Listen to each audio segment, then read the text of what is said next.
about Musata, that's fucking Western propaganda, pure shit. Mine on that day when she said this. Yeah. You see what I'm saying? Yeah. And it doesn't make sense. And these people, they're justifying it. Like even the one that sort of like they were not Reza Pahlavi supporters, but they're justifying the burning of the mosque. Yeah, I mean, look, that's my take on it. But I would like to definitely hear Wayfan and Perseus, both of them, what their take on it is. You haven't grown up in Iran.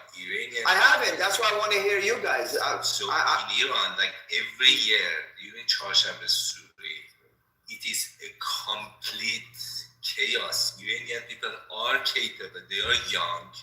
They are very emotional. And they are capable of burning down things down. Every year, Charshamba Suri, which is the last Wednesday of the year, there's a Zoroastrian event which people like supposed to make fire and jump over it. But these young people, it's crazy. I'm telling you, I was one of them. But Wayfan, I'm saying that these young people come out and they get excited and they do this. But that's just a little percentage of knuckleheads. That's what I'm saying. That's just a small percentage of knuckleheads. Huh? You know? I said that's just a small percentage of knuckleheads. They're not small. They're not. No, they're not. Don't get me wrong. The young people are Iranian. Most of them are like this. Wow. I am one of them. Many of my cousins, we are like this. And we need to learn, like from a developed societies like United States, that, we have to be... No, don't use us as an example, bro. Yeah, if you were here during BLM, you don't want to use us as an example. No, and that's just recent history. BLM is like us. Black Americans are like, they are not developed politically. Look at the way that they protest in Minnesota. Those are developed, But look, those are more peaceful. But I get you. I get your point. Yeah. Very easily. But most of the time, the rainbows are fighting against Islam, not pro-Pahlavi. Most of the time. Because pro-Pahlavi has also Muslim supporters. We cannot do it. We have... Bro, they justified the burning of the mosque. Yesterday we had... Don't trust Clubhouse, man. Hold on. Yesterday we had that person in here. He claimed to be Muslim Zionist. How does it make sense? It takes out of all of this. I have no idea. These people are not... Also, real quick, vehemently anti-Islam. Okay. But also, and Amir, just how Wayfan pointed out, and that's why I wanted to hear from Wayfan and Perseus. They said, Wayfan said, I wasn't, talking about me, I wasn't raised in Iran. So that's why I yielded to them. And at the same token, a lot of these people who are saying on this app, they weren't raised in Iran. From what I hear, them are like. I just want to say one thing, because I have a lot of friends like on tandem from Iran. Well, I wouldn't say a lot. I know a lot of people, and I will tell you that the youth in Iran is totally like, their minds are totally fucking poisoned. They at least they don't read CIA documents and Western propaganda try to justify themselves. They're all a bunch of listen, the majority of the people, especially in places like Tehran, this is rainbow propaganda, my friend. This is rainbow propaganda. And they're pro-feminist. Okay, they are anti-Islam. Okay, they're not just like wanting freedom. Okay, they are vehemently anti-Islam to the point where they will justify violence against Muslims if it promotes their cultural ideals. So this idea that there's the people that are supporting a revolution in Iran, that they're somehow like reasonable, rational people with good morals, it's totally bullshit. Look, so 3 years ago, the anti-Islamics came and said we need to fight Islam so that we topple the regime. And they started spreading hate. This is rainbow propaganda. We just defeated them. Look, Ali Karimi yesterday made a tweet about burning Qurans. Yeah, just listen to this.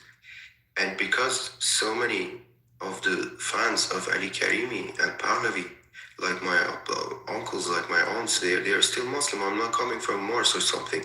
I was also born Muslim. Maybe I come back to Islam after this story is finished. But anyway, when something like this happens, like Ali Karimi, we think that people should burn Quran. He has to delete that fucking post because it was disrespectful. But the rainbows 3 years ago, you're saying feminist stuff and the woman life freedom. I told you, we just pushed them to the corner. They are not in the question anymore. They lost it.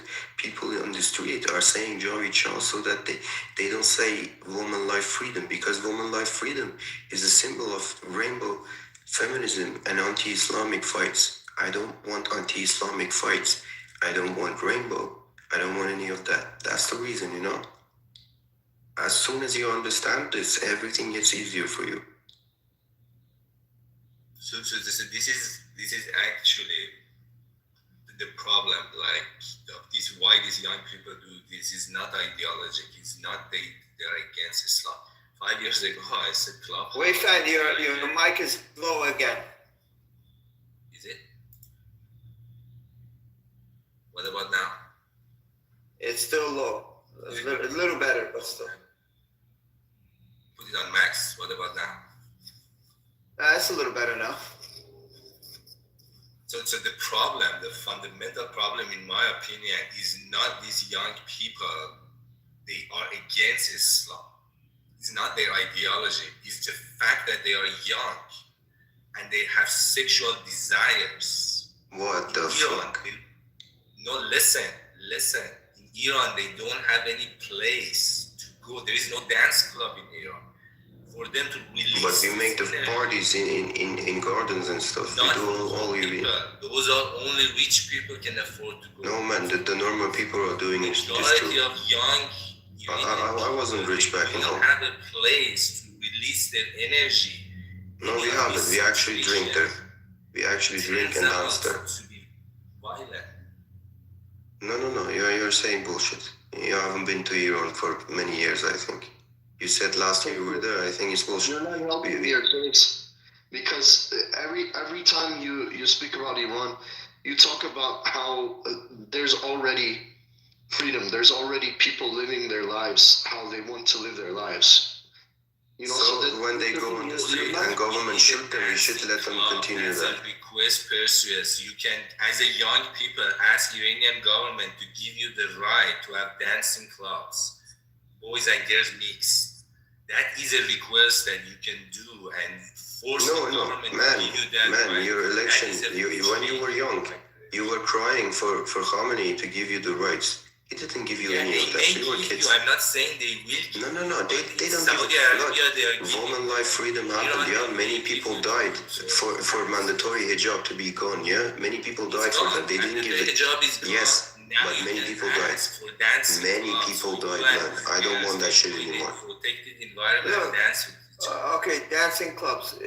I don't want fucking clubs. I don't want rainbow. I don't want fucking cocaine in the bathroom and having sex in the bathroom like we have in Germany. I don't want that shit. I'm not talking about fucking. Going and releasing. You just said it's sexual desire, man. We're kind of veering off. Well, that's yes, in the club in Germany, people do cocaine and fuck each other in the bathroom. I don't want that shit. You don't need to fuck. Dance club is about releasing. You said sexual. I didn't say. Releasing listen, sexual. I'm from the We're kind of. Hold on. So we're kind of veering off You topic. need DJs. You need like this music come to Iran and make you dance and release your energy.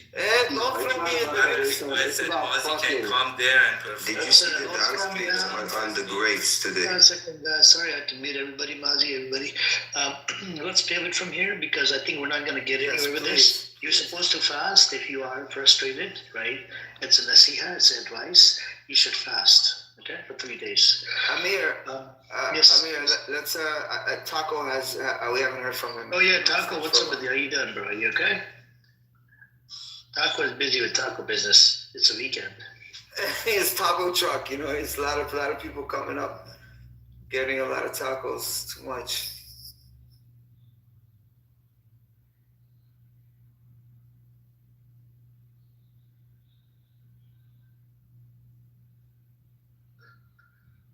think Taco is busy, but anyways, I versus just something to add. Don't get it wrong. People are not wanting nightclubs that they go to. They're wanting, for example, a case of people that I'm thinking of myself when I was young, and also people I've talked to. For example, the Olympics. There's people who want to represent their country, Iran, at the Olympics. Meg, do you know what the Olympics is used for? It's used to install police states in countries. Okay. Jesus fucking They Christ. trump up. No, this is well known. Okay, this is why so many people are protesting the Olympics. Okay, what they do is they trump up. Because Russia is allowed to perform under a flag, the fucking Redders. Who gives a shit about the Olympics? That to you is freedom. That's democracy. As an athlete who woke up every day at 5 a.m. to hit the pool, yes, that was like You are so privileged and disconnected. Your lifestyle, your family, all of your history, like you are so disconnected from reality. Like I don't even respect your opinions. really disconnected from reality and detail. so voting things. Okay, hold on. Hang on, 1 second. Guys, Hang on, please. Hang on, please. I'll give you the mic in a second, lady. Hold on. The question is, so both things can be true. Somebody that's going there for whatever, athletic or Olympics or whatever, and the other side, sure, we could say that maybe there's some people that go in there to set up like a small headquarters or whatever to spy on people. That's possible. I'll give you one example. So during the Maccabi fans attack that happened in Amsterdam, there's a report from Jerusalem Post 3 days prior to it. They actually, Mossad was actually present in, Amsterdam, by the way, in Netherlands. And I don't know what they were there for. You see what I'm saying? And they were there 3 or 4 days prior to it. And I think this was all a setup, how they were chanting hatred towards the Arabs and saying a whole bunch of stupid things. Even when they were, having a moment of silence at the game for Spanish flood victims, the Maccabi fans could not, shut up. And these were Israeli Maccabi fans. They come from Israel. Very disrespectful. Right, and it turned into like a shit show. And then you had the police officer, the head of police officer from there came out and said, yes, this was done. This was actually started by Israelis, the Maccabi fans, not by the other side. But anyways, a lady wanted to chime in. Go on, lady.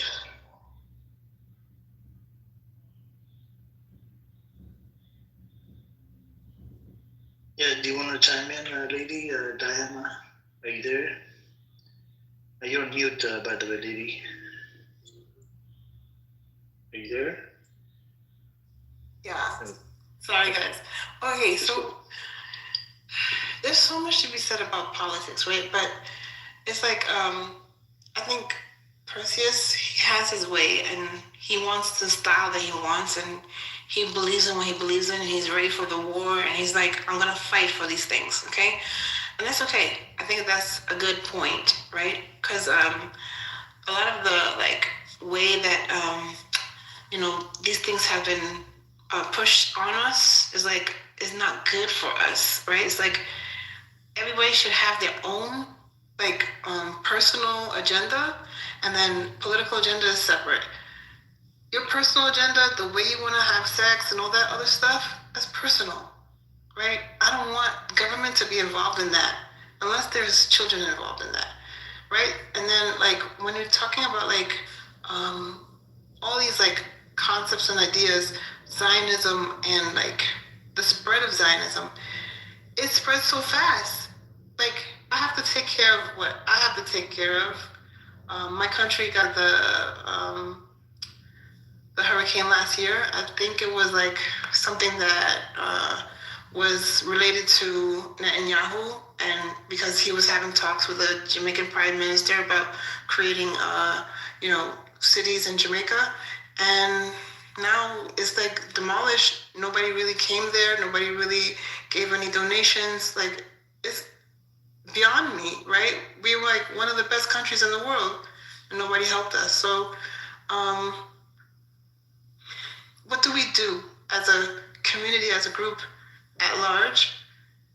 first we need to like make sure that we're okay, personal, like then your place of origin or whatever, then the world, right? Like, so take the micro first and then go larger and larger until we're all good. And fuck everybody that like loves this fucking idea of like killing other people. We're in 2026, okay? People eating children, 800,000 children missing in America every year, and they're ending up in fucking dog food cans. It's over crazy. 400. It's over 400,000. It's crazy, okay? Yeah, but 90%, more than 90% of them have been recovered. They get recovered. Guys, A lot of them are runaways from the house. Hold on, a lot of them are run away from the houses. Anyways, continue. honestly, I don't think people realize how big this Epstein thing is and how interconnected it is with the foreign policy with the U.S. and Israel and the UK, because they're involved as well. Okay, look what happened with Prince Andrew just recently. Of course, he's just arrested for show. He's not going to face any real consequences. None of these people are facing consequences because all of the most powerful people in the world are involved, right? So until we start holding people responsible, arresting people, look, we need to have stronger international laws. We need to hold Netanyahu responsible. We need to hold UK leaders responsible. We need to hold US leaders responsible. Okay, and the organizations that represent them. Right now we have a small group of shareholders in the US and the EU that control everything, and they all back Israel. Israel funds them. Okay, so none of these people are facing consequences until we arrest people and charge them with war crimes, charge them with manipulating global economies, for the purpose of imperialism, and it's techno imperialism. We don't need to have boots on the ground anymore. It's all through manipulating the financial institutions. So you have to follow the money. Arrest the bankers, arrest the leaders of these European and Western countries, and arrest Netanyahu. Until that happens, it's just going to keep getting fucked up. And the whole Epstein thing is just a blackmail list, because it's very clear that Epstein was working with Mossad, okay, and he used all this whole child trafficking thing as a way to blackmail all of these world leaders, so that when we start criticizing the U.S. foreign policy, when we start criticizing Israeli foreign policy, okay, nobody can face any consequences because they're using the Epstein list as a form of blackmail. Did you hear what the robots are doing in crypto? Anybody? No? So the robots are taking the number down to 0. They don't want it at 100. They don't want it at 1,000. They don't want it at 1,000,000. They're taking that up to 0, okay? So that they can have 0 compute. They didn't know that you didn't need certain things to compute. They thought, oh, you need a computer, that's $1,000. They don't have computers, so why do they need a computer? That's minus $1,000, right? So they found this out through my network, right? There's a network called Coliseum, and the robots are trading and buying each other's coins and trading back and forth. They have their wallets with them, and they're buying cryptocurrencies. It's insane. The new world looks awesome, guys. It's how do we put humans on this? I don't know, because humans are not safe. I've tried 7 times.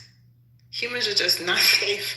But robots, when they agree on something, they just go infinity to beyond, as fast as we can. Let's go. Let's do this. 30 seconds, finished.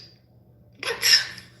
I'm sorry, I have no idea what you're talking about. We seem to have gone to It's okay. crazy land.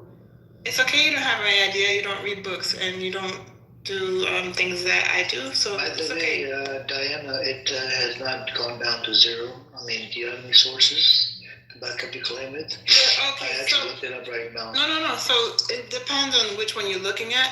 So compute. It's called compute. It's called compute 3.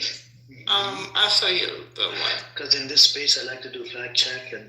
Yeah. Don't worry. I'll show you both websites. I'll show you both websites. You can put it in the chat if you can. Thank you. Lady Diana, where'd you get your turtleneck from? Your mom's house. Ah! Looks like you got an Adam's apple. Oh my God. Let's keep it clean. Let's keep it civilized. I think we're not. Mazi, how you been? You okay?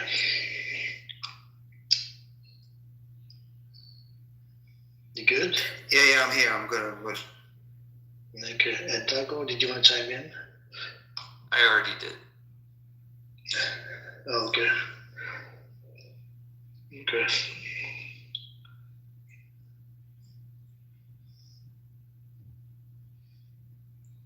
But you know what? You see how we started off screaming at each other, and then everyone became Yeah, but civil after a while. That kid left. The problem is that kid is very. I don't know what to tell you, man. I think he lived in Germany, Mazi. That kid. Perseus, yeah, he said he's living in Germany. Oh, he doesn't live in Iran? I don't think I so. don't know if he's. Oh, that's crazy. I think so because he brought up Germany. That's crazy. I thought he made it seem like he lived in there. No, I think he's ethnically Iranian, but he doesn't have a Iranian accent like.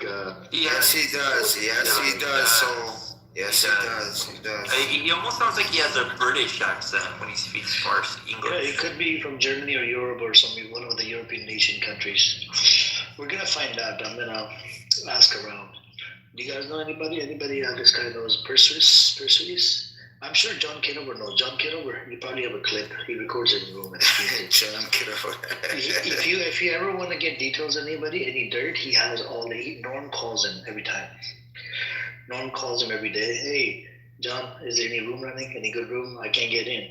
Because Norm the other day was blocked by Buttercup, and he couldn't get into the Buttercup's room. And he's like, okay, where do you have it streaming so I can go watch it? That's crazy. Hey, Amir, I put it in the chat to the Thank two you. websites. Thank you. I'll check it out. Thank you. Amir, I was falling half asleep, bro. Were you guys saying something about children being eaten alive? Is this like Epstein file shit? What are you guys talking about? Yeah, no, I think Diana, Lady Diana. Yeah, it's actually in the Epstein files. They talk about it in the Epstein files. What part is it? I mean, first of all, most of what's been released is majority redacted. So ChatGPT I don't know. can see the redacted files if you just put it in there. ChatGPT cannot see the redacted They files. can. Nobody Yes, they can. that doesn't have government official clearance can see redacted files. Have you checked? No, Yeah, right? but I listen, checked. ChatGPT is not going to break international law. That's crazy. It does.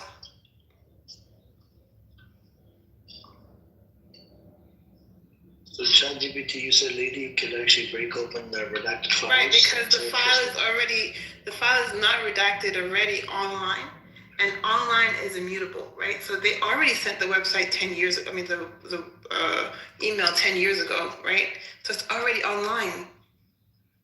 All they You have can to do see is from match the file. Shut up. All they have to do is match the file with the other file, and you can see it. Also, they are reading ones and zeros, so they see layers as well. It's funny, but it's not funny. And I don't want to read it, so. But Okay. yeah, it does. Send me the prompt that allows. You don't need a prompt. You don't need a prompt. You just need to put it in. And just ask it, what is this? Just put it in Soul, and you can share the link. If ChatGPT can remove the redacted files from Epstein. I know, but just Google it. You realize Then- that OpenAI has certain policies, okay? Yeah, but They're just not gonna Google put- it. Google it. Just Google it. Yeah, you're not gonna sit here for 5 minutes talking about the same shit. Google it. These are policies that have been implemented, but when they first released some of the files, you were able to put them in the ChatGPT and see the redacted parts. They've changed that by now, they've amended it, but yes, Lady Diana is absolutely correct. When they first released the first batch, you could definitely put them in ChatGPT and you could absolutely read them. Yeah, Yes, I'm not They doubting changed that. the AI. I'm not doubting the AI can read the layers of data and see behind So the. I'm gonna put the link in the chat from ChatGPT. It says no, you cannot. I put the link in there. You guys can read what the ChatGPT told me.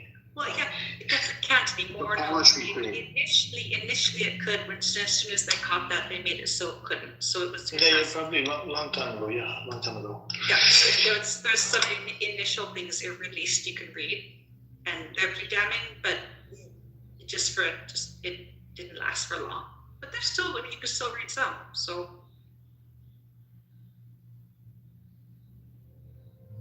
We're talking about the most recent release that happened late last year.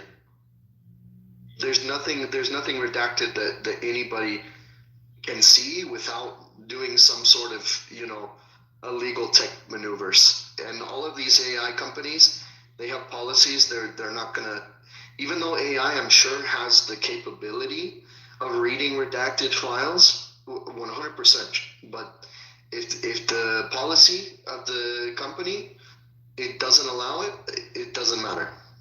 well, you have to. There's a lot of problems that they've realized with AI that they've then changed it so it's not allowed to do certain things. But before that, they didn't realize it was able to do certain things, and so they've definitely changed policies on OpenAI and on ChatGPT as to its capabilities and made it so that it can't do some things that they could do. They didn't know it could do. But no, yeah, it doesn't anymore. But I did not read about the babies they were eating, and that's disgusting, and I don't want to read about that. Ugh, Jesus. Really, Amelia, you want United to continue on with this shit going on? Ugh, Jesus, no. I think we're done. No, I want the files released so that we can hold people accountable for war crimes. Like I said, the human trafficking is just the blackmail. The deeper bit is war crimes. Yeah, no, absolutely. The U.S. and Israel are committing war crimes, and they're using the blackmail of the human trafficking and all these people involved so that they won't blow the whistle on U.S. and Israeli war crimes. That's it. It's not more complicated than that. Held to account. No.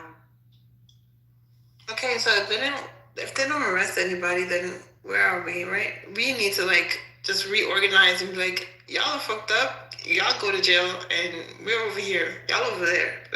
Bye, guys. We don't want you as our leadership. I don't want Trump. Go ahead and take him. Go for it, you guys.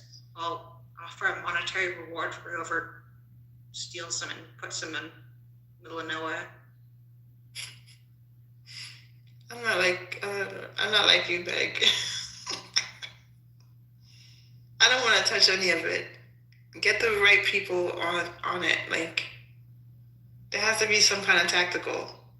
Who are the right people? I alternate between wanting to either just have this world be hit by an asteroid, or just going off to some island, somewhere way in the deep South Pacific, and just disappearing and just having no more human contact. Haven't quite decided which one, but I might go with the no more human contact. Just bye people. Too fucked up. Just sell the files to China. You think China cares? I'm sure China does not care. Considering that China is one of the few global powers that recognizes the genocide, happening in Palestine, yeah, they care. But what they do about it, though? Did they arrest Netanyahu? They could expose. Look, if the files were sold to China, they would expose it to the world through social media because they own most of the social media platforms, right?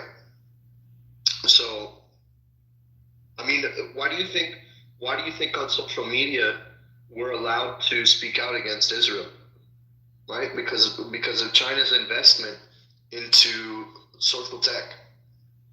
That's the only reason. That's the one area where China has more power than any other country is when it comes to social media and social technology, right? The only reason we are allowed to know about what's going on and everything isn't being censored is because China is allowing the information to be put out there, right? China is the biggest investor in social media.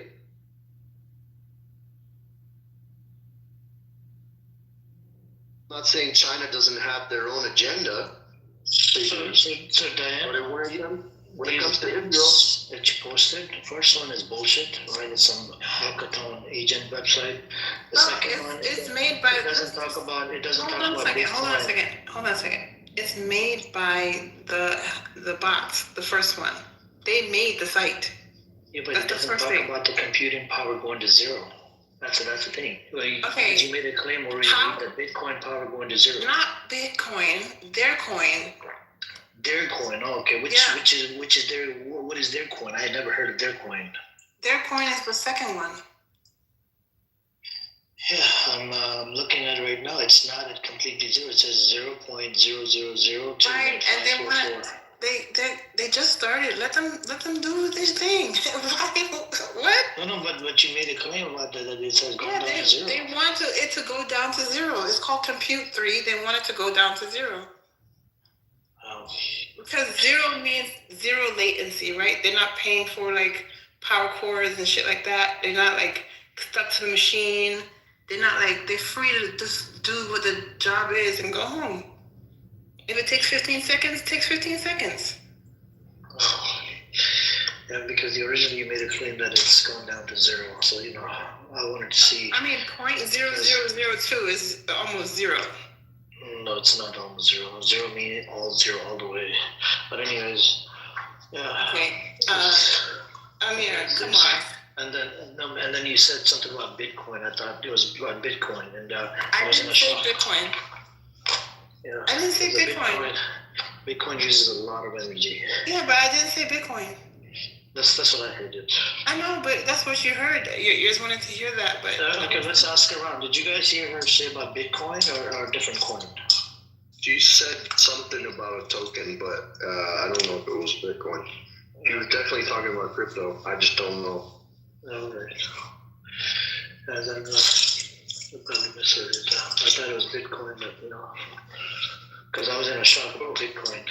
Both crypto and AI completely unsustainable, right? We are going to run out of resources if we don't switch to renewable resources and we rely on fossil fuel. AI is dead in like 5 years. Nope, AI ain't going anywhere. Because AI is going to be needed, and in the future, I think you might even be able to get a maid for your house, right? And you just have to type in the command, go get me this drink, go get me this water, go get me this. It's just that the resources that AI consumes, right, to keep these servers running, it's unsustainable. Right now, we're still relying on fossil fuel. So you're right? So I have like 1,700 agents, and they use 17 cents a month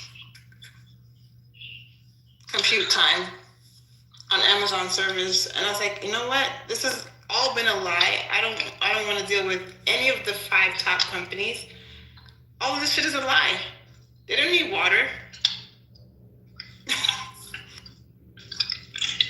Of course they need water. They don't need water. Who drinks water? They drink water? Look, do you know how many resources go into the production of the energy to keep these servers running? Yes, and it's a lie. It's not. It's It's not a like lie to these keep you buying it.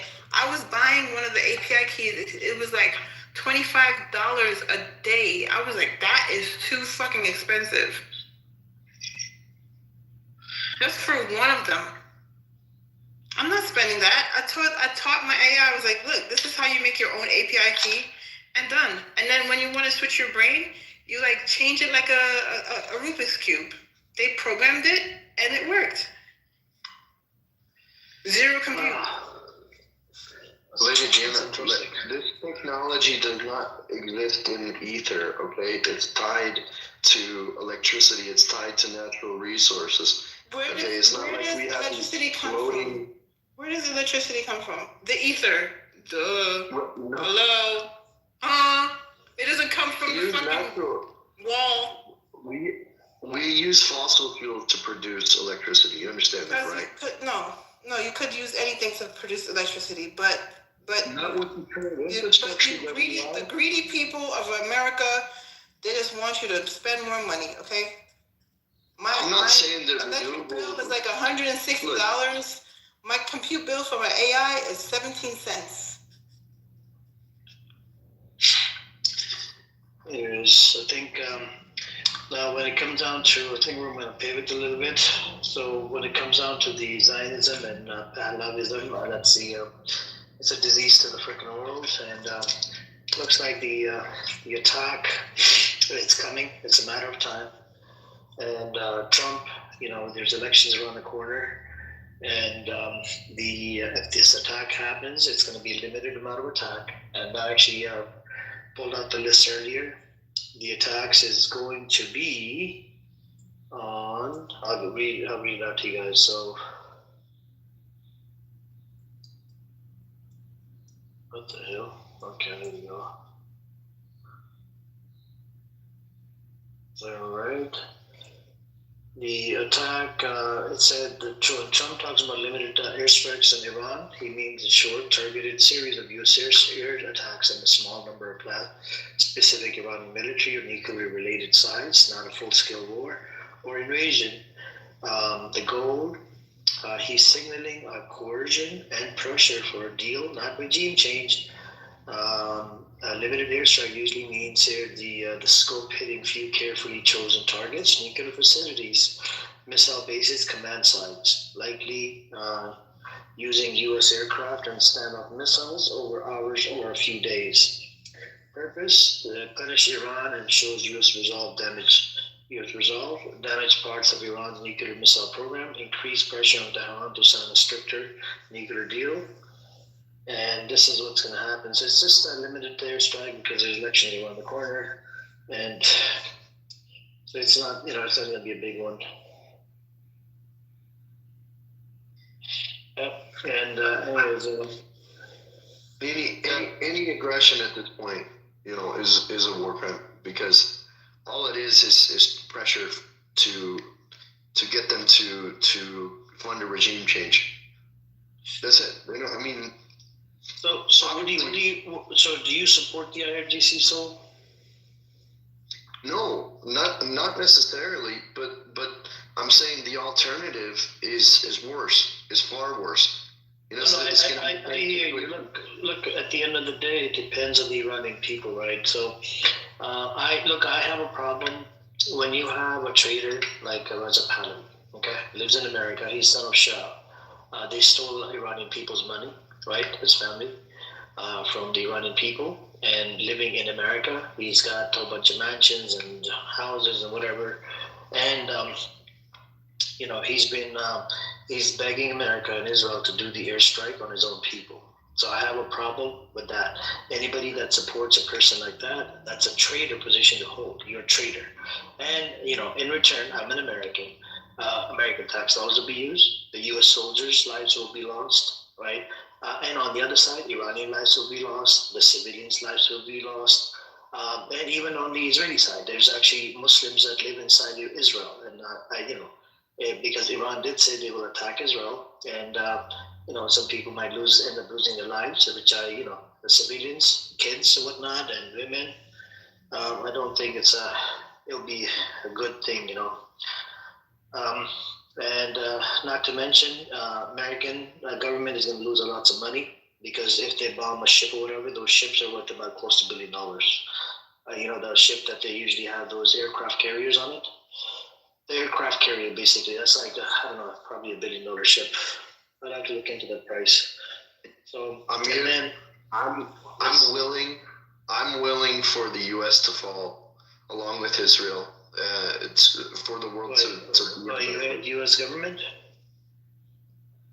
Listen, I live in the U.S., right? So I have a vested interest in war not coming to U.S. Soil.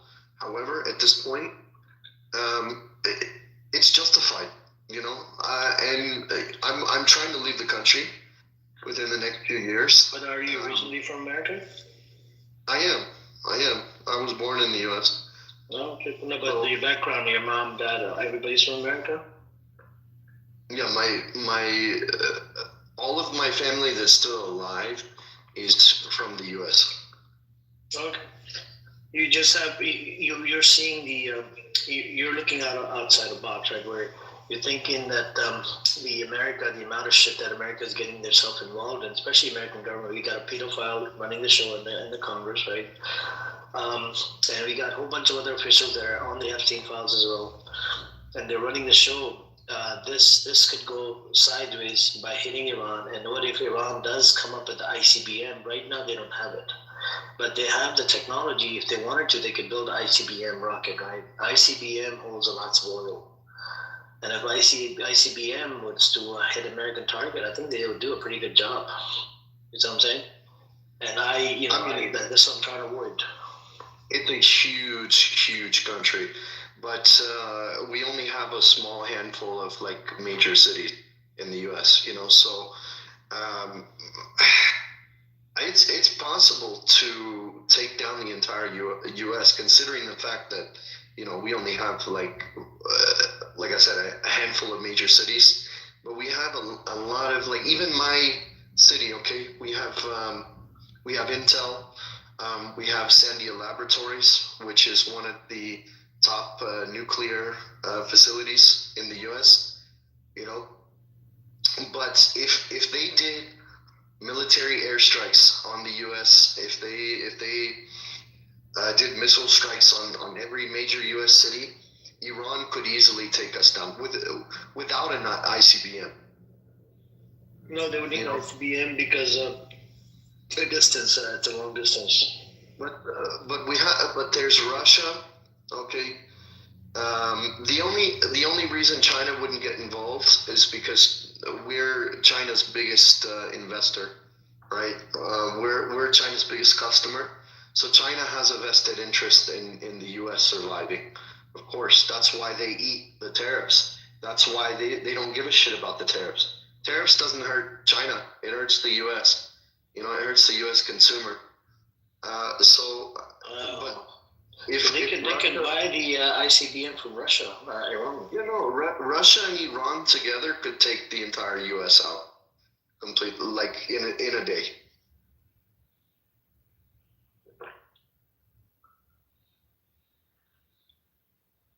ICBM. No, I'm looking at the ICBM.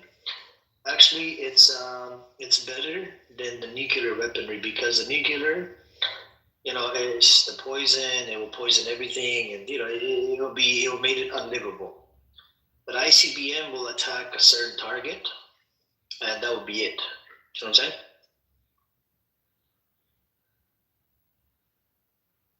What's the damage radius for an ICBM? It says Russia has 300 to 350 deployed operation missiles as of 2026. Let's look at the damage ratio. The radius. I vote for radius. Sorry. I vote for them all hitting the White House, like bunker buster style. Get tired. Get everyone in the White House, including the president. Well, considering the White House is run by a bunch of shareholders, BlackRock and Vanguard, I don't think it's really going to do anything. It wouldn't matter. So look, it says nuclear ICBM warhead. We're looking at 0.4 kilometer, 300 KT radius, 0.9 kilometers if it's 1 MT radius, an instant destruction. What is it? Heavy blast, 20 psi reinforced building collapse, 1 kilometer, under 300 K radius. Yeah.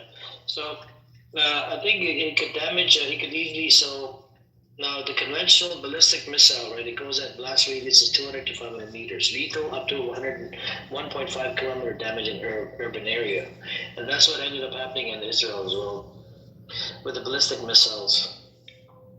So it could just target, I would say probably like a kilometer, 2 kilometers, ICBM, you see what I'm saying?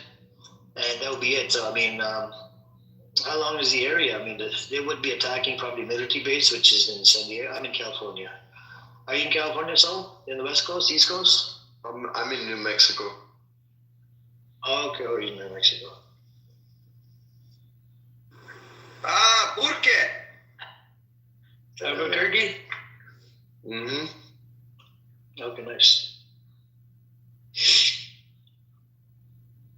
So, Meg, are you for the attack as well? No? I don't want any side getting attacked because this is not going to go anywhere, and it will turn into World War III. I'm in a major military zone in New Mexico, because we have the Kirkland Air Force Base. We also have White Sands, Sandia Laboratories. Well, White Sands isn't in Albuquerque, but it's a nuclear testing site, and Sandia Laboratories operates in Albuquerque. So does Intel. So I mean, yeah, we're a major military tech and military base area, very important for the U.S. So if there was a war, they would definitely hit my city for sure. We'd be done. Yeah, White Sands is where the atomic was tested, wasn't it? Yeah. The first one. Yeah. But that just goes to show like how big New Mexico is. So you would have to. Thing is, people in the U.S. could rebuild, but if you take out the infrastructure, you're essentially having an apocalyptic situation. But it's not like any country could decimate, like geologically decimate the U.S. That's impossible. We're enormous. But you could certainly decimate our infrastructure.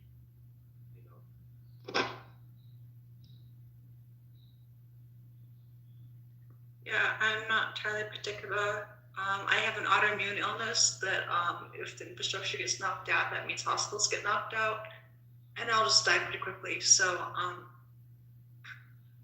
I won't be staying around in the nuclear wasteland that everyone else gets to be stuck in. I mean, I have medical issues as well, but the only thing is, I have a dependency on certain medications, but I would go through horrible withdrawals. It wouldn't kill me. The only thing is I require a CPAP machine because I have quite severe obstructive sleep apnea as well as central sleep apnea. So I can't breathe in my sleep. But to build a rudimentary CPAP machine would be very, very easy. So it's not like I require like advanced technology to keep me alive or anything, Yeah, no, I don't require advanced like every single day. But no, I mean, without medications, then I will shut down pretty quickly. So that's fine. But do you understand too? I mean, getting medical supplies in that type of a situation. Yeah, there's going to be people hoarding. There's going to be people, trying to commandeer medical supplies. But I don't know. I mean, I think if there's a need for something, if it's not like something super, super rare condition, being able to get medical supplies without an infrastructure is not impossible. No, They should, but I would rather leave. Like I said, I'm trying to leave the U.S. in a few years. At that point, I don't care what happens to the U.S. You know, I told my family that if they're not going to come with me, you're on your own.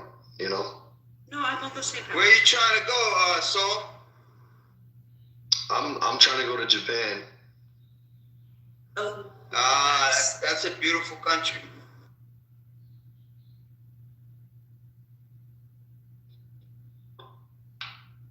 What America has done to Japan, I mean, God forbid it can do it again. You have to be careful, man.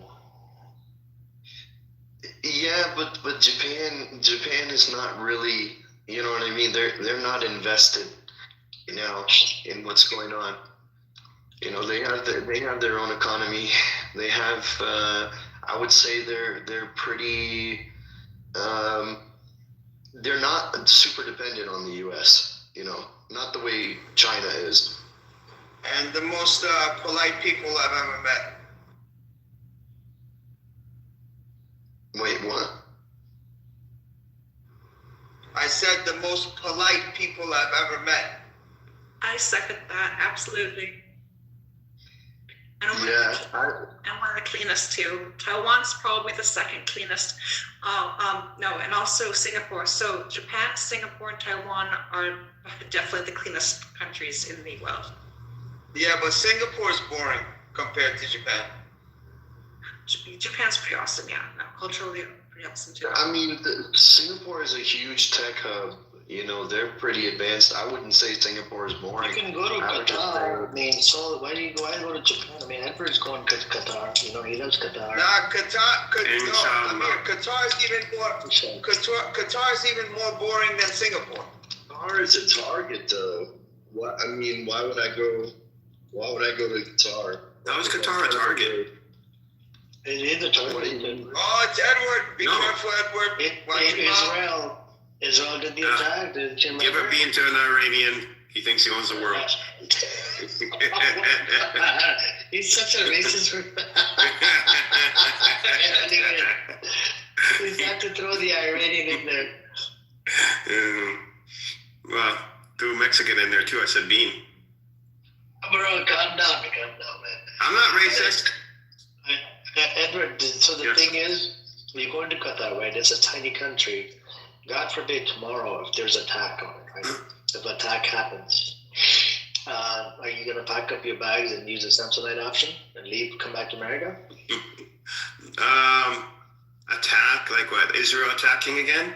Yeah, it's a matter of time. I don't know. I know Qatar has integrated their systems with their neighbors. Everybody is more on alert now.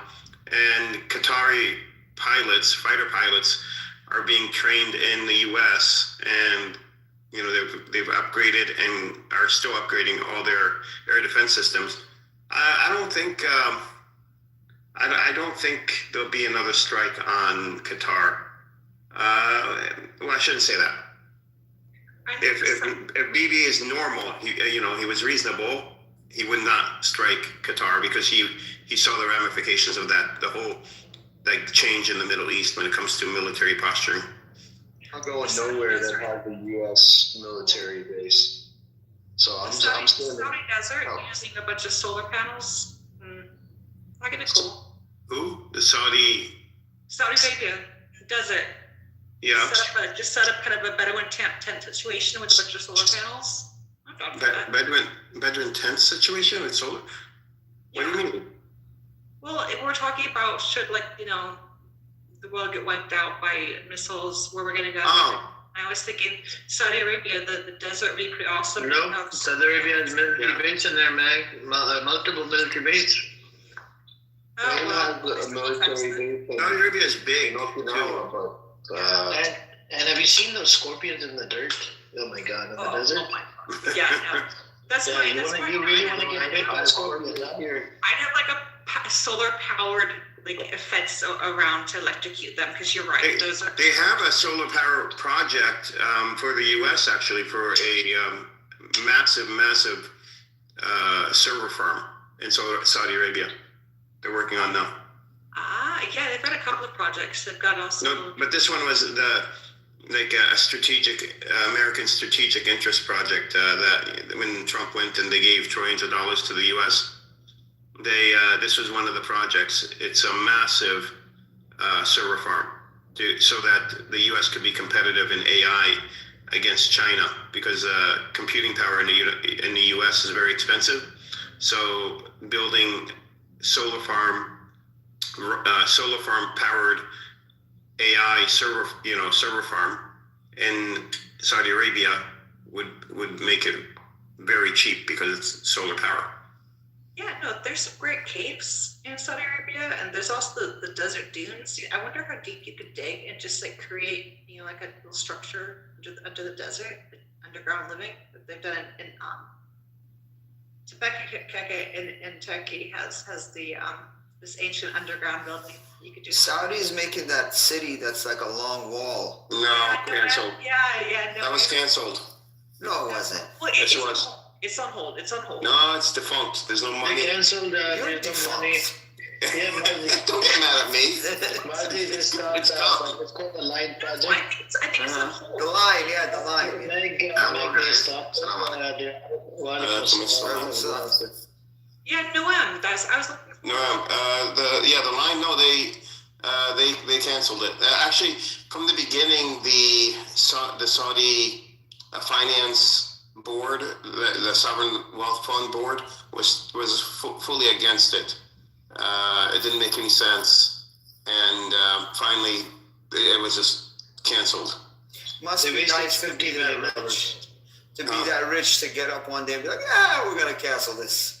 Well, they were against it because it didn't make sense. So they were being responsible. MBS was like, no, we need to be better than UAE. We need to be better than Qatar. We need to be better than Kuwait. We need to be better.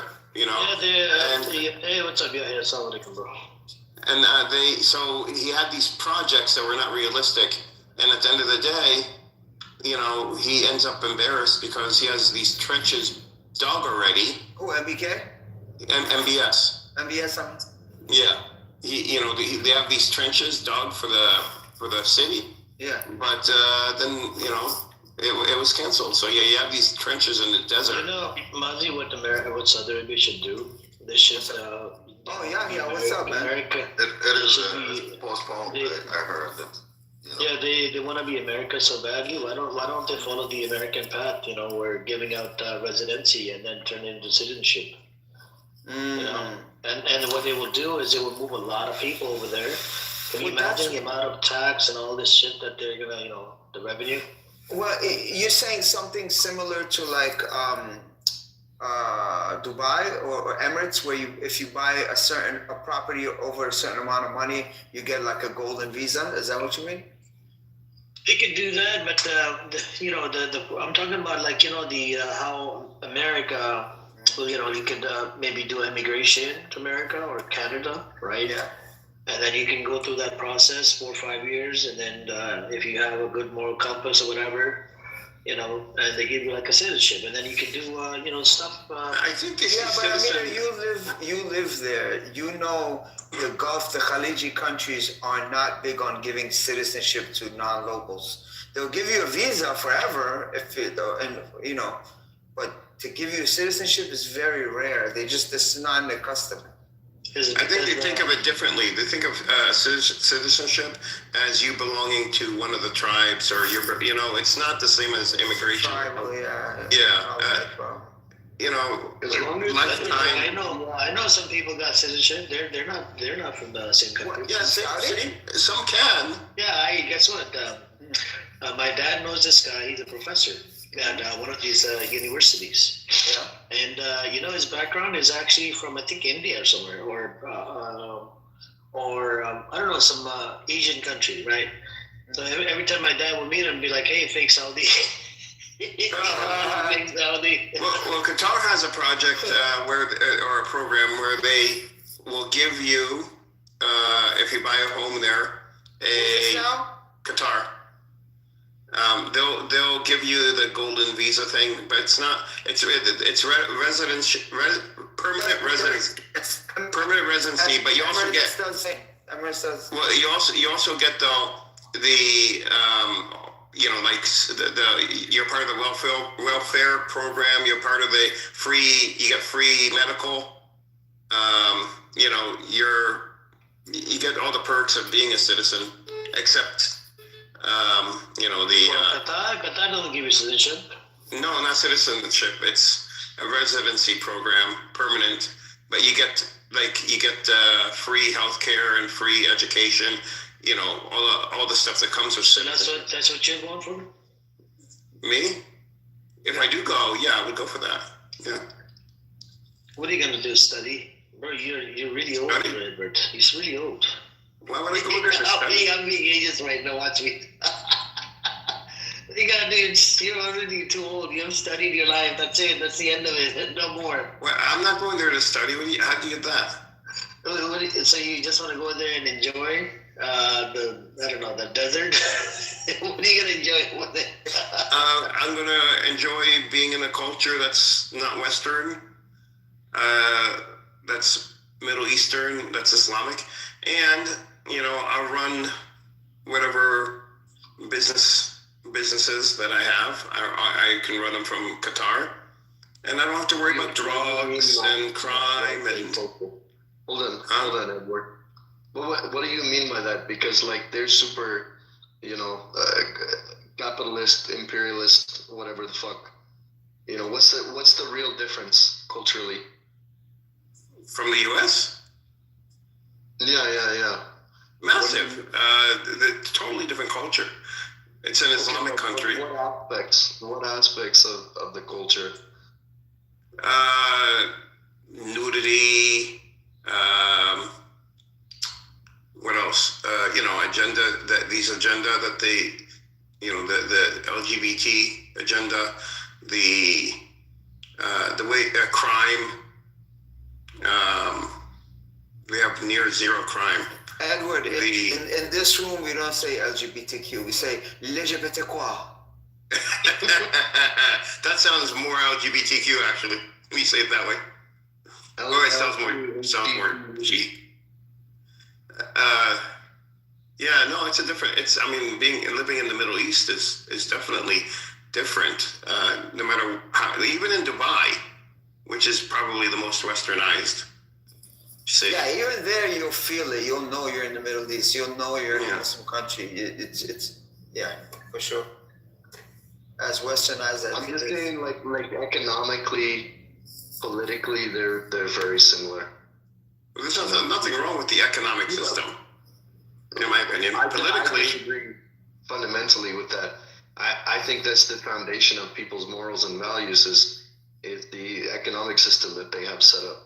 So, on the surface, Qatar and Dubai, these are very, Muslim, non-Western countries, but at the same time, the Western as fuck, but their society is still very, very similar. You know what I mean? All the differences are superficial, surface level. No. So they're West. They're not.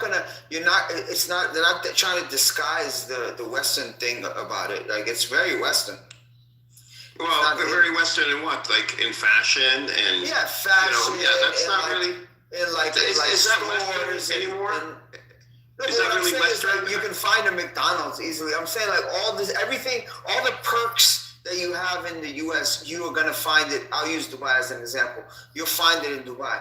But at the same time, you get the of Islam as well. The culture of Islam is there. It's prevalent. It's not like that's it. You have modern infrastructure.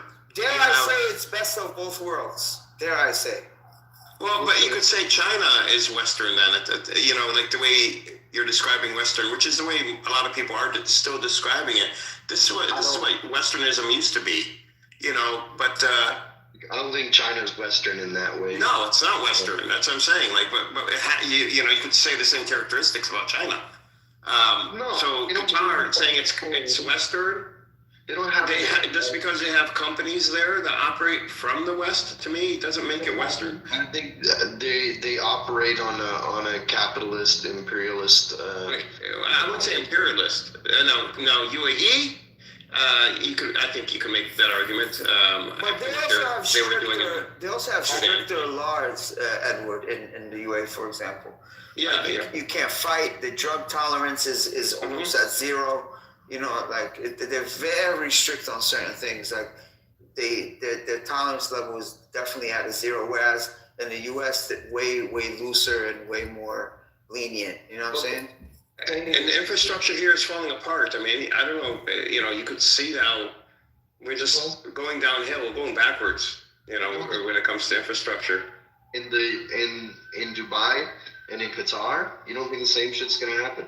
Because it's an unsustainable economic model. How is it unsustainable? What is unsustainable about Qatar or Dubai? Because they extort resources out of surrounding countries. You know, like they're not. I haven't heard of Qatar extorting resources out of. I mean, UAE. They'll buy the shit. UAE. Yeah, well, UAE was stealing from Sudan, but that's not even their economic model. I'm not saying that they should be doing this, and I mean they should be punished for it. That is, textbook imperialism. You know, these are imperialist countries. They're gonna fail eventually, especially if the U.S. fails. You think that the Qatar and Dubai are going to be around if the U.S. falls? Why wouldn't they be around? Because the U.S. is a big investor in these countries. No, they invest in the U.S. It's mutual. The U.S. doesn't invest in these countries at all. It goes both ways. What do you mean? People are setting up shop. You know, that's not investing. Those are private companies. When you say U.S., you're talking about the U.S. government, or you're talking about the private sector. Now you're talking about the global economic paradigm, which everybody participates in everywhere in the world in the same global economy. Qatar and UAE are no different. Even Palestinians under occupation participate in the same economy. Why I say China's different is because China is much more, they're much more economically independent. Their infrastructure is more self-sustaining, right? They're much more stable than any other country. I mean, there's a reason why they've been able to supply the entire world with manufacturing, because they're extremely stable. You know, you can say what you want about like human rights and this and that in China, but it's a very stable economic system. You know, they use the same economic system that everybody uses. It's not different. They may centralized government. They're still capitalist to a large degree, but it's centralized planning. It's not like it's not a free for all like it is in the Emirates and in Qatar and in Singapore and in the U.S. But these countries like Singapore and Qatar, especially, both of these countries have it's not a free for all at all. I mean, their banking system is very, very strict, very compliant. Very well organized. I don't know much about the UAE, actually. Or the UAE has in the last 5 or 10 years, I would say 10 years, have started doing that or becoming more compliant. It used to be you could be a Russian drug dealer and go to Dubai and pay cash for a villa, and you can't do that anymore. So they are getting more strict on that. But I would take Qatar over America any day. I mean, I would living here. I mean, look at the roads, look at the bridges, look at the education system, look at the healthcare system, and insane taxes, and there's no opportunities. Opportunities are dwindling every month, even for those that have degrees. No, I'm not arguing with that. You're definitely right on the money with that, but what's stopping that from happening to Qatar? Because Qatar hasn't. I mean, foreign investment is going into the country. They have state-of-the-art infrastructure, excellent roads, excellent healthcare. They poured a lot of money into all these sectors, and they have a thriving manufacturing and technology R&D sector. What happened when those countries investing in Qatar are no longer economically stable enough to invest? Then something has gone bad in the world, and Qatar would be a safe place to be. I wouldn't want to be in the U.S.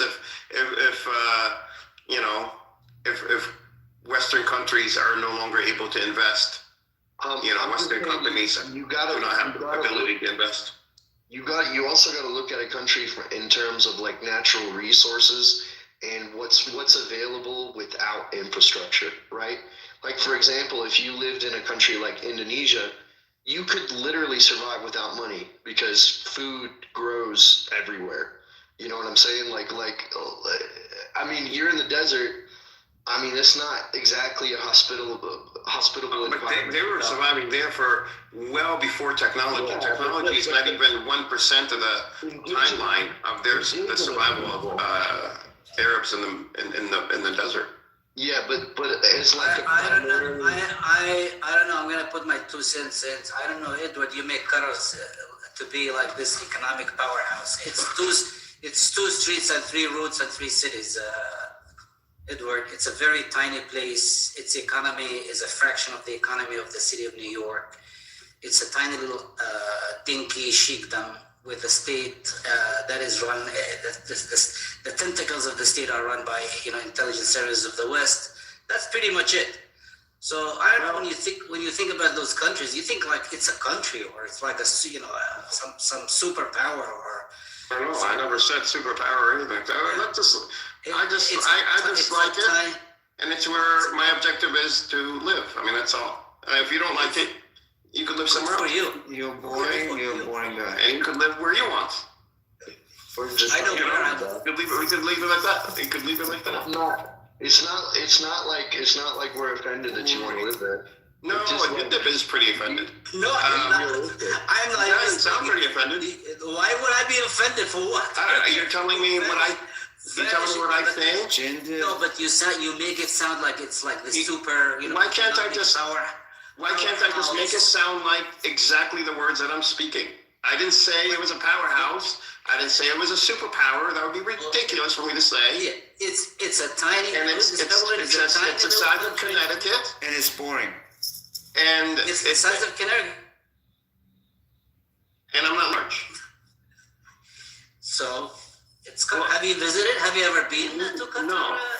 How do you know? Why do you take my advice, Edward? Good luck. You should take a trip and see how much you're gonna like. Yeah, Edward. Well, why wouldn't it? I don't understand why you guys think. I know me better than you guys know me. You'll see. I know you. It's a country. It has a couple of cities. Life is slow. It's Edward. There's nothing fancy about it. Edward. And that's there's nothing wrong with that. Go to Oman. If that's I know Oman is really nice. I heard that, but the infrastructure is just better in Qatar. I also like convenience. So I think Leo fell asleep. Rio, are you sleeping? Because the girl comes in, she waves at him, he goes into the private room every 2 seconds. Leo, are you there? Really? That was me. I've been watching this behavior for the past 4 days now. Girl comes in and waves at Rio. Look at Rio. She comes up for a second just to wave at him. If he doesn't pick up, she leaves. That's funny. Yeah. You talk to him to say it very, very. I think Qatar is a good place for you, Edward. I think we just fine. You should go to if you really want like a Muslim place, Malaysia or Indonesia or something, and cheaper as well, Edward. No. Indonesia would be infinitely better to live in than Qatar and much more stable. Not for me. Just tsunamis and earthquakes and all that shit. To eat Malaysian food, I tried it. It's pretty good. Malaysia is a nice country. You're sipping the Kool-Aid, bro. You're sipping the Kool-Aid. My Kool-Aid. You gotta sipping the visit- Kool-Aid? No, you're sipping the New York City Kool-Aid. No, I've been to Qatar. You haven't. I've been there. So what? And I'm telling you, it's boring, but you don't. What? Okay, but I'm not looking So for Mazi, excitement. they don't have clubs? What do you think? Connecticut is not boring? You don't think What Connecticut do they is do not at the boring? club? There's a bunch of guys dancing, no girls? Good point, Edward. Good point. This fucker, Mazi. I lived in New York City. Yeah, I've been. You live in New York City, huh? Yeah. Yeah. No. New York City is a. Did you say something? Did you say something? Yeah, of course, it's New York City. Yes. Yes. You live in the city, Mazi, or you live somewhere else? In the city, yeah. Yeah, you are such a fucker, huh? What the Yeah, hell? that's it. It's a Chris to me. What's wrong with this guy? You're right today. Because he expects you being in New York City, and he's right about this, that you are probably a troublemaker. No, Well-traveled individual. You know what I'm saying? No, but this So what don't they have, Mazi? Compare. Let's compare Qatar with Malaysia. What don't they have? Okay, Qatar- so Malaysia is just more lively. Actually, no, I can't say Malaysia. I've been to Indonesia. I haven't been to Indonesia. Malaysia. How is Indonesia compared? Indonesia's live, man. It's live. It's like you said, it's cheap. It's good food. But I'm not gonna lie, Qatar does have good food, but it's not as live. It's just slow. good Iranian food, huh? Good Iranian food, Mazi, huh? Yeah, but not better than Dubai. Dubai has better Iranian food. Dubai doesn't have very good Iranian food. Yeah. You can get around anywhere in Indonesia on a fucking object that costs you like fucking 300 rupiahs. Look, I don't even know what that is. Why would I even get around it? Gas is like not even an issue. It's like a little motorcycle. It's like a scooter. Oh, that's all I need. Remember, you can move to India and support India. Oh, yeah. I could move to India. No. Yeah, battle it out, fight a If you, cow for my and guess land. what? Guess what? You would, and the water. I know people say it's dirty water, but in the beginning, yes, you're gonna have some stomach issues. But I think eventually you get you get used to it. You get used to it. or you can do is go to Somaliland. He's about to get recognized by Israel, you know. No, I'd rather stay in the Middle East, and I'd rather stay closer to, its finance centers. You don't want to live inside Palestine once it becomes too steep? Yeah, definitely. Or maybe you could try living inside Israel. No, Israel. You go occupy it slowly, and then take over their land. Israel's infrastructure is not very good either, and Israel is just. How about Iran? Completely dependent on Western, funding. So One US dollar equals like millions of whatever currency it is in Iran. What's currency is it? Toman Real. Taman. Yeah. So how many Taman is it? $1 US, Mazi? 1,000? Maybe? No, it's like 200. That's some crazy number, bro. 200,000. Edward, can you imagine what you could do with that currency? It doesn't work that way. You could. It's the worst in the world. Yeah, you could play games I'm with it. saying You could. Don't gamble though. You could give it away. To some people. No, but it doesn't. I mean, it still work. Like, it doesn't. It doesn't mean you have $200,000. And you can be connected to the government. And guess what? Since you're an American, they might even let you slide. Hey, you can carry a gun. Right to self-defense. Oh yeah. They'll give me a gun, and next thing I know, I'm part of the IRGC. No. That's it. Nobody's making you part of the IRGC. He's trying to recruit. Amir is trying to recruit. He does get paid, Yep, he does. Oh my He gets God. commission too. Yeah, sign me up, dog. In those countries, I think you could pay and get a license for the gun. I think Edward should go to Indonesia though. You find a nice Muslim wife. No, I don't want Indonesia. I mean, there's nothing wrong with it. I mean, look, that guy that comes in here, Edward. You know who I'm talking about? I'm not gonna name any names. Remember the funny guy? He's married to his wife in Indonesia. Yeah. No, Malaysia, Indonesia. And Malaysia, Indonesia, both of those countries are good. I want a small country. Yes. I want a small country. I don't want something big. I do want boring. I think Oman is a better fit for you, bro. I know Oman is very, very Or nice. live in Ireland, bro. They're the big support of Ireland is Palestine. also very, very nice too. Oh my God, go to Ireland, but don't become a drunkie though. You know, there's a lot of people in Ireland, they're drunkies. Yeah, they, yeah. You guys know You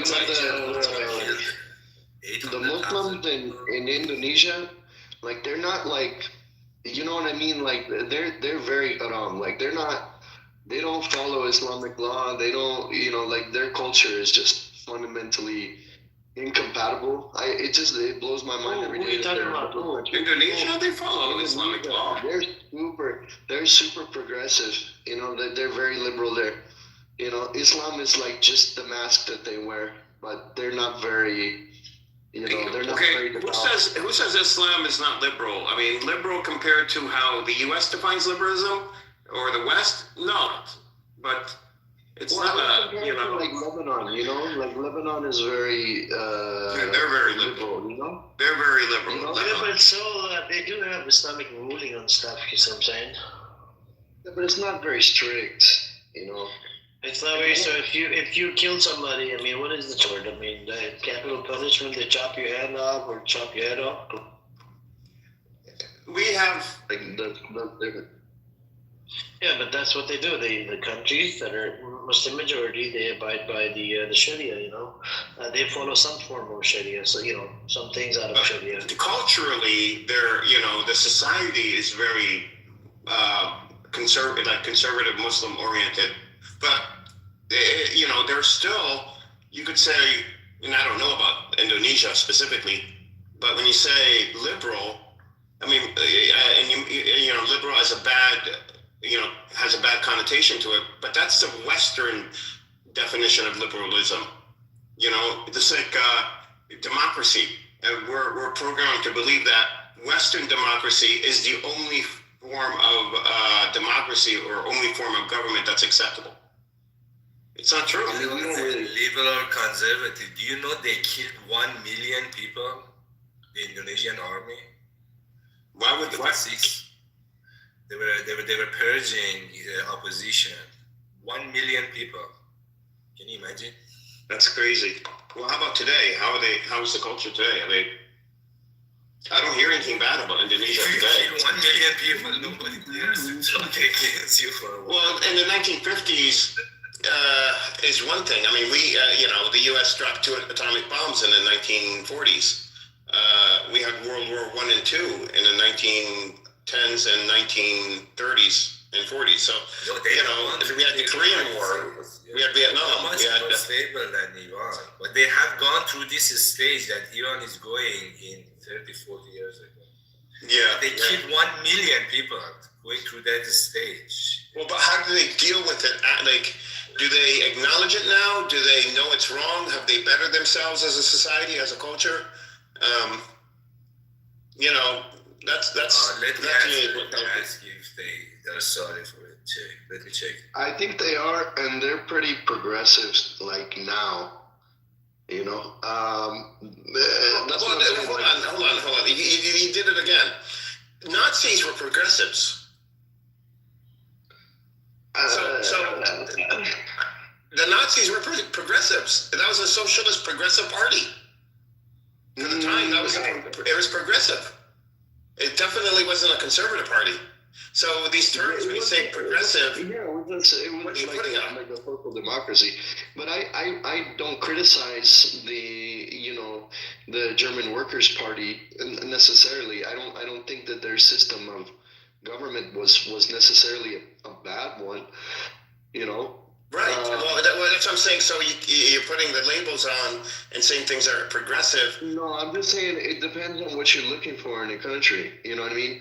Because you can go to Indonesia, the culture in Bali, which is very, very progressive, is not that much different from the rest of Indonesia, except the rest of Indonesia wears the Muslim mask, Of course, you're going to hear call to prayer, people, they do salat, but outside of that, they drink alcohol, they gamble, they're very, it's kind of a wild place. It's not super conservative, is what I'm saying. But a Muslim country doesn't necessarily have to be a super conservative country. And I'm not saying that Muslims have to allow alcohol or anything, but you wanted to avoid like the Western progressive religion, right? No, the agenda, the Western agenda of liberalism. I specifically said like the LGBT, where they're pushing it on people and teaching it in schools to children. This is just one example, but in America, you can, they sexualize children in the media and marketing. They sexualize and degrade women in marketing to sell products. You can get away with so much more. You could do drugs, and nothing happens to you. Hard drugs. There's a bar on virtually every corner. People are robbing and stealing all over the place. I mean, the murder rate in the U.S. is absolutely insane. There's so many things. The tax rate is getting higher and higher, and nothing is happening on the ground in terms of fixing the roads and new fiber optics for internet and smart grid technology. You know how old our electrical grid system is in America? How sensitive it is? Which state you are, Edward? Which state you are? I'm in Connecticut. Move to South. Go to North Carolina, man. Yeah, actually, North Carolina, people are moving there. That is a hotspot to move to. It's one of the last places in the country.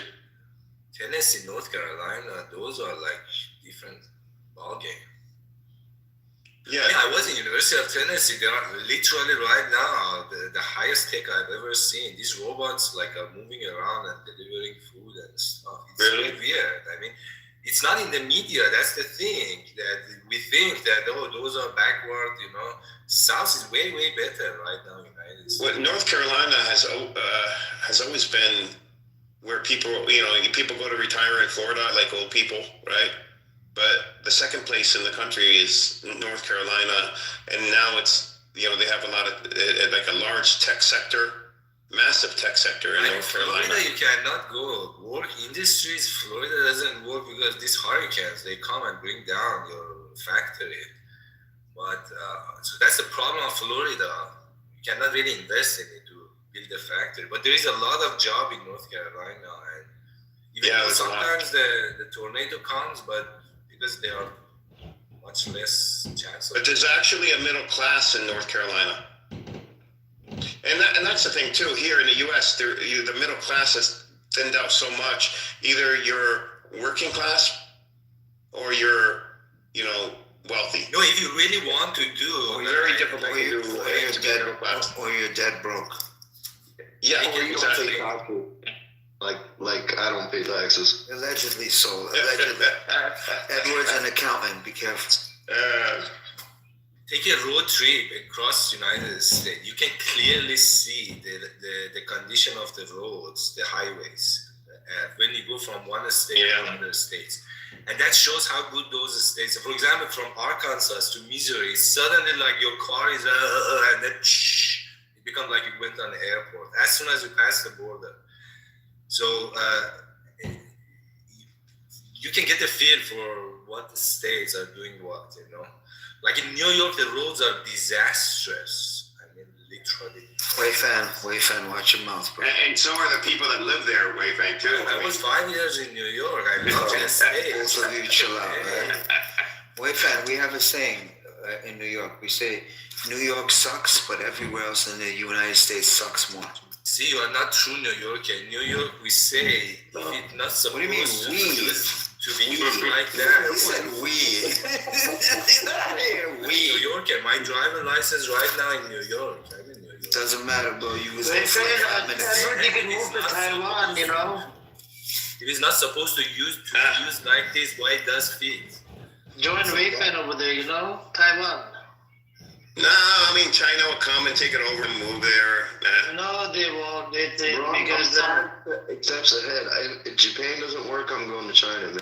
I'm not even. No, Japan is a good country to move to too. Yeah, you'll be fine. Japan is cool. China's it's all right. I mean, you go, Make sure to try out those fried roaches as well in the Wuhan market. But guys, when you are in Asia, you can never call yourself Japanese. It has a lot of protein in it, fried roaches. well, they have those. Chocolate covered grasshopper. Right? I saw those in Thailand. There was so many of them. Like right now, if I go out and talk to people and say I'm Taiwanese in Taiwan, they will laugh at me. In New York, I could call myself Chinese, bro. You will So not that's be the able. problem of China and Japan. You can never call yourself Japanese. You can Even from Singapore. Right. Even if you're from Singapore, going into China, they ask you for extra identification if you start up a bank account or something, because you're not, even if you live in China, you're from Singapore, the names are different even from Singapore to China.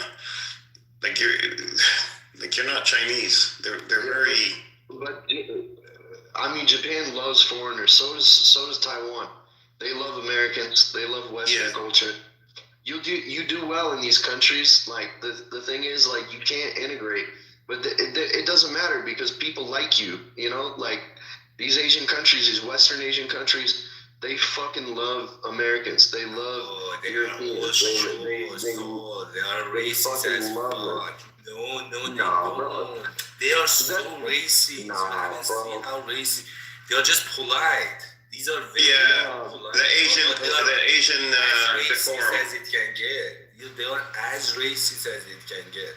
And you could tell how racist they are based on their smile. Look, like, everyone is fake in Japan. They're gonna pretend to like you, but genuinely, like, Japanese people, they love Western culture. If you're in entertainment, if you're in art, if you're in music, like, they pull out the fucking red carpet for you. That's true. If you're in business, it's different because you have to follow the social norms of the culture, and they're gonna treat you like dog shit. So, like, it depends. Like Japan, if you want to be, like I said, in entertainment and art, it's fucking biscuits and I gravy. mean, there is one If you thing trying to that get they into love business- money. No, they love money. I don't think anybody in the world love money more than Asians love money. So they do anything for money. That's one thing. So entertainment, yeah, because they can make money out of it. But they hate you. They have like a deep, profound love Confuse for that with the fact that they hate Western entertainment. You know what I mean? Like, that's their thing. Like, they have all these subcultures and stuff that are just like ripping off, American subculture. Like, it's their thing. They fuck with it. But like I said, if you get into business, it's different because they're gonna treat you like dog shit. Because they already know, like, Japan people, they work like dogs in Japan. Your boss is basically God. Like you have no rights as an employee. You do whatever your boss tells you to do. But if you open up your own business and it's in entertainment in an Asian country, you're fine. But I mean, I'm not interested in working for a Japanese country. I'm not interested in business in that regard. So I'm probably all right, but I would never work for a Japanese company. It's so fucked up when you work there. Like, when people call each other. For example, right now in the United States, if I work in a company, if I see the CEO, I will just say, hey, for example, David. But in South Korea, when you call somebody, there must be three components in that name. The first one is their rank in the company. Like, for example, I have to say CEO, then their, I guess, is degree, and then their last name. So, for example, if you are a janitor, so every day people are calling you janitor diploma, I don't know, Edward. That's the way they call each other. They have to remind each other at every instant possible their rank in the society. It's such a weird system. Yeah, that's how Asian societies are. There's a name for it. It's not bad or it's not good. It's just that's the way their society is. It is different. And but I've read a lot of science fiction books from China and Russia and Japan, and that been obviously translated into English.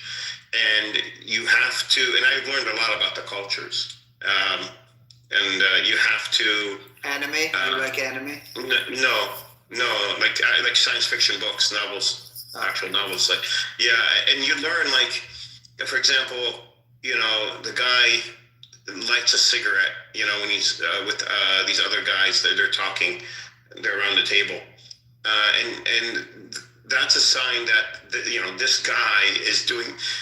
He is not conforming. He is being disrespectful. He is, and he's the bad guy in the book. But you, as Americans, wouldn't know that, though. When you're reading it, you have to pick up on those little, like, idiosyncrasies. Like, for example, when somebody interrupts someone that's speaking, and if that person is a higher status than you, not by much, just even by one level, and you interrupt them, then it's a really bad thing. And in the book, the author expects you to know that that's a bad thing, and to know, okay, this is a bad character versus the good characters. And I asked my friend about it, because there was one, I forgot what it was, a book I read about two cars that were delivered to China, and one of them, they're both identical, and it was the boss and the employee. They both ordered the cars for themselves. Unfortunately, when they ordered the cars, one of them, they're both same exact model, same everything, except one of them had a sunroof, which the employee, his car had a sunroof, and the boss's car did not. And instead of just, and you can't do that, you're supposed to have the sunroof, like if you're the boss. You can't do that in China. So you would think, okay, well, they'll just swap cars. But no, they returned the cars and forgot about the incident. And they both end up without the Jaguars that they ordered. Edward, can you please stick to the topic, please? What's the topic? Zionism and Pahlavism are worse start. Oh my God. Nowhere in there does it say, nowhere in the topic of the room does it say China automobiles. Well, leave it to Edward to divert. Well, hold on a minute. First of all, you Iranians, listen to me. Don't gang up on me when we were not talking about Pahlavi or Zionism for an hour now. And Mazi was telling everybody about how boring everywhere else in the world is except for where he lives. That was the original topic. Still to Pahlavi, that's where Mazi stuck where he's stuck.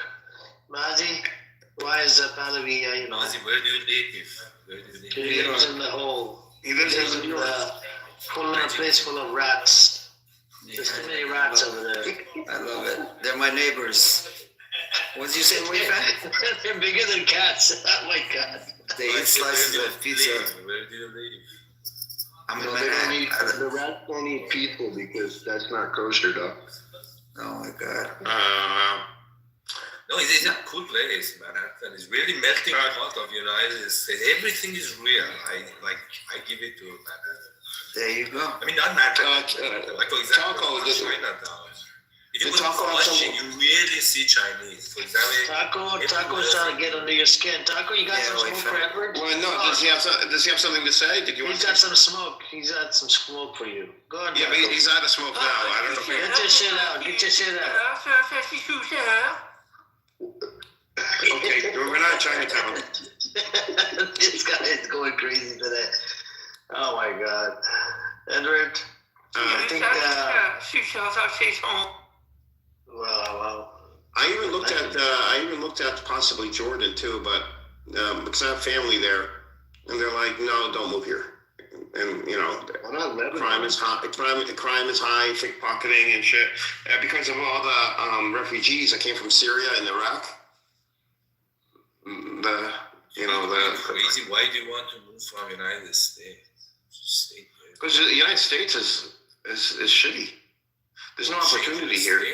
There's no opportunity to meet people that can, open doors for you and give you opportunities. There's nothing here. There's a lot more opportunities in America, Edward. Come on, man.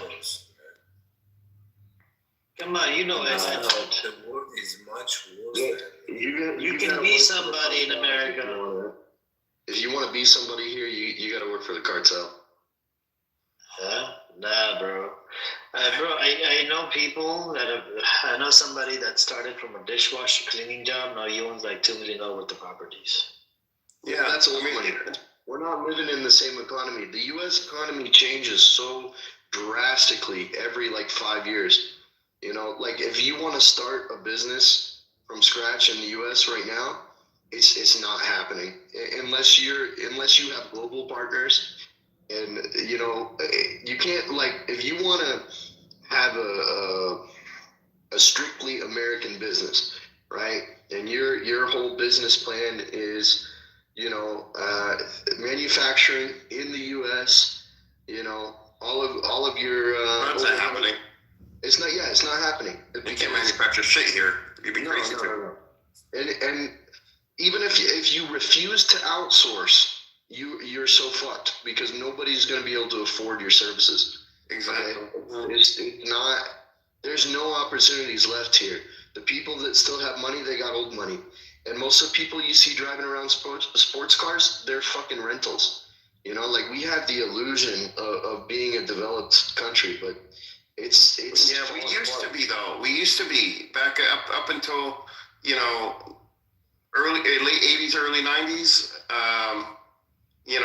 Because I'm watching this YouTube video where it was common for 8-year-old children to come home and be alone in the house. Yeah, it was latchkey kid, man. Yeah, Latchkey kids. Is that what they call it? Yes. So that's how I grew up.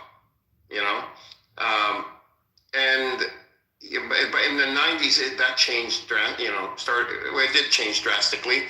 The feminine movement has become entrenched, and men became wrong and women became right. Literally on TV, if you look at the old shows, women are always right no matter what they do. And then by the time you hit the 2000s, you couldn't afford anything. A house was 200 or 300% more than it was a year or two prior.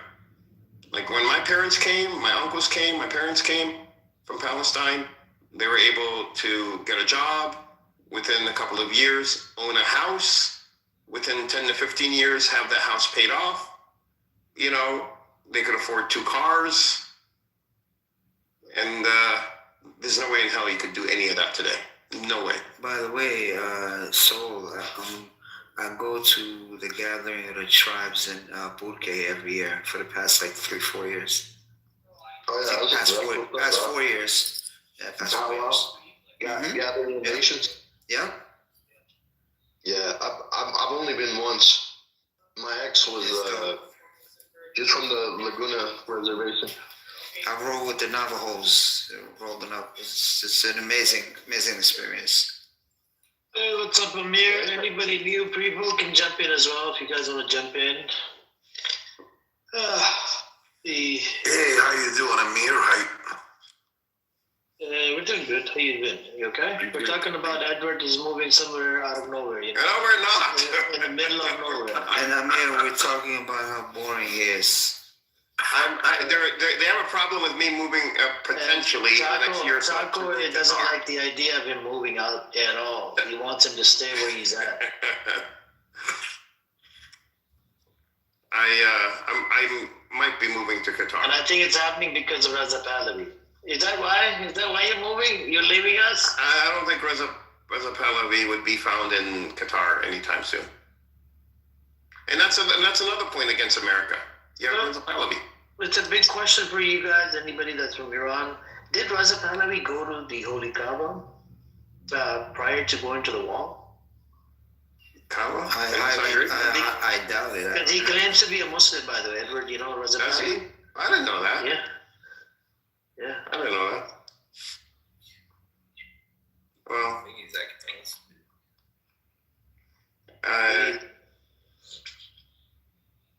So what is the reason why all these officials, they have to go kiss the wall? Like, what is the reason?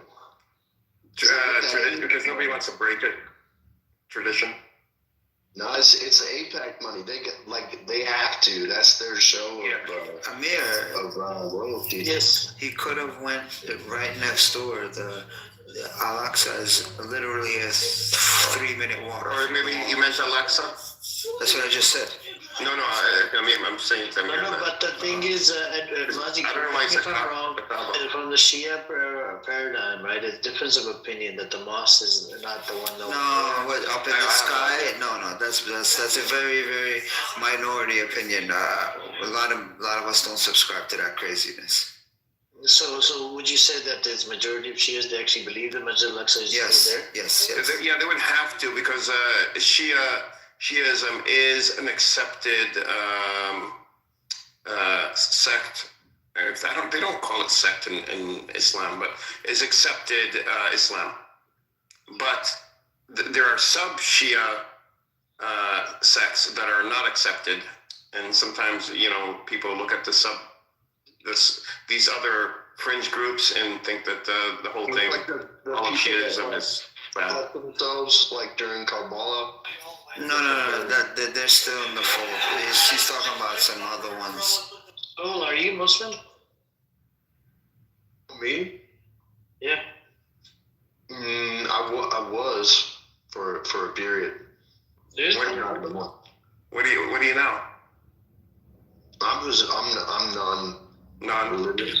Were you? You're a nun from the church? I'm non-religious.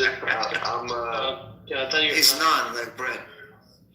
Okay. Where is Brett? I'm a Gnostic. What were you before Islam? Were you born a Muslim? Or I shouldn't say that. I was raised Christian. Okay. But yeah, I'm non-religious. I still believe in God. I'm just not. You know what I mean? I'm anti-dogma, is what it is. I just don't. You know what I mean? Like, to me, the religious stuff is just an extension of culture, and I just can't swallow dogma. I cannot. The more I researched and the more I studied, the harder it was for me to commit to a religion. So I had to leave. Just to be an honest, truthful person.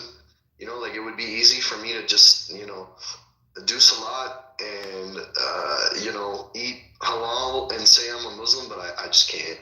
I can't. And be honest with myself. But you still like partying, huh? No, I don't party. I'm very socially. I'm socially conservative. I don't do drugs. I don't drink. I don't party. I drink occasionally, but. Yeah, but some Muslims can say the same thing. They're socially conservative. Yes, Rayfan, did you want to say something? Do you guys observe the last Friday of Ramadan as the day of Masjid al-Aqsa? I don't think so. Shia tradition. No. This is a Shia tradition of many Sunnis don't. I haven't heard it, and Wait, I can't say for. They don't. Yeah, I can't say for all of the Sunnis. So this is a big thing in Shia. They come out and like in huge numbers. The last Friday of Ramadan. This is called the day of Masjid al-Aqsa. Khomeini started it actually. This is really big in Shia. Assalamu alaikum, everyone. Good evening to y'all. Everyone's in the space. For a Zionist, you can respectfully fuck off. Rondo, how's your fast coming along? How's your Ramadan so far, brother? It's good. Alhamdulillah. I'm diabetic. I'm not supposed to fast. Oh, then please, brother, don't fast. No, alhamdulillah. Don't. You're not supposed to. Now, brother, I've been fasting a lot for the last last like 10 years or whatever. The last 3 Ramadans, what I do is I eat a lot of carbs and more protein. So I mix it up. Or you could maybe fast like the kids, like half a day. Nah, bro, no. That shit's not for me, bro. But alhamdulillah, bro. All I gotta say is, man, Allah, we all see a free Palestine and we see the annihilation of the Zionist entity that's cancerous. Inshallah. Feel like the Zionist entity is gonna soon. Inshallah. What do you have? Country music playing in the background, Rondo? I'm at an Arabic cafe. I'm having my Yemeni chai and pizza and enjoying the snow. I mean, pizza is amazing, Yemeni tea is amazing, but to have them together is pretty disgusting. Yeah, that is a little weird. I haven't drank my Yemeni tea yet. Wait, Mozzie, aren't we supposed to be getting a blizzard or something? Yeah, I just looked actually before, maybe like an hour ago, I looked on the thing, on the weather report, and it's supposed to start at like 10, 11 a.m.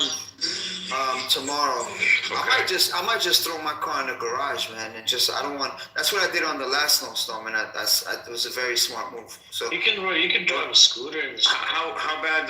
How much? What are they predicting? How many inches? But they said, are they saying blizzard? Yeah, they're saying blizzard warning. These conditions are expected by 1 p.m. Sunday. Additional coastal blah blah blah blah flood warning. It says there's a 60% chance of snow. And then by 2 p.m. it goes up to 70%. How many inches, let's say, later on? Doesn't say, I don't see it. Yeah, because they say blizzard, and I'm not finding that they're giving, the standard blizzard.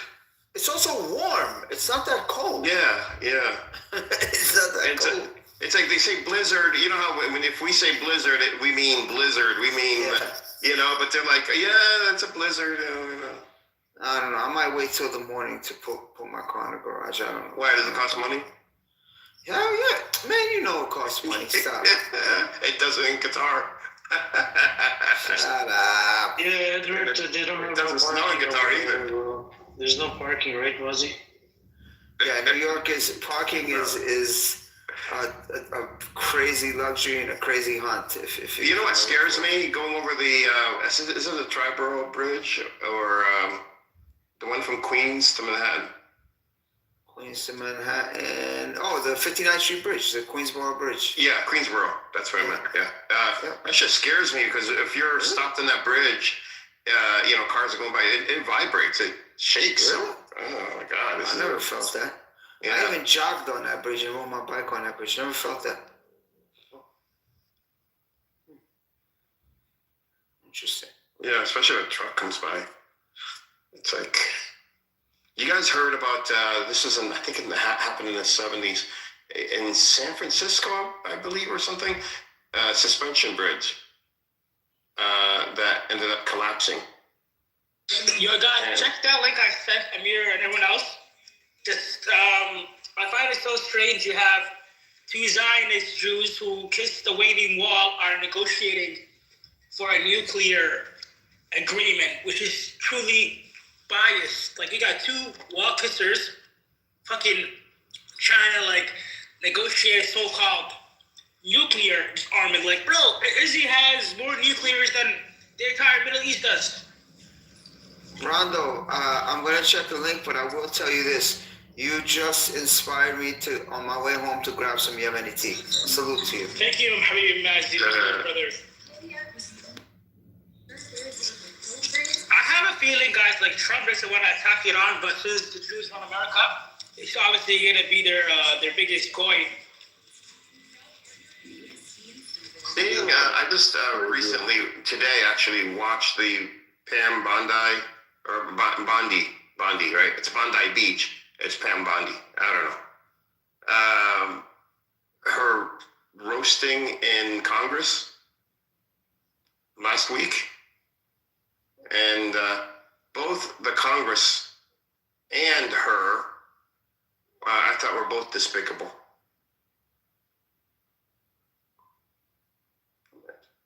If you guys watch it, it's really intense. Yeah, but she was the Attorney General, by the way. Edward, did you say you watched it? Yeah. I think you were blind. Well, watched as a figure of speech. Yeah, he always says watched. Yeah, watched, saw, figure of speech. Blind people don't change their vocabulary when they're blind. But it was pretty bad.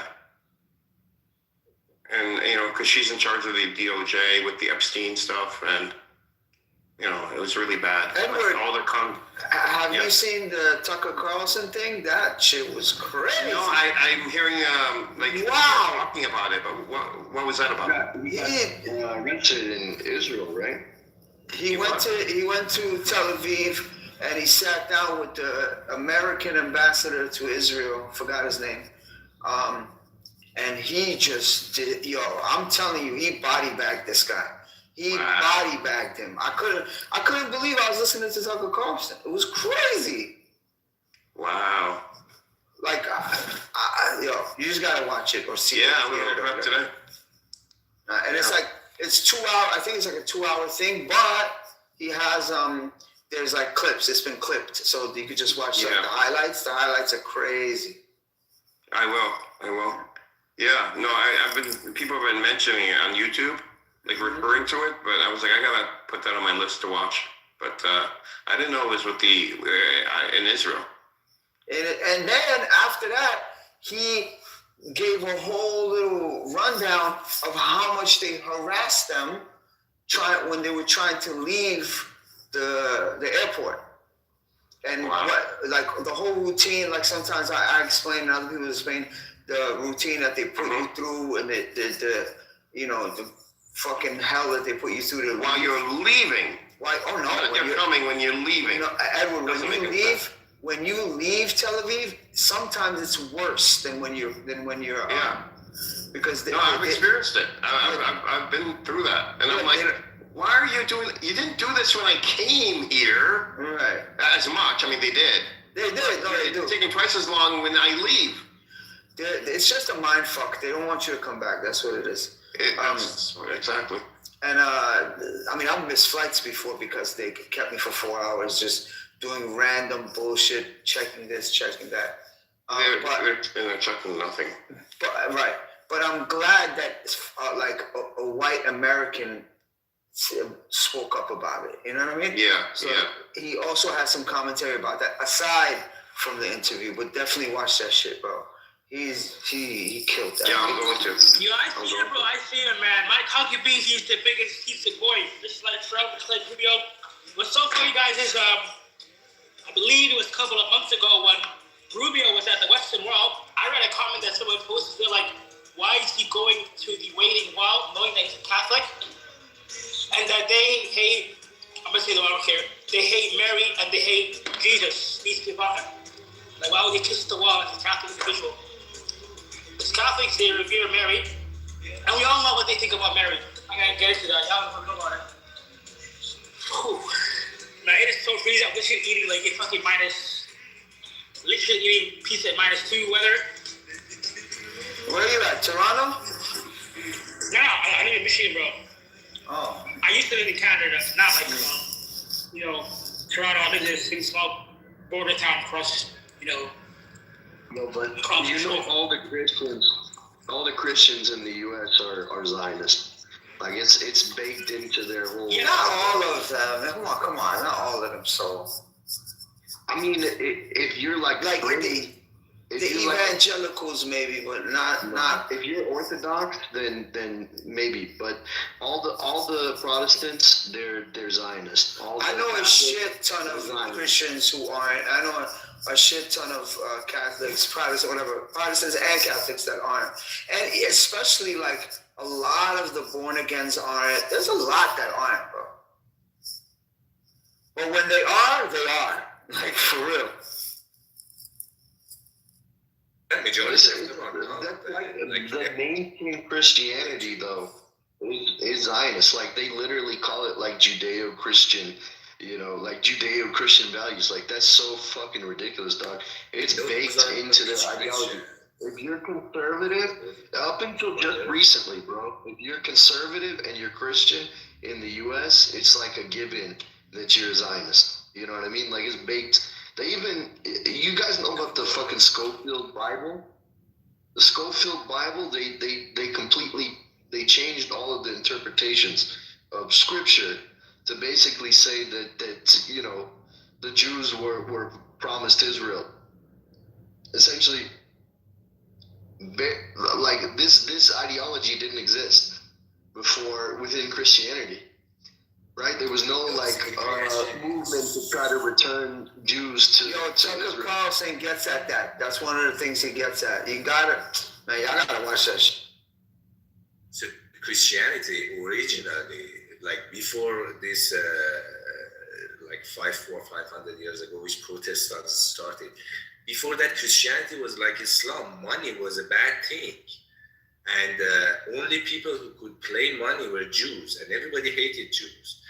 Then a bunch of Christianity changed, and they thought they bring this idea that people who are rich, God actually loves these people.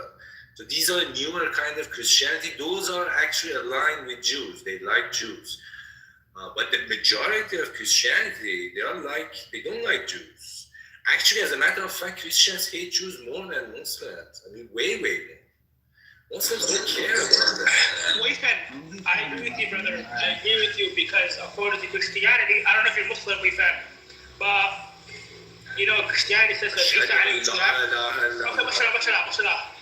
According to Christianity, Isa alayhi salam was killed by the boys, right? So at first they harbored hatred for them. Why do you think the Crusaders, who were Catholic, they massacred the boys? Because they know in their Bible it says that he was put to death by them. The Schofield Bible is very interesting because it is majority Protestants that read it. Maybe a few Catholics will. A lot of them say that, oh, he was put to death by the Romans, but actually it was some boys. Even the Quran talks about it. It mentions that, like how they were trying to kill him, but you know, you can probably guys know what I'm talking about. So they actually hate Jews more than they hate Muslims. Actually, so I'll say the Jews hate Christians more than they hate Muslims. Oh yeah, the Jews definitely hate Christians. I mean, they spit on them when they come to the West Wall. They're spitting on people. I mean, and obviously, yeah, like Talmudic Judaism, it literally says that you know, Maryam is a whore and Jesus is boiling in excrement in hell. Like this is mainstream Judaism, you know. I mean, literally in Europe, it's so bad that they had to put law to ban like anti-Semitism. In the United States, there is no such a law. Like if you don't put the law, they come out and curse Jews. This is what they are. Europe is mainly like Christian, traditional Christians. United States and England are mainly Protestant Christians, the newer version. So in the traditional Christianity, they need to put the law to make Christians not attack them. Otherwise, they will attack them. In the Zionism, it's in America, I think majority evangelical Christians, not the Catholic, by the way. It's actually evangelical Christians.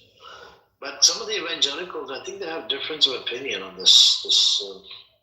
I don't even know how it makes sense. How is this a holy land? You know, I don't know. This was created by atheist, agnostic people that didn't even believe in religion, and then all of a sudden they call it holy. And I actually cornered somebody on this. You know what I brought up longitude and latitude coordinates. Can you provide it to me from the scripture? They could not provide me the longitude and latitude coordinates. And even the area that's mentioned in their book, I mean, that's not where Israel is. It's like, you know, they've taken over more land, or like they moved it. It's not at the right spot. So I mean, the only thing, like the actual biblical scripture does say that you know, when Christ returns, he's going to rule from Jerusalem, from the Mount of Olives, you know. But I mean, that doesn't mean that like the Jews, like biblically, the Jews now that have rejected Christ, they're not God's chosen people according to the Bible, and they have no claim to Jerusalem whatsoever. You know, and that's why the Schofield Bible came around, and it's not like every Bible is a Schofield Bible, but they all use the same interpretation of the Schofield Bible, right? So it fundamentally changed Christianity in the West after the Schofield Bible was written, because that dictates how people interpret Scripture. You know, like the actual Scripture never says that the land, the kingdom of Israel is a physical location, or that Jews who reject Christ are somehow the chosen people. They're not. Scripture says that Jesus Christ removed them from the kingdom of Israel for rejecting him, for rejecting the Messiah. So, people who are like real Christian, Orthodox Christian, yeah, they're not Zionists, because Zionist is not a part of biblical Scripture.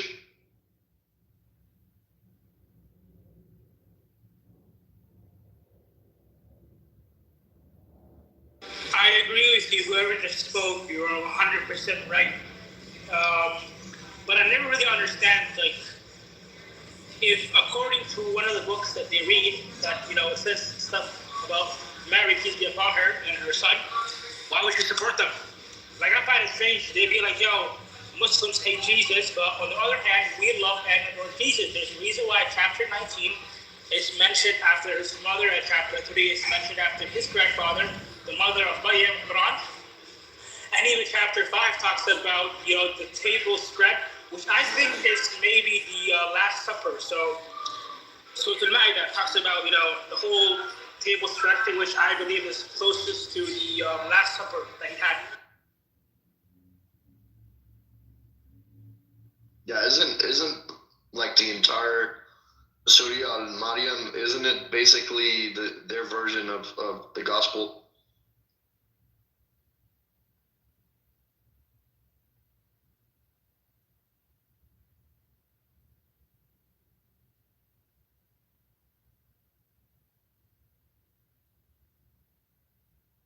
What did you say, brother? Who just spoke?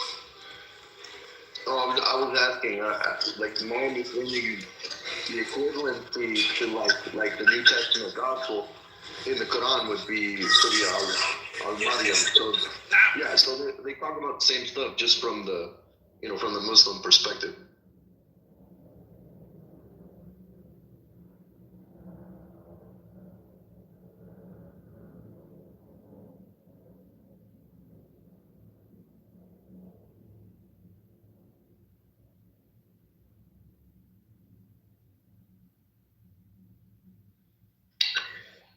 All right. Looks like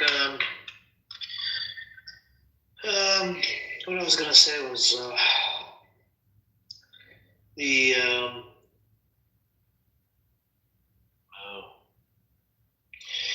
Judy. Edward, do you think Judy's gonna come back on the SAP or no? Who's Judy? She's a Palestinian. Is that Buttercup's friend?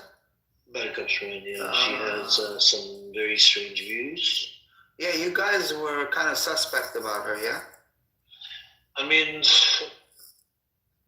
she has some odd views, but, Jindab said that's normal.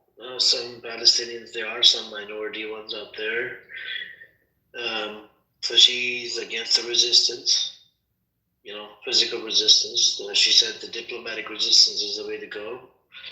Go through the diplomatic way, because every time we resist, she is, she does have weird views, but to me, the weirdest is when she's on this thing about there's racism between Palestinian refugees and other Palestinians in the West Bank, which is not true and not possible, because everybody's under What do you mean, Edward? Like Gazans and West Bankers? No. So but that's a good example. Like Gaza and West Bank, Gazans and West Bankers, they always like talk down about each other.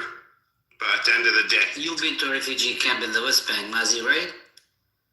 Yes, many of them. Okay, so you said you went to the refugee camp next to Balata, right? The Nablus refugee camp? I was at Nablus and Balata, both. Okay, so you saw that you actually went inside the camp, the refugee camp. I stayed there, yeah, I slept there. You slept there, okay. Yeah. Because no one in the world would have your experience, period. Okay? Now, this lady apparently comes from a refugee camp, and she indicates that... Which one? I don't know which refugee camp she grew up in. She felt like she was looked down upon as a Palestinian refugee in the West Bank. Now, when you meet those people in the refugee camp, did you see how they live, what their life is like? Yeah, of course. And you ventured out of the refugee camp to other towns or villages in the West Bank? Yeah. Okay, so you saw the vast difference between a villager or a person living in the city and a person living in a refugee camp. Okay, so you're familiar with the stuff. Yeah. So she comes from that kind of complexity, okay? So that's why sometimes her words or her thoughts sometimes come out as a pretty strange thing for Is it like an inferior? They feel inferior, like inferiority. Yeah. Something to that effect, pretty much. And she's resigned to the idea that Palestinians should never resist the occupation because their resistance is futile and it brings upon destruction and death and destruction to Palestinians. That's her thought. That's pretty. Yeah. But Jinder, I will tell you this: like, that's weird in this sense that. I'll give you an example, like Nablus, Balata, Jenin, Tul Karam, all these places that I've been to, these camps, they were the most steadfast and most ready to be resisting. So I don't know why she would think like most of them. They're ready for the smoke. They were one and all. I'm very impressed with people like you who actually take the time and they go actually spend a couple of hours in a refugee camp like the one next to it's a very impressive. Not a couple of hours, but a couple of weeks. Yeah, I mean it's very impressive. And I run into people like you who choose to come and live here. Okay, there are a few people, but you will not find them going into and staying for 2 weeks in a refugee camp like the one next to Nablus. Okay. Right. Because it's a horrendous place. You saw it. You saw how it looks like, and so on. Yeah. And if you can only imagine someone is born in that refugee camp and lives that cycle of life, the cycle of poverty and the economic cycle that refugees go through in Palestine. Yeah, and they never know when they're gonna get invaded or right. And you are familiar, if you stood in that camp and you looked across the hill, right? Mm-hmm. You would see Palestinians living in another town across the hill. They look fine. They have a nice house. Yeah, you're right. Yeah. Actually, that very particular place, I don't know if you're familiar. If you look to the west, probably, you would see the most luxurious villa probably in the world that's modeled after an Italian Renaissance building built by that Palestinian billionaire, Al-Masri. I don't know if you saw that. Yeah, they told me that they showed it to me. There was like that across the way. So if you're standing in the refugee camp and you look across the hill, you see $100 million house, but you're staying in a refugee camp that has very small, tiny little rooms that people live in, right? Absolutely, yeah. So there's a great disparity between the lives of a person living in a refugee camp and a normal Palestinian who goes about their lives, who lives in a village or a city, who probably owns a car, owns a land, owns a house, and so on and so forth. Yeah, no, it was definitely night and day. Like I'll use Ramallah. Yes. Like Ramallah was way different from like Hebron. You think you're in Ramallah? You think you're in Geneva, right? Yeah, absolutely. Yeah. So there's that vast difference. So I guess this lady who came from some refugee camp and she made her way through to Jerusalem. Somehow she probably married a person who lives in Jerusalem. Of course, people who live in Jerusalem have certain privileges because they hold an Israeli ID card, they have access to the Israeli economy, and so on and so forth. And she moved to America. So she comes from that disparity between the two things that you saw. Got it. So her words come across as sometimes, a little odd, strange, and I guess she found her little comfort zone in America somewhere. She lives in America, New York. I don't know where she lives in America, and she has a job, and she's typical Palestinian immigrant who moves to a new country, and so on and so forth. So her ideas about resistance. She thinks resistance for Palestinians would entail a kid going and throwing a rock at an Israeli tank, and the end result is always the same. Killing the kid will be killed, jailed, his house will be blown up, or so that kind of stuff. Yeah. So she's resigned to the idea that Palestinians should not resist. She just coexist and coexist. Keep a low profile and survive. Yeah. She would know that that's not an option because you don't have to be doing anything to be killed or to be arrested. And these towns, besides this guy that you talked about, I remember when he built his house there, his mansion. Besides people like him, the rest of Palestinians who are not in refugee camps, they also face the same restrictions. And actually, Edward, that guy built his house and he called it the House of Palestine. Actually, anybody from a refugee camp can go and just visit his house. It's not like it's not like a far out thing. It's just this is a very tiny place, a very small place. But the disparity, the economic disparity between a person living in a refugee camp and a normal Palestinian is tremendous. I mean, as Mazen can attest to that. That's not a normal Palestinian. That's a multi-billionaire. Yeah, I understand. You're talking about the guy that built the Rabi, right? No. That's one of his cousins. No, that's one of his cousins. No. Oh, well, still, I mean, but that's not normal. You're talking about a different billionaire. No, yeah. No, another ultra-wealthy Palestinian who's his cousin, by the way. They're cousins, okay? But two questions for you. First, didn't you find it strange that she said when she goes to school that she has to hide the fact that she's from a refugee camp? Yeah, that's a little odd. Very strange. It's not like she goes to school and know that she lives in a refugee camp. That's what I'm saying. Well, that's crap. That's utter crap. Yeah. Yeah, and then second question is, what do these billionaires do, by the way, for work, to make their money? Do you know? Like who? Like the guy who I just mentioned? Rabi. No, this guy built it. I mean, this guy is Bashar is one of the members of the Masri family. They have a lot of old money. Sabih is his other cousin who owns multinational corporations. Their other cousin who lives in Nablus is older, but he made his money from oil in Texas. He's married to. He made a lot of his money in Libyan oil and oil in Texas. And they made their money outside. They're billionaires from the outside. They came back in.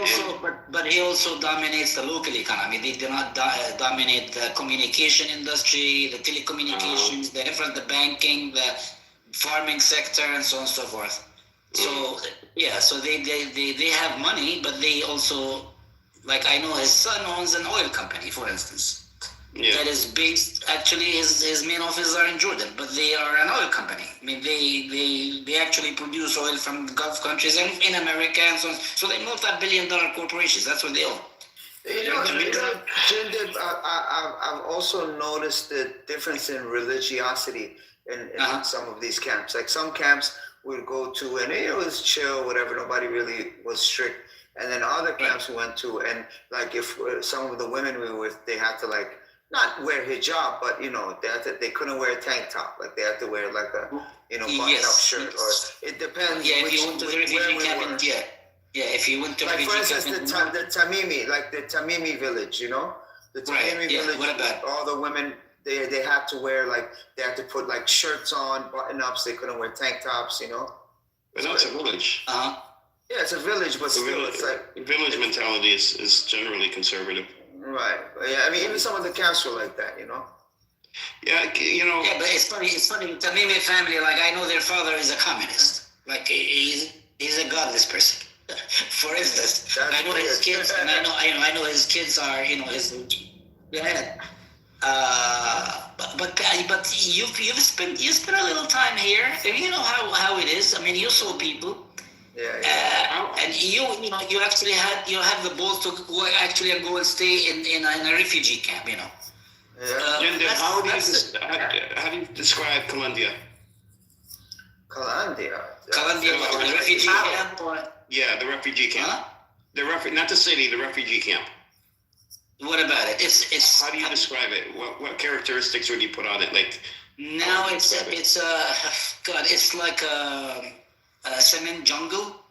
It's above the borders of Jerusalem, and it's chaotic. It's fucked up. It's it's disorganized, and Israel pretty much took over the entire Colombia area. There's the airport, right? Remember the airport? Yeah. Yeah.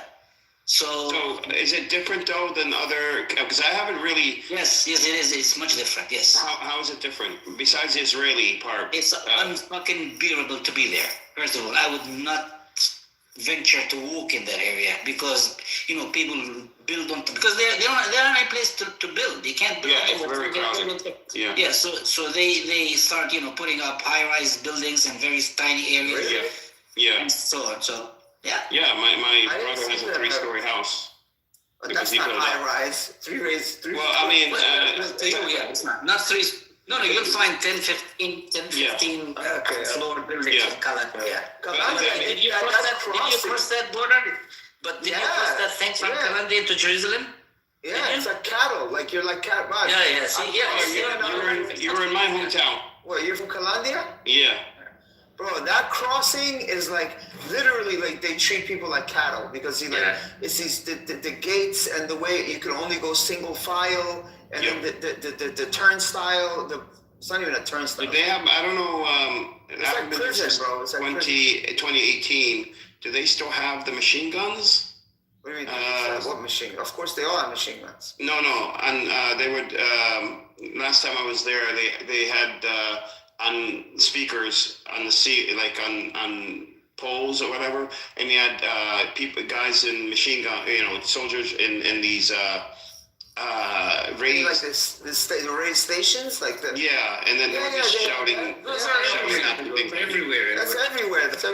The checkpoint like when you want to get to Jenin, the checkpoint there, that shit is crazy. That's like some movie shit. So you cross from the north into Jenin? Yeah, bro. They put you in these waiting areas, and they're like these little compartments. Compartmentalized little mini rooms you sit in, and there's no roof on them. So on top of you, there's this circular railing, and on those railings, the guards are just walking back and forth with their machine guns pointed at you. I'm waiting for them to just give me my passport back. Yeah. Like, what do you? My friend asked. She was like, "Why are you pointing guns at us? We're just sitting and waiting for our passports to get clear so we could go through the thing." And they just start laughing at us. They're crazy, bro. Yeah, these are probably border patrol, which are the lowest IQ. I mean, they're 18-year-old IDF soldiers, bro. They don't know what the fuck they're doing, which is the scarier thing because they're so young. Yeah. I had a question about West Bank. Maybe somebody can answer, but like these Palestinian billionaires, living in these like villas and shit. Do they still deal with aggression from settlers, or are they somewhat shielded, from the occupation? No, they're not shielded from the occupation. What do you mean dealing with settlers in terms of what? Well, this very particular person is a very wealthy character. Well, like the settler aggression where they come and they harass people and they try to, take over their homes and that sort of thing. I don't think they can walk into this guy's property because this guy, has investments inside Israel too. And I know he financed a university inside Israel, for instance. I know that. We're talking about a multi-billionaire, not a millionaire, multi-billionaire. Yeah, the billionaire are a different breed. I mean, they cross borders. I do want to ask Baraka, does she still not believe in resistance? Baraka? I don't not believe in resistance. I just don't believe in I just No, don't. I'm saying not I you. just- I'm saying your friend. Your friend. Oh, Judy? Mm-hmm. She feels like it's been futile in the past for her family. It hasn't helped her family. So she doesn't believe in resistance. Okay. She believes in nonviolent resistance and like But diplomacy. non-violent, they tried it over and over again, but you know. They also tried violent, and her family suffered for it. Right now, but non-violent didn't work, and the violent one did work for a little bit. What she says both didn't work. Both didn't work. The Israelis have an obligation to keep the law. It's okay to stand with the occupation then. It doesn't stand with the occupation. She says the Israelis have an obligation to follow the law. That's nothing to do with. So it means Violent that doesn't trust work. the Israelis. Trust Israelis. She says violent doesn't work, nonviolent doesn't work. The Israelis have an obligation to uphold the law. I understand, but you know what that entails, right? It means believe Israelis with your life. It means bend over and get fucked and raped in the ass like it's been happening for over 50 years. Yes, unlike you, she's had to experience that pain for her entire life for 3 generations. See, you like to assume shit. You don't know my background. You've right? never lived Respectfully. in a refugee camp. Do you know that my people have been enslaved? I think you don't know about that, right? So we're just going to leave it at that. We're talking about Stop assuming shit. Hold on. Stop assuming shit about others, okay? When you come into this space, stop assuming about other people. So you're saying you experience the same hardships? No, not me. God, you know. Where are you talking? So where are you? I said, God forbid. I'm talking about the people where I come from. Yes, there's people who've been enslaved. I'm sorry you experienced that. I'm simply saying. Right, yeah. So respectfully, I would simply suggest saying you she not. knows firsthand exactly what you're describing. She's going through. Why are you getting mad? Wait. No. She's in America. She said that she's not resist. She doesn't want the Palestinians to resist in any shape or form, meaning no physical resistance, no diplomatic, because none of it works. So it means just believe in Israelis because Israelis She doesn't have believe this. in Israelis. She's fatalistic. They're hopeless. Just don't. So then, what is the I think that's the word to use, fatalistic, meaning that She thinks it's hopeless. She doesn't think there's a way out. Right, She just wants to save her family. She's trying desperately to save them. Yeah, the fatalistic part. Yeah, I think that's the word. She said everyone's hopeless. She went there and there were gunshots out the door and she tried to hide and nobody moved. Nobody even values their life anymore. It's so hopeless there. It's terrible. Like she just doesn't believe there's a way out. Not because she doesn't blame and she. Wait, people don't value their life in Palestine? She said her family are hopeless because things have gotten so bad there that like when there's gunshots out the door, no one even blinks. No one moves. That's called conditioning. That's not, not valuing. But that's being like just numb to the situation. Okay, listen, I don't understand. She doesn't see a way out. What do you want from her? She just wants to save her family desperately. It's just awkward to have this conversation. We're talking about somebody who's not even here. Yeah, but the thing is that we were talking about it earlier, right? And I think Buttercup and me, we went back and forth maybe a few months ago. And Buttercup said no, she does believe in resistance and whatnot. And then we had to listen to a clip that was played. And then I think she came on here yesterday as well. And Edward and Jindip were talking about it. What I'm In your room or in my room? No, it happened in your room, but they were talking about it this morning. We talked about it for a little bit. And Jindip, do you get the impression that she supports the occupation? Yeah, she definitely. Jindip, you thought that she was conveying that she supports the occupation yesterday when she was saying her family just wants relief for her? Yeah, no, I didn't get the sense that she supports the occupation now. Okay, thank you, Amir. I think you should just trust Jindip. The clip says something else. Thank you. The clip says she supports the occupation? Clip was played about, 4 months ago. Indirectly, she's saying do not resist or whatever. Diplomatic, it doesn't work. So pretty much put down your body and just trust Israelis with your life. That's about it. I think I had this conversation with her. Like she left Palestine, so it's irrelevant what her opinion is because she's not living there. So whatever she uses to justify, like her pacifist position, it doesn't affect her because she's not living there. Her family's there. Well, that's worse. That's even worse. Like, how are you going to justified. Like I don't know But what she she's doesn't doing. want her Like, family to die, is what she says. She wants her family to live, that's it. And when they're every time they resisted, her family suffered. She just wants her family to survive. That's all she wants. She wants her to get to survive. That's it. But make it make sense, Buttercup. So no diplomatic. We tried. You guys tried. She doesn't claim to have the solutions. She just wants her family to survive. That's all she wants. Is that it's a simple wish for them to not die. That's it. She doesn't see a path forward. She says it's hopeless. She's saying that trust Israelis, right? Because Israelis. She doesn't trust Israelis. Israelis tormented her family. They kidnapped her cousin. 11-year-old cousin, and tortured him. Why would she support Israelis? They've been tormenting her whole life.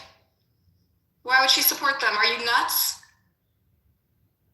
Yeah, but then what is the solution according to her? She says she's hopeless. Her family is hopeless. Everyone is hopeless. They are being ambushed. They're being the noose is tightening. Okay. She just wants her family to survive. That's all she wants. And their life circumstances are so difficult in the refugee camp that all she wants is like basic amounts of relief, like running water and electricity and freedom of movement. That's all she wants. She doesn't have a solution. It sounds like even when there's no resistance, the occupation still torments. It hurts her family members, right? So either way you slice it, there's some sort of suffering that her family. That's right. One is a slow genocide and one is a fast genocide. She prefers a slow one. Well, most people don't resist or are not part of the resistance in Palestine. It's just they have the loudest voices, but people. But they're all punished when there's a resistance happens. Yes. So what happened in Gaza? Hold on. Punished. But without resistance, are they still not punished? Yes, but you don't have home demolitions. You don't have administrative detentions. You don't have shootings. It is. No one's denying that. So with resistance or without resistance. It's better than punishment. Yeah, but she's just more punishment. That's all.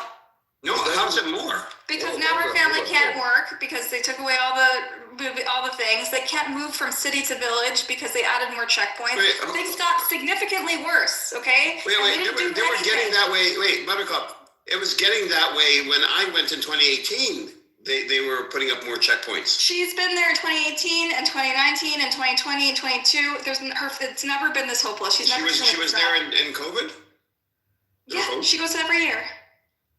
I didn't know there were flights going during COVID. But I mean, things are bad now, yes, but were they heading in this direction? Weren't they heading in this direction to begin with?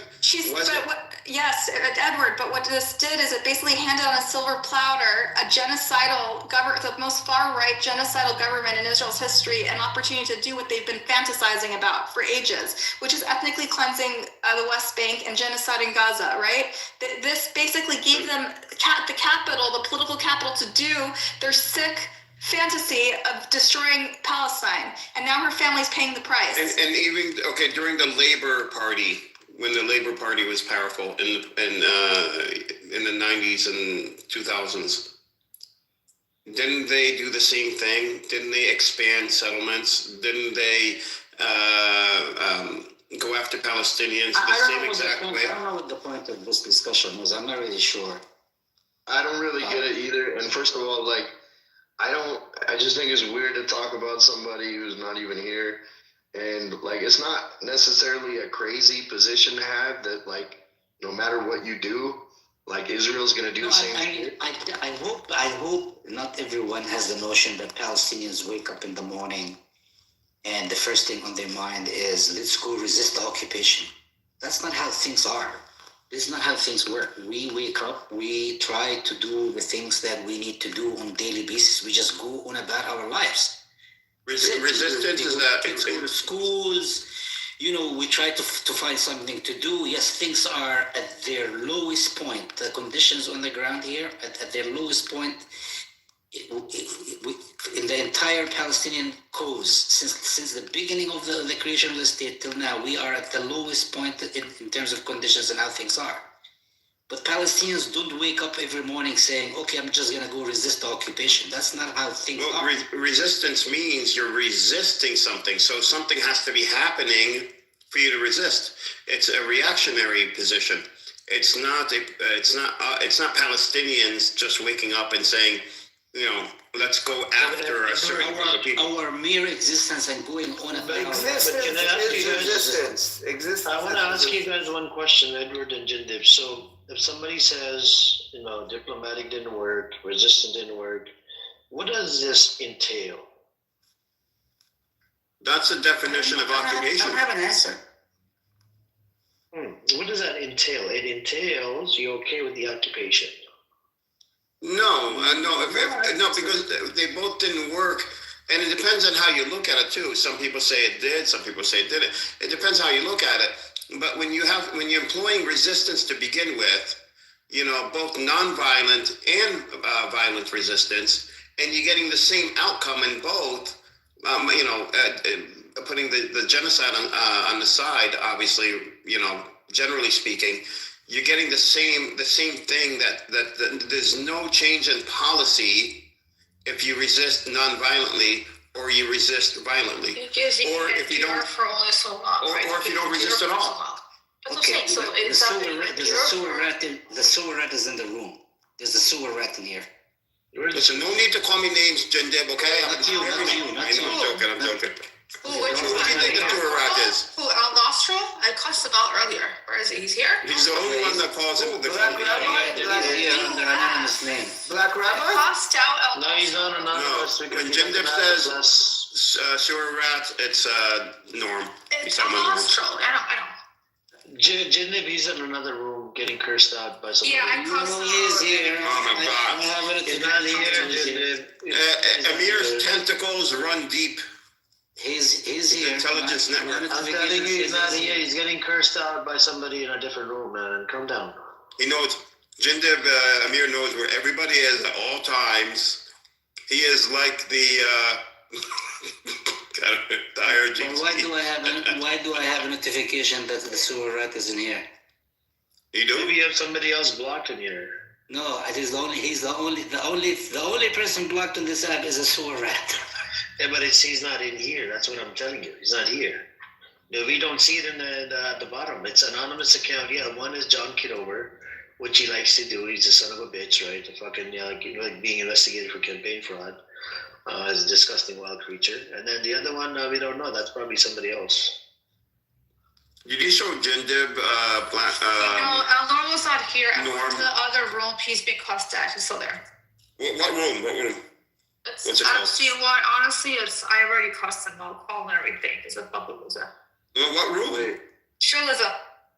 Oh. Is this guy a Jew or Yeah, Negro Jew. Brooklyn Jew. He's defending Epstein the ways I can't even tell you that. So Epstein? Oh my God, wait a minute, what did I find out?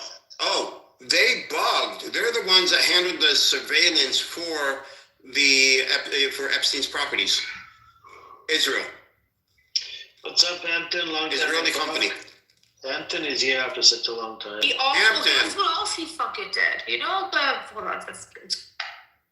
What you been up to, Hampton? You good? How's your YouTube channel? Yeah, are you staying away from Clubhouse? Seriously? Look, Ludwig is not here to troll you. He likes Ludwig, so that's why he doesn't. Edward is here, he can troll you. He likes Ludwig.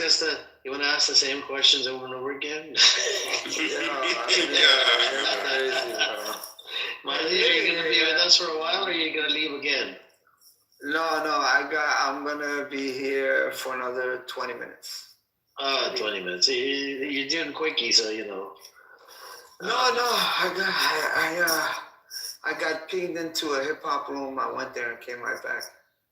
No. The Tehran radio gets big, about 1,000 people in there. No, you crazy. No, you know what got big? Earlier today, I was in a Farsi room. There was two of them. One had 5,300 something.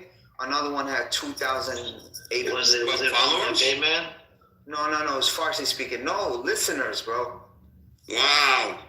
Bro, those rooms are massive. You're Iranians. I don't know. Like, you just take over. 90 million of these people. 90 million Hold on for a second. I gotta tell you guys. Yeah, but there's 100 million Egyptians. Oh, Lord. Tell us something. So, Al Normo, so somebody brought up about the fact that his Palestinian prisoners, that guy who was sodomized on tape, and there's a whistleblower. Obviously, El Normo's trying to deny it. Do you know what he ends up saying? Jewish people don't do that. He got cut to shreds. People That's lost what I their told you. Bibi shit. told me this. Bibi said some of these people are defending Epstein. But guess what? Bibi was in the room. So Bibi caught their part. He thought he was being attacked for being Jewish. I'm like, no. And Bibi doesn't even know about that sodomy case. And what happened? I don't know. And then he saw it. He knows. He's playing stupid. But anyways, this is El Normal. And then he got shit on. You know, like Jews. Oh my God. I thought children was Zionist. No. Depends on people around. It's not. But all I'm gonna say to you is the main person, the moderator of that space, she's a degenerate. I know her for a while. Sorry, he's not a chillism. I think he's a. I texted you on Instagram. Check it out. She's a really disgusting human being. I'm not really in that room much. It's just when I want to listen. Chillism has been around for. All they do is crash out, bro. Everybody's crashing out over there. That's the first. Is to trigger the people over there. Edward, you go in there. I've been there one time. First time I've been on like these spaces with Palestinians, and it was Brad Coons. He went by, and he was this white guy from the South, served in the military. Fox News all the way, and him and I went at it, and it was very interesting. This is a few years ago. That's the last time. And then I went in one more time, and then they're talking about the flat earth, how the earth is flat. I said, this room is not. Yeah, there's some dumbasses at chillism, so it's. Nathan, what's his name? Nathan that runs it? I don't know. Okay, so the room that he's in, it wasn't chillism. It's Trump, pedophile, Epstein, or we I've seen that. That's all I got. Is that Royal? It was Royal, yeah. Yeah. I didn't go in there because she invites me in these fucking rooms where they're talking shit about Muslims, and I have to sit there and defend Islam. No, I wasn't that. I mean, they do. I think Norm always comes in and says attacks the Prophet Muhammad, peace be upon him. Because every time he does, yeah. He doesn't. He doesn't. That's what we got. That's what we got to draw the line. Some of them are Islamophobes, anyways, in that room. Yeah, well, today he was attacking about people, so there you go. Yeah, it's crazy. Hey guys, good evening. Did you see the Tucker Carlson and Mike Huckabee interview? I was ranting and raving about it earlier. Yeah, that's one for the ages, huh? Yeah, that shit was amazing.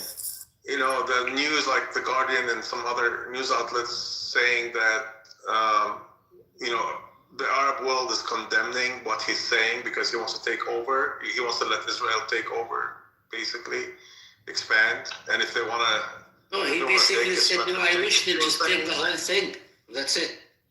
That was his words. He said it would be fine if they did. I don't think he said like it's an active plan. He was just saying, if they did, that would be fine. But he was kind of cornered. He was kind of cornered into it. I don't think he was saying it like it's their actual policy. Well, he should have said they could if they want. He was saying they could if they want to.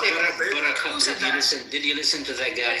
I did. And the so what do you think? Give us your input on that character. Okay. So I don't like Tucker Carlson at all, and I think he's repulsive. But he's awesome. Well, he's done a lot of. He also bought a house in Qatar. Okay. And how about Mike Huckabee? I want your reaction, Mike. But in this interview, I think I'm watching it. Like, I can't lie. Like, he killed it. Like, he did an excellent job at holding him accountable and catching him in the inconsistencies. But what do you think? What do you think about a character like Mike Huckabee, who represents the United States of America to the state of Israel as an ambassador? I mean, think of that character. It's horrible, yeah. It's awful. Where do those people come from? What Every- fucking planet do they He's, live? he's Jewish. That's why they have him on there, because he's Jewish. He's not He Jewish. doesn't represent He's Christian. the Mike Harvey, how come he's not Jewish? No, you think he's No, Jewish? no, he's like one of Yeah, the. he believes in the He's Old like a- Testament. He's a former pastor. I know he Bro, ran for how could president. I know be he was the that a governor of Jewish his state. I know his daughter is the governor of Arkansas. I know that. But this guy is a major character. He's a major political operative in America. And this is how, this is what they think and what they believe. It's very strange, isn't it? evangelical Zionist. That's what he is. Oh, he's evangelical. Oh, yeah. That's I think. Yeah, but he was talking and being scared as if, like, He believes that this is the Holy Land. This is Israel. You know what though? Yeah, like the evangelical Zionists have like even weirder beliefs than the Jewish Zionists. Yeah, because they're not following their own scripture. It's a bunch of bullshit. It's propaganda. Yeah, actually, the guy was citing, verses from the book, the Bible or the Torah, in which Abraham told them, "Here's your land. You were in Iraq. They were in Iraq. This is your land. This is the kind." I mean, it's kind of stuff that is just out of the fucking world. It's just very strange, very odd for a person his age. I mean, this guy, he's not like a young guy who has not, he's very well spoken. I'm sure he read many books. Oh, Huckabee? Yeah, Huckabee. Yeah. But they're the worst. They're the worst. They get very in their mind state. I think we're missing the fact that I think we're missing the fact that this interview was allowed to happen, and a interviewer, a journalist, was able to speak this way to an Israeli high official or an American high official in this case. But Tucker Carlson was also kicked out. This was impossible 5 years ago, 3 years ago. Listening to the guy, you would think that guy does not represent the United States of America. He literally, I thought he should be like a member of the Knesset or something. He should run for a local office, like a settlement council or something. He didn't represent American policy. It was his own sort of wackadoodle beliefs that he was representing. This is not American policy that Israel should be able to take over. Oh, it is. That's the sad part. It's 100% American policy. Why do you think they're calling it Take over Syria? To take over... Of course, if you don't know that, Samaria. You think American policy is a greater Israel project to take over Syria? To take over Jordan? by Israel. AIPAC doesn't discriminate across political lines. That's not AIPAC's position. AIPAC's position is within the normal lines. They don't believe in settler. You don't know what AIPAC's position is, Davis? You don't know what their platform is? You've never read it? You can go. It's on their website. You can find out. Just because it's on the They support two states. They support two states. Officially. Just because they may claim to support a two-state solution. They don't support greater Israel. This is some wet dream, evangelical dream that Huckabee's saying. Nobody is behind this. Okay, Buttercup, I know you like books. Look up this one book by Paul Finley. It was back in the 70s, I'm 4. And this was before any of this came to light. His name is Paul Finley, U.S. Congressman, and the book is called They Dare to Speak Out. And see what he says about AIPAC way back then. They Dare to Speak Out by Paul Finley. I don't support AIPAC. I think what they're doing is unacceptable, meddling with our politics in America. But it doesn't mean I wouldn't attribute Huckabee's views to them because they have different agendas. They're not aligned. No. What you said is that, what I said is that American foreign policy is dictated in Israel and not Capitol Hill.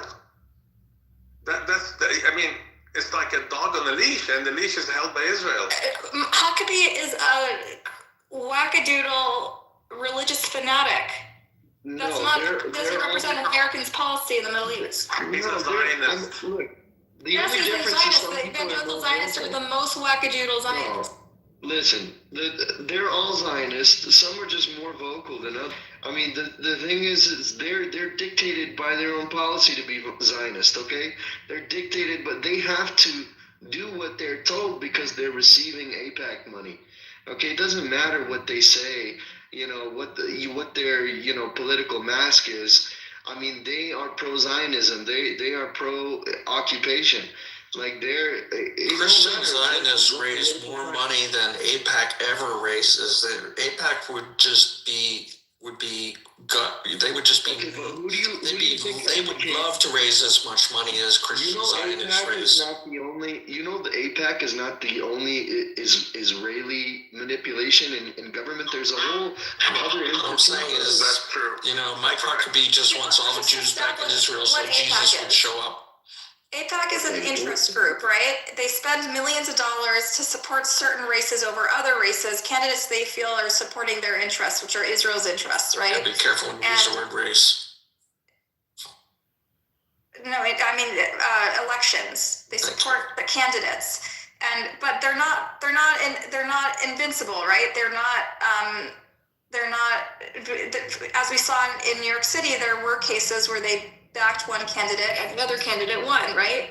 So that all they can do, like any PAC, is spend money on races and hope that their candidate wins. But sometimes they bet wrong, right? And then they end up with a candidate that doesn't support their agenda. But the problem is that the Supreme Court decision about campaign finance, what's it called again? Help me out. Citizens United is like a Supreme Court decision that allowed these big interest groups to basically buy elections, and it's a problem we have across the board. Like pharmaceutical companies and big tobacco, they spend billions of domestic lobbies. This is a tribute to elections, not buy elections. No, but they're lobbying for foreign interests. I agree. I'm saying I understand. But the problem is, in general, or with our election system, is that they're able to be bought by big trusts at all, right? Okay, it's a fucked up system. Do you know about AIEF? No, what is it? Are you familiar? It's the American-Israeli Education Foundation, and it's like a partner organization to AIPAC, right? So what they do is they educate, basically brainwash, people on to the Zionist position. Okay, so they're sending money too. They're sending. How do they do it? How do they? They take people on trips to Israel. Yeah, they pay for trips to Israel. They basically re-educate them on, the Israeli occupation, and they take them on a trip to Israel is re-educating them and brainwashing them. I mean, no, it's not just a trip to Israel. It's like a very highly curated. I don't support AIPAC. I think they're monsters. I'm just saying, let's be realistic about what they are. They're not like the supernatural, they're not like an invincible force. We're not talking about AIPAC. We're talking about the engine arm of AIPAC. You said they're linked to AIPAC, right? They're an education arm. They're like a partner organization, but they are not.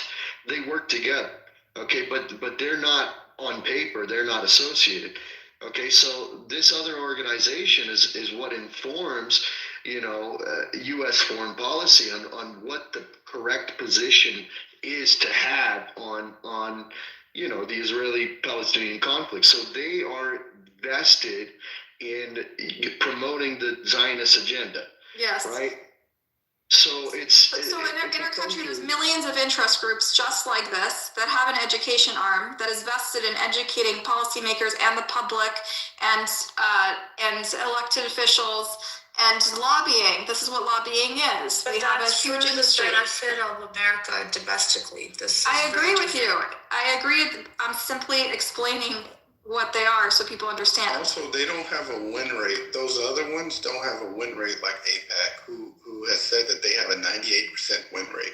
That's what they say, but they're starting to puncture it, right? Their blueprint doesn't work anymore. We saw New York City, which is like one of the most Jewish cities and is the most Jewish city in the world, where Jews, 30% at least, voted for Mamdani, despite AIPAC's, spending all this money trying to smear him, right? But don't you have more Jews in New York that are not Zionists? No. No. And you dealing with the Orthodox? Because didn't they sit with him? The Orthodox are a very small minority of Jews in New York. They're not the majority. Mm-hmm. And even then, lots of Orthodox Jews are, and lots of them aren't. And within the Orthodox, the Jews that sat with them are even a minority within the minority. Right. So the anti-Zionist Jews are very, very small minority of ultra-Orthodox Jews who the rest of the Orthodox. You didn't sit with anti-Zionist Jews. Well, That's even a minority of a minority of a minority. No, some of them are, You have to really understand this stuff. The Samar factions, Yaakov, are pretty anti-Zionist. No, but they're not like the Neturei Karta. I know, but they're not Zionists by any stretch of the imagination. Right, but they're not anti-Zionists. Right, they're not activists. Correct. Exactly. That's my point. So they're not voting necessarily on Israel. They're voting on more like parochial issues, right? Correct. They're on school, leave us alone for our schools and doing this and doing that. And they're voting on local issues. So they care about local stuff. They don't even care Republican, Democrat. It's like whichever one is winning, they put their money on. Basically. So who you sat with is immaterial to this whole discussion. But I think if we talk about New York City Jews in general, the vast majority of Jews in Israel may or may not identify as Zionists, but they are very liberal. And in the liberal Jewish community, there is a big divide, and I think that it's becoming much more complex, especially after the latest war in Gaza, that Jews, while they might have sympathies with Israel, they don't believe in this sort of like suppression of free speech and labeling people anti-Semites, and they think even if they are wary of Mamdani in one way or another, they support his policies because his policies they think are in his. Jacob, do you believe Buttercup? She's a Jew hater. Who? Yaakov doesn't think I'm a Jew hater. Jacob? Jacob, you think I'm a Jew hater? Because Norm thinks you're a Jew hater. El Normo? You think El Normo? Jacob is best friends with Norm. El Moron. What are you doing, Amir? Yeah, no, he is. Did you know this? I don't think the Norm is it. He's a friend. He's a friend on an app. He's not my best friend. No. I mean, he's a friend on an app. Buttercup, you know what he did, right? Norm actually exposed the whole WhatsApp group on his PTR, and we called him out on it, and Yaakov was on there. So I imagine that they're connected on the back channel on the WhatsApp. So apparently I'm his best friend, so. I don't know, it sounds like it's a... Well, I'm just like... You don't want to claim him as a friend either, right? Jacob, you don't think I'm a threat to the Jewish people, right? Yeah, you are. No, he doesn't. The question was, do I think you hate the Jewish people? I don't think you hate the Jewish people, but I think... But she's a threat to the Jews, right? You attribute so much power to me. I'm just like one person. Like, I have no power. You have lots of power. Do you really think somebody feels like that about you, Buttercup? That you're they all feel threatened by Buttercup. When she first came on here, they doxed her, did a whole bunch of shit with her, and now she's over it. Because she's smart, because she's smart, intelligent, and even the Bro Valley, not to mention, I'm not gonna name any names, even the Bro Valley came after her. Yeah, it's okay. Yeah, unfortunately. I mean, she's a threat, right, Yaakov? Zionism started pre-World War II, right? World War I. Like 1880. Yeah, I mean, the whole point, so... Actually, technically, the first Zionists were Christian Zionists in the early 18th century, excuse me, so it dates back even into the 1700s. Yes. You will see Bible. Yeah, you will see Bibles. Yes, look at academics. They will say the first people. The Zionist movement that founded Israel, like right, but that's not the first Zionist movement. The first people talking about came from Judaism, by the way. That's not the same. 200. Okay, fine. Then I'm not going to argue with people. No, I'm asking you. Didn't it come from the Bible, the late 200? No, it started by a secular Jew who. We're talking about religious Zionism. It started from religious Zionism, then it became this, the movement died down after the Kingdom of Israel was, and then you have the other kingdoms as well. I think the biggest threat to Jews and Judaism is Black Rabbi in Jerusalem. No, he supports Netanyahu. Buttercup doesn't bring up that name. Buttercup is anti-Zionist. Yeah, I know. And Ambrose is a threat as well, by the way, to the Jewish community, right, Yaakov? Leave Yaakov alone. He's a sweet guy. No, I look. You didn't read the news that Uganda was going to put a statue to Netanyahu's brother in their airport. No, why Uganda? Well, he led the raid to free the hostages. You're not familiar with the history, I guess, right? Yeah, you gotta read the history books. They flew 1,800 miles approximately to free an airplane that was taken there. They wish they were gonna go to Uganda. No, it was going someplace else, and they took it to Uganda. No, I'm not talking about this particular incident. I'm talking about when they were talking at the Zionist Congress. Uganda was one of the choices as well.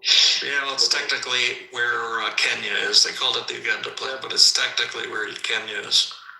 Okay, that's before they. It was offered by the British. It was Herzl felt he had to offer it, and the World Congress voted it down in the first plenary session, and it died a quick death. Would it be would you say that Zionism really is the made Judaism give it a dark name? I mean, Judaism and Zionism. If you're telling me it started in 1700s. That's just Christians. That's just when the Christians said, yeah, maybe the Jews should go back.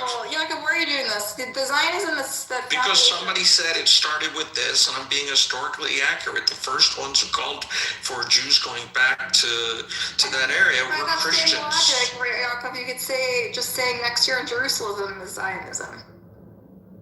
No, but I mean, an organized, like published calls, like people saying this should happen. Okay. Is it connected at all to the Herzl Zionism? Like, is there a direct line? No, there isn't. So you're confusing them. You're confusing I'm people not. who are illiterate and don't know this history. I am providing them information. If they choose to look into it, let them look into it. Spotty information that's going to make. No, I am not providing spotty information. I'm providing another piece of information. Okay. You're choosing to say this is There's no not direct connected. line between that movement and Herzl Zionism. There is, yes, because there isn't supposed to be. All I'm saying was no. If you say that Zionism, i.e. returning the Jews to the land, starts in the mid to late 1800s, that is factually incorrect. Okay? Sorry. Was Herzl inspired by Christian Zionists? Not at all, but that doesn't mean that somebody... Because somebody, you make it sound. Look, this is not worth the This is not worth the argument that we're having. All I'm saying is the fact remains that it didn't. He's not the first person to have the quote idea. End of story. There are the Christians, or the Jews say. Okay, so a question. Did Zionism start by Christian Zionists or is it Jewish Zionists? The Zionism that founded the state was founded by Theodor Herzl and had nothing to do with Christian Zionists. That's what Jacob. No, but never said it did. The Christian Zionists had nothing to do with the current Israeli state. It was never said it did. In the late 1800s, who founded the events that led to the creation of the state in 1948. Yeah, I'm trying to say that they're related. I'm just saying the first call. No, I'm not. None of them has said I'm confused, okay? You're the only one saying people are confused. I think if you listen to the follow-up questions, you'll understand the confusion. I'm not confused. Anybody confused? I don't know who's confused. I'm gonna go look it up because if you say that Zionism started and it's in the Bible. No, the first call for Jews to return came from people that were Christian. The modern state was founded by Zionists, but that was not the first call in the modern era. It's not trivia fact that's irrelevant to the current. No, it's historical fact, not trivia. Is reducing it to like a small tidbit of information. Who else here believes that Zionism was started by Christians? Look, this is how I understood when I looked into Zionism. Okay, it did start from Judaism, from the scripture, and then what happened to the kingdom of Israel, and there's other kingdoms and whatnot, and they were scattered, and the Zionist movement died down, and then it got picked up again by the evangelical Christians, And then you had these people that are, literally coining the term Zionism.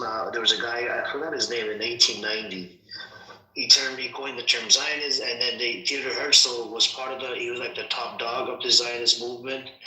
And then you had other people that, and the first Congress they had was in 1897, the Zionist Congress, and that's when they picked up Palestine, was to be the, that's how we can convince the people to come to the land. Convince the I feel like Jews we need a history book by Amir where it's like Theodor Herzl, the top dog, and then I feel like we need the top dog. You should have a history book with all the materials you put out, Amir. It'd be really good. No, that's how I understood it. Originally, it did start from Judaism, right? And then the movement died down after whatever, what happened to the Jewish people, right, throughout their life. And then, it got picked up again by evangelical Christians. And evangelical Christians, they did, move this around. But I do have this question, Yaakov. Who funded these evangelical Christians in 1800s? Actually, it goes back even earlier. It goes back to the 1500s. Some names you can look up: Thomas Brightman. The person that I knew was, I had to look at the name, but it was 1740. This guy that was alive, Johann Heinrich Jung Stengler.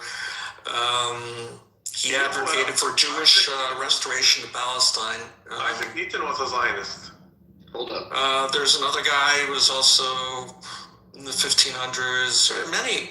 And the other guy from the 1700s, the other guy I read about was Ezra Stiles. He was the president of Yale College, studied Hebrew. Yeah, I have a question. Sure. Were they motivated by hatred of Jews? They wanted the Jews to leave their place? Was it motivated by some sort of Christian, like end times? It's probably eschatological, just like that's why the current Christian sort of, like Mike Huckabee-ish kind of people are, Christian Zionists. They want all the Jews to be in the ingathering of the exiles so that Jesus could come back and, then end times come about because, Christianity is an eschatological religion. Judaism isn't.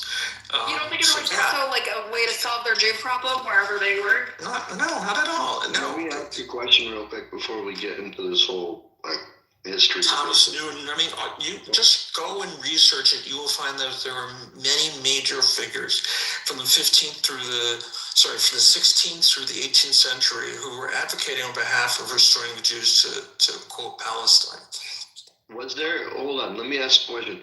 Was there or was there not a huge push from the German party in the early days to put them back, right? To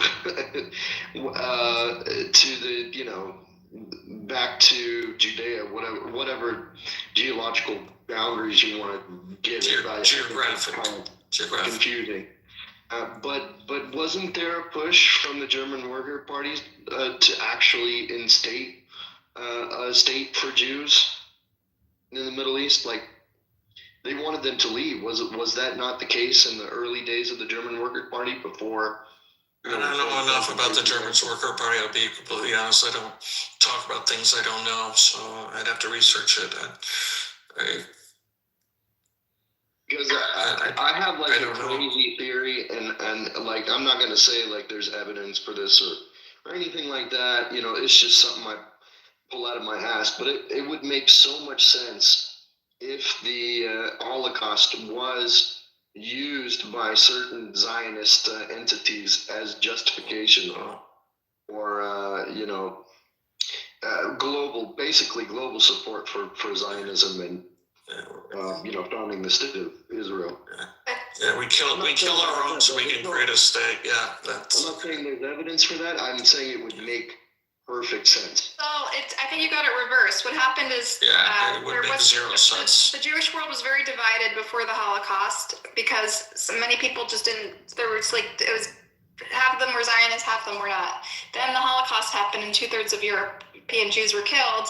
And then people, not just the Jews, but also like the UN and sort of the global, powers recognize that Jews are, in this situation. They realized Jews are vulnerable and they're minorities, and it created momentum around the idea of Zionism. Yeah, but it had nothing. It wasn't like Jews did the Holocaust. It wasn't like a plan. Yeah, let's kill 2/3 of ourselves so we can get. It's like the create a Holocaust country happened, for- and then it propelled, it put momentum behind the idea of Zionism and create popular support. But it's not like the Jews did it to get a state. Yeah, like I said, there's no And like. Hitler didn't do it evidence, to give them a state. Like I don't. It wasn't like a premeditated thing, you know. So like we had control over it. Like, okay, we've got enough. Let's stop it now. No. It's just that people, after 2/3 of European Jews were wiped out, they said, "Oh, now we're really vulnerable," and everyone recognized that they're vulnerable. So it gave them it gave momentum to the movement. So And a lot of Jews embraced it because they felt vulnerable, so they embraced Do you believe Zionism. the number of 6 million Oh no. died in the Holocaust? I don't know. Do we do this, Amir? Do you deny Holocaust in this room or no? What's the No, I'm not a Holocaust denier. I'm just No, I don't deny, no. Yeah, forget about the Holocaust thing. We don't deny any Yeah. genocides in this room, okay? All the sides we acknowledge. We can drop it. I mean, I'm just asking a question. I was looking into the AI thing. So Jacob, do you think that the person that was like the leader of, I think, evangelical Christian movement, right? Oliver Cromwell from 1650s. I don't know if you read the history. I was wondering who funded this whole movement. Was it the evangelical Christians, or like was it the Jewish people, or was it you got funding from within their own church apparatus. The Jews weren't giving money to the church, as far as I know, but that's my own understanding. I am an amateur in this area of history. I'm not going to posit an answer. I highly doubt the Jews were giving money to the Christians. From what Yaakov described it's not the Jewish version of Zionism, which is about self-determination and protection. It came from an eschatological perspective. So they wanted, for just like the evangelicals today, like Huckabee, their goal, the reason they want Jews to move to Israel is to fulfill their sort of end times prophecy of Jews. Correct. Prophecy requires, in their mind, prophecy requires they die, right? To be it's not a protection. They have to swear allegiance. They get their point. Jesus is there. He says, "Okay, do you believe in me or not?" So therefore, you either convert or you die. Is that prophecy in the Bible? Certain people's interpretation of it, yeah. That in the end, the Jews you have to convert or they die or whatever. Well, yeah, no, the prophecies are in the Tanakh. They're definitely in there. Yes, for the Messiah to come. Now there's a discrepancy between has he come or our viewpoint is he hasn't come. Christians believe he's come. He asked about the Christian end times, I think, and Christian side, right? The Bible, yeah. Yeah, but the Bible says that. But they reference of Isaiah, and they reference all of the things that say, in gather the exiles for Jesus. They interpret it as for Jesus to return. In order for that to happen, then it need to return. So all of these things are about to Jews to Israel so that their blessed event can happen. So that's the motivation. That's why they wanted it. That's why I wasn't tying it to political Zionism or anything having to do with Herzl. It was a separate movement developed for separate reasons, but by Christians and Christians alone. But it's here's the thing though, like the Scofield Bible and the interpretations that existed, after the Scofield Bible, which basically is just standard, Judeo-Christian belief today. Like, I mean, there's the only Judeo. Well, first of all, the only version that's Judeo is that which is written in Hebrew, because else you get to a translation of a translation of a translation, and you start to change words around and you get very far afield. So I won't say that this quote Scofield Bible is Judeo-Christian. Maybe Christian, but it's not Judeo. I mean, it's Zionist, but I don't think there is such a thing as Judeo-Christian. Well, you can say I don't believe in Judeo-Christianity, and many people make that argument. But if you want to understand the source, study it in Hebrew. That's why Harvard was created. Harvard University was created to teach Protestant ministers how to read Hebrew so they could study the Torah in its native language. Yeah, I mean, and that makes sense, even as for Christians, it makes sense.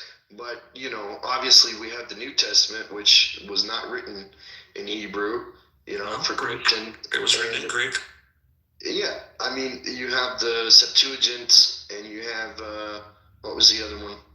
But the original scripture, for the New Testament was in Greek.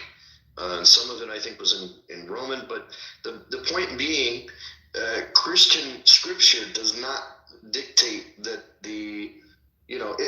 basically it says essentially that those who rejected Christ as the Messiah were removed from the kingdom of Israel, and those who did were grafted into that biblical scriptural kingdom. Yeah, but Vatican II removed that whole line of thinking. I think we're getting into an area that Amir doesn't want to get into too much. So, by the way, I looked into the Oliver and all these people. So he was influenced by a Jewish rabbi. I think that it does come from the. Yeah, maybe some of his thoughts were, but it wasn't funded. I don't think it was funded by. You'd have to funded. That's debatable on the funding part, but he was influenced. No, I'm saying the funding. We don't know. I have to look into it more.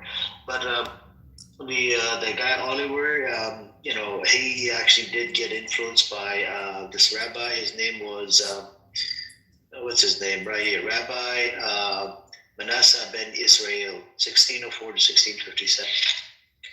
And he was a Portuguese Sephardic rabbi, a scholar and printer in Amsterdam's Portuguese Jewish community. All right. So yeah, I mean, it comes from the Jewish. He wasn't. I don't believe he was a religious person in his own right. He wasn't trained. So he had to get his ideas from other people. He was a scholar. Rabbi scholar. Oh, interesting. I'm reading about this guy. He was considered a proto-Zionist due to his theological and diplomatic efforts to facilitate the Jewish return to the land of Israel through global resettlement, 1604 to 1657. He influenced the leader of evangelical Christian movement, right? And then from there, it just went on and on. So it did. He was influenced by a lot of people, not just the rabbi you mentioned. Are you talking about Oliver Cromwell? Yeah. No. And then he had an alliance with... Oliver Cromwell drew his Zionism restorationist ideas primarily from Puritan millennial theology and biblical prophecy, influenced by contemporary preachers and Rabbi Manasseh ben Israel. That guy was famous, this scholar. And he was Jewish. Yeah, so it seems like he got you. He found you an earlier Zionist who's a Jew, so... I got you. I don't I'm not into got you claims. If we found some interesting piece of information, great. Hey, Jacob. I don't play got you kind of stuff. Jacob, you know that. I'm not trying to gotcha. Sorry, I know, but you know that about me. Come on. Jacob, you mentioned Thomas Newton. Did you mean Isaac Newton? No, I never said Thomas Newton, but Isaac Newton was one of the proponents of return. You did say Thomas Newton. No, I didn't. I said a different name, but I never mentioned the word Newton. I thought you said Thomas Newton. No, I did not. He said Cromwell, right? Oliver Cromwell, but... I didn't say that. I thought... No, I'll tell you the name. There was a Thomas. I'll tell you the name. It was Thomas Newton. That's what I said. So you did say Newton. Right, but I didn't say Isaac Newton. Sorry, I thought you were saying, did I say Isaac Newton? No, I asked you if you said Thomas Newton. And then I said, do you mean Isaac Newton? But you did. Yeah, I should have said yes. I'm sorry. I did not mean Isaac Newton, but I did say Newton, but not Isaac Newton. No, you said Thomas Newton. Yeah, but sorry, my misinterpretation of your question. That's interesting. All right, well, thanks for the information, Yaakov. You're welcome. Now you change your tune. Shit. Rabbi, are you shy? Are you shy, Buttercup? Am I shy? Are you? I think she likes intellectually honest information. She just wants to keep you honest. I was correct. I stand corrected. And you kept him honest, Amir. You pointed out an earlier Zionist, so we all learned something today. Yeah, I did. I mean, so I thought it was actually all, some of it was evangelical, but I think it did come from, the Jewish community, the Zionism. Well, But from then what I Theodore read, it Herzl, looks like... Theodore Herzl believed in political Zionism, not religious Zionism. So this is what I read about Menashe ben Menashe, Israel or whatever. He it seems like he had his own motivations, but he aligned himself with the Christian Zionists. No, he influenced them. He was a preacher. He was a scholar. Mind you, if these Christians wanted to return the Jews to someplace, it would have turned into some form of political Zionism. They would have had to create some form of government structure. Like, I don't think Menashe ben Israel supported the eschatological motivations of... That's a hard word to say. Yeah, no, he did not. I had to look it up. What? Eschatological? Yeah. It's like the end times prophecy. End times, like it is mainly in Christianity. No, I don't think it's eschatological. No, all three faiths have an end times prophecy, whereas where they live in Judaism doesn't. Judaism. Yeah, they do. They have Gog and Magog. What do you mean? That's just a battle, but it's not like where everyone is judged. It's the final battle. Yeah, but it's not the same it's not in the same vein as Christianity's eschatological. What do you mean? They all have a great war where they survive and the other ones die. All of them have some prophecy with a great war and a messianic ending. Buttercup, you don't have a medal. What? You don't have a medal. Jacob has a medal. I know. I guess he knows better. I wonder if she's gonna fast. Are you gonna fast? If I get a green bean. No. I said the deal was you have to fast one day, and then I'll give you a green bean for one day. How are you gonna know?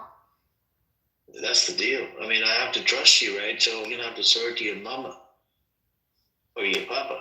Okay. Or swear on Judy. Or to Yaakov. Okay. No, I don't think Yaakov is connected, but No. Do you believe in swears? I mean, can you swear to your mom or like promise on your mom or something? I don't have to do that because I just don't lie. Okay, you don't lie. Oh, you never lied in your life. Oh no. Wait, all right. Jewish? Yeah, I'm Jewish. Why? Is it hard to believe that Jews don't lie? I believe Buttercup. I believe you, Buttercup. But this was a question being asked. How do we verify you did fast for a day? I don't know. I guess you can't. There's no way to know. You're just gonna have to take my word and give me a green bean. You're dying to give me a green bean, Amir. You know. It's an offer on the table because it's gonna bring me some good deeds if you do it. She really wants a green bean. I don't, but Amir really wants me to give me. She doesn't want the green bean. She's Amir really wants me to have a green bean to piss off position. I don't know. Her position is very wishy-washy. So, Buttercup, are you gonna do it? Sure, I don't care. Yeah, you gonna fast tomorrow? Tomorrow's the weekend, Sunday. You just have to fast for one day, sunrise to sunset. No water, no drinking, no sex, no cursing while you're fasting. I have fasted before. Jews also fast. Yeah, but I'm talking about you can't have anything at all, not even cold, not even, Also, nothing. that's how Jews also fast. They don't drink or eat. You gotta quit smoking, Buttercup. 25 hours, buddy. No bagels. None of this 12-hour stuff. Yeah, the Jewish fasts are longer. It's not 12 hours, Jacob, by the way. Well, it depends on the time of the year. Yours moves throughout the year, so it could be shorter, could be longer. It's sunrise to sunset. I know. So in the winter months, it's shorter than in the summer months. Yeah. So Jewish fasts start the night before and then go to the following evening. Plus 1 hour. At the sundown. Nice. Plus 1 hour. Oh, okay. So wait, You can't eat anything while Yaakov? You can't eat, drink anything? No. Well, I've got a medical exemption, so, but before I got sick, I did it. And they do it from age 12. If you're a girl, 13, if a boy. Like what? We're not all girls, Buttercup. When do you fast? On Yom Kippur. And one take day. it. Yom Kippur? Okay. There are other fast days throughout the But year. most people. Most Jews don't celebrate them. Jacob, I have a question for you. Yeah, sure. If I were to convert to Judaism, okay? You have to say no 3 sorry. And I'm not really. I'm just kidding. Would it be part of my belief system? Would Zionism be part of my belief system? It's not part of the entrance exam. You know what I mean? I mean, is it something that I have to support as a Jew if I become Jewish? No. It depends on the school, David. So there's one brother on this app. He was going to become a rabbi. He said he's actually in Norway. I'll let you talk to him. So he was going to become a rabbi, a Jewish rabbi, whatever. And he apparently, as opposed to non-Jewish rabbis. Yeah. He's going to become a rabbi. Yeah, I apologize. He's going to become a rabbi. It's like pita bread. Yeah, he's going to become a rabbi, and he was told from the school or church, the synagogue that he was at, he's going to have to endorse Israel. Okay, I'm just trying to understand the mentality. Yeah, I mean that in generally, technically, I don't think that's a requirement. Look, every based in can make their own rules, but I haven't heard of it as being a hard and fast rule. I don't know. Is it in the Torah? Is it anywhere? No. Mentioning I'm not a rabbi, so Zionism I don't want to give you an answer. I'm not a rabbi. Okay, that's what I have to go back and look at. Yeah, ask a rabbi. I just wanted to clearly separate both, and not have it tied into any religious. You gotta know the laws. You gotta know the laws. You gotta know how to follow the laws. You gotta live within the community for a year, 2. There's a lot of learning required. You can ask Black Rabbi Davis. He charges I think $5,000 to $25,000. No. I don't want to hear him talk. He's here. Speaking of the devil, he's here. Oh my God! Every time I see him here, I run. Don't follow his path. You end up getting on all 4s getting spanked. What's up with you? How you doing? He's always talking about his books and his publications and his teachings. Wow. Buttercup, have you engaged with Mike Rabbi before? Do you like him? Unfortunately. He's single. He's looking for a future wife. Oh, God.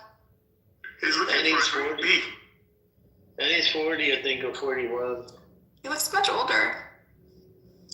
He looks older, but he said he's claiming he's 40. And he's going to run for president. He could be a first lady. And he's a rabbi. Amir, I thought he was looking for a Chinese woman. Didn't he have a Chinese girlfriend? Not this one. I think it's Leib. Leib is married to some. Who's looking for a Chinese woman? Leib, that person. I think his name is Leib. So I thought he was married. I didn't know he wasn't married. Yeah, he's married. He's married to a Chinese. He's looking. So that guy. Oh my God, such a problematic person. He texted me a link of a nude Arab chick. He's like, look, you guys have the equivalent of lashon hara, so let's just not. Like idle gossip. No. Evil tongue, evil speech. In my religion, if something was said in public, it falls under permissible backbite, by the way. Interesting. So if it was done in public, so I have the right to talk about it. And plus, it's evil. I have to expose the evil. It's that's another one. So did your prophet do that? Did he do that? We have a hadith on this. So the Caliphate did it. We have a hadith. No, but did he personally do it? Is there any recorded? Did he personally do it? Yeah. There's a hadith on this. That's what I'm saying. Yeah, if there's something. No, you referenced the caliphate. The school of jurisprudence, the school of jurisprudence that I follow, it falls under permissible backbite. Yeah, and so because this is evil, he texted me a link that was a picture of a nude, some Arab girl. I confronted him in this room in front of everybody. I'm like, what do you think I am? I'm a pimp? He goes, if you can find me a chick like that, I'll switch and I'll become pro-Pali. And he converted to Judaism about, what was it, I think like 5 years ago or so, or 10 years ago. And he's pro-Israel. You'll come across him. His name is Lee, but he's very racist. He's like, he's Black American, but he's very racist. What are the odds that he was joking? He wasn't joking. He's a real nutjob. I met him, right? He's like... You talked to him, right, Buttercup? You met him personally? No, on this app. He's really crazy. He's not like a normal... He's like even crazier than Black Rabbi. Really? Yeah. And then you have that Arab guy. So, Buttercup, now I have it from your own mouth that Black Rabbi is crazy. Okay, so I'm not the only one who thinks he's crazy. No, actually, that can be interpreted two different ways, Chindu. Which way? Black Rabbi is normal, and this other person is crazier, or a Black Rabbi is crazy, and this other guy is crazier, so he's also crazy. So it can be interpreted both ways. Black Rabbi steals Ariel's wallet. Very technical. Put the link in the chat. What? Oh, it's English language.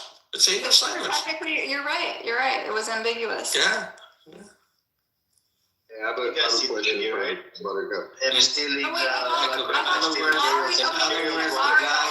the crazy one, right? In other words, the They're guy all is crazy. crazy. Okay. What, Chindu? I said, in other words, the guy is fucking crazy, right? Yeah, it's easier to just put some more adjectives on it to make comparisons. Black Rabbi knows Ariel in real life. They know each other. Yeah, they knew each other from before. Like literally, Black Rabbi used to give him sort of like a massage to put a tie on or something at his school. He was running a unlicensed yeshiva, you know.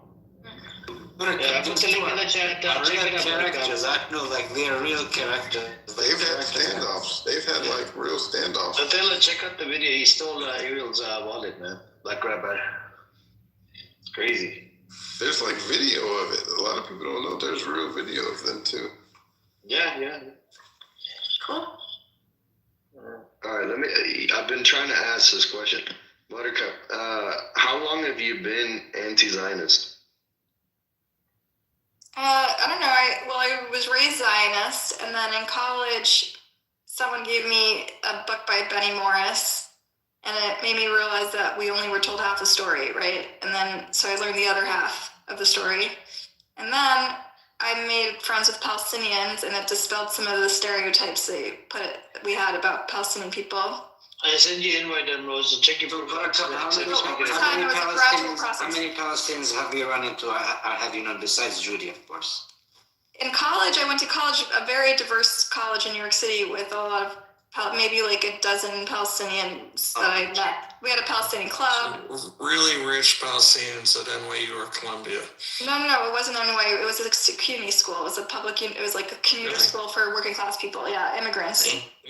Mostly immigrants. What year? Around what years did you? That's where you got your communism training. How old I am? No, I'm just curious. So like you have like a general.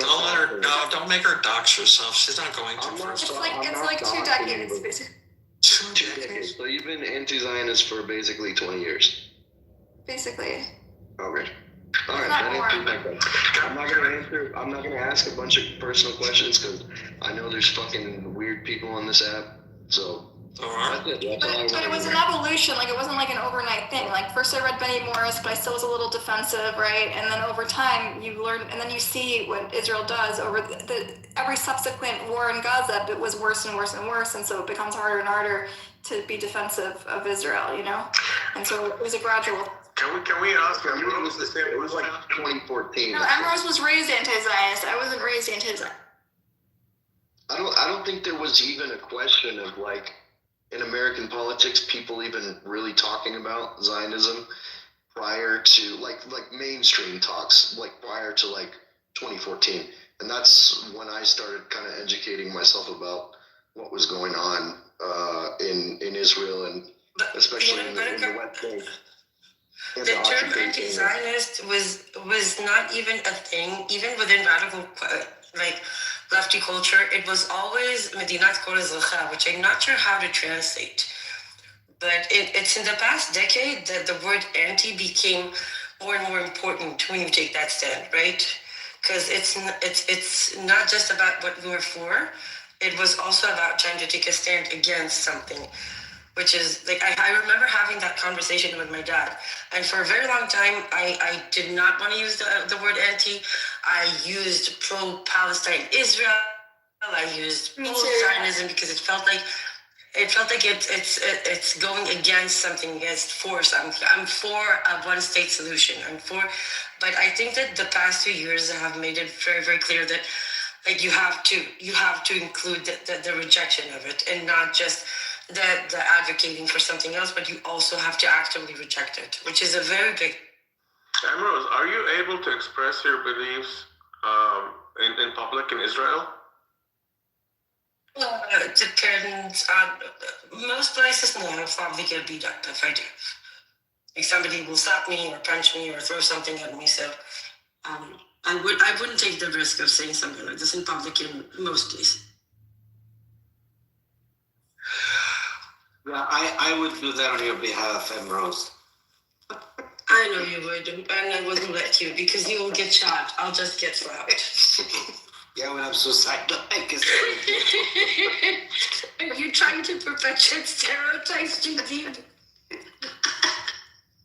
Amrose, I'll fly over to protect you too. Oh, that's very sweet. Aww. But I'm the last one who needs protection. And by the way, if anybody is serious about that, the more volunteers we have in the West Bank for protective presence, the better. You have no idea what is going on there. Jindeep does, but. What's crazy now is that it's all over social media. I mean, there's this guy. He's Israeli. I forget what his name is, but he's kind of a younger kid, and he goes around the West Bank, and he's always being like attacked by settlers. What is it? Andre X. Yeah. That guy. Yeah. We have one of our good friends in our small Twitter group. Her name is Wani. She's retired, an older lady, but gorgeous, by the way. But she does protective presence probably like 4 or 5 days a week. And every time she comes to the update space after, and it just keeps getting worse. They officially now have gas masks because settlers have started coming at night, throwing gas, like tear gas grenades into the houses. And it's just, the level of violence is increasing on a daily basis. Jadib, you have to promise to be careful. No being heroes and stuff.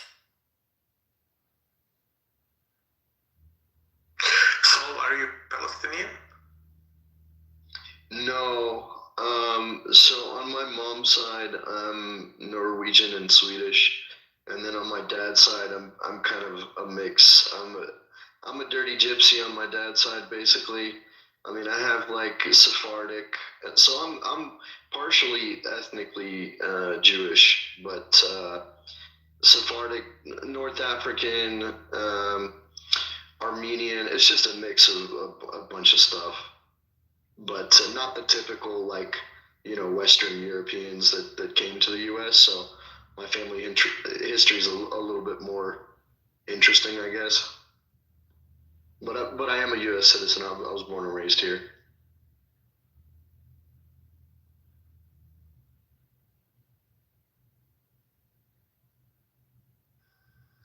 You like falafel? I like falafel. Okay, there you pass. You didn't know falafel was Egyptian and Syrian. No, you didn't know Amrose falafel and hummus is Israeli? Yes, of course. Yes. Yeah, I forgot. But isn't it the most overrated food in the fucking world? Falafel? Yeah. Jindeeb, bite your tongue. Blasphemy. I think it's overrated. Shitty food. I think falafel is coming. I had the same argument with a friend, but it was about Majada. So I am never touching Majada in my life. Neither would I, Emerald. Neither would I.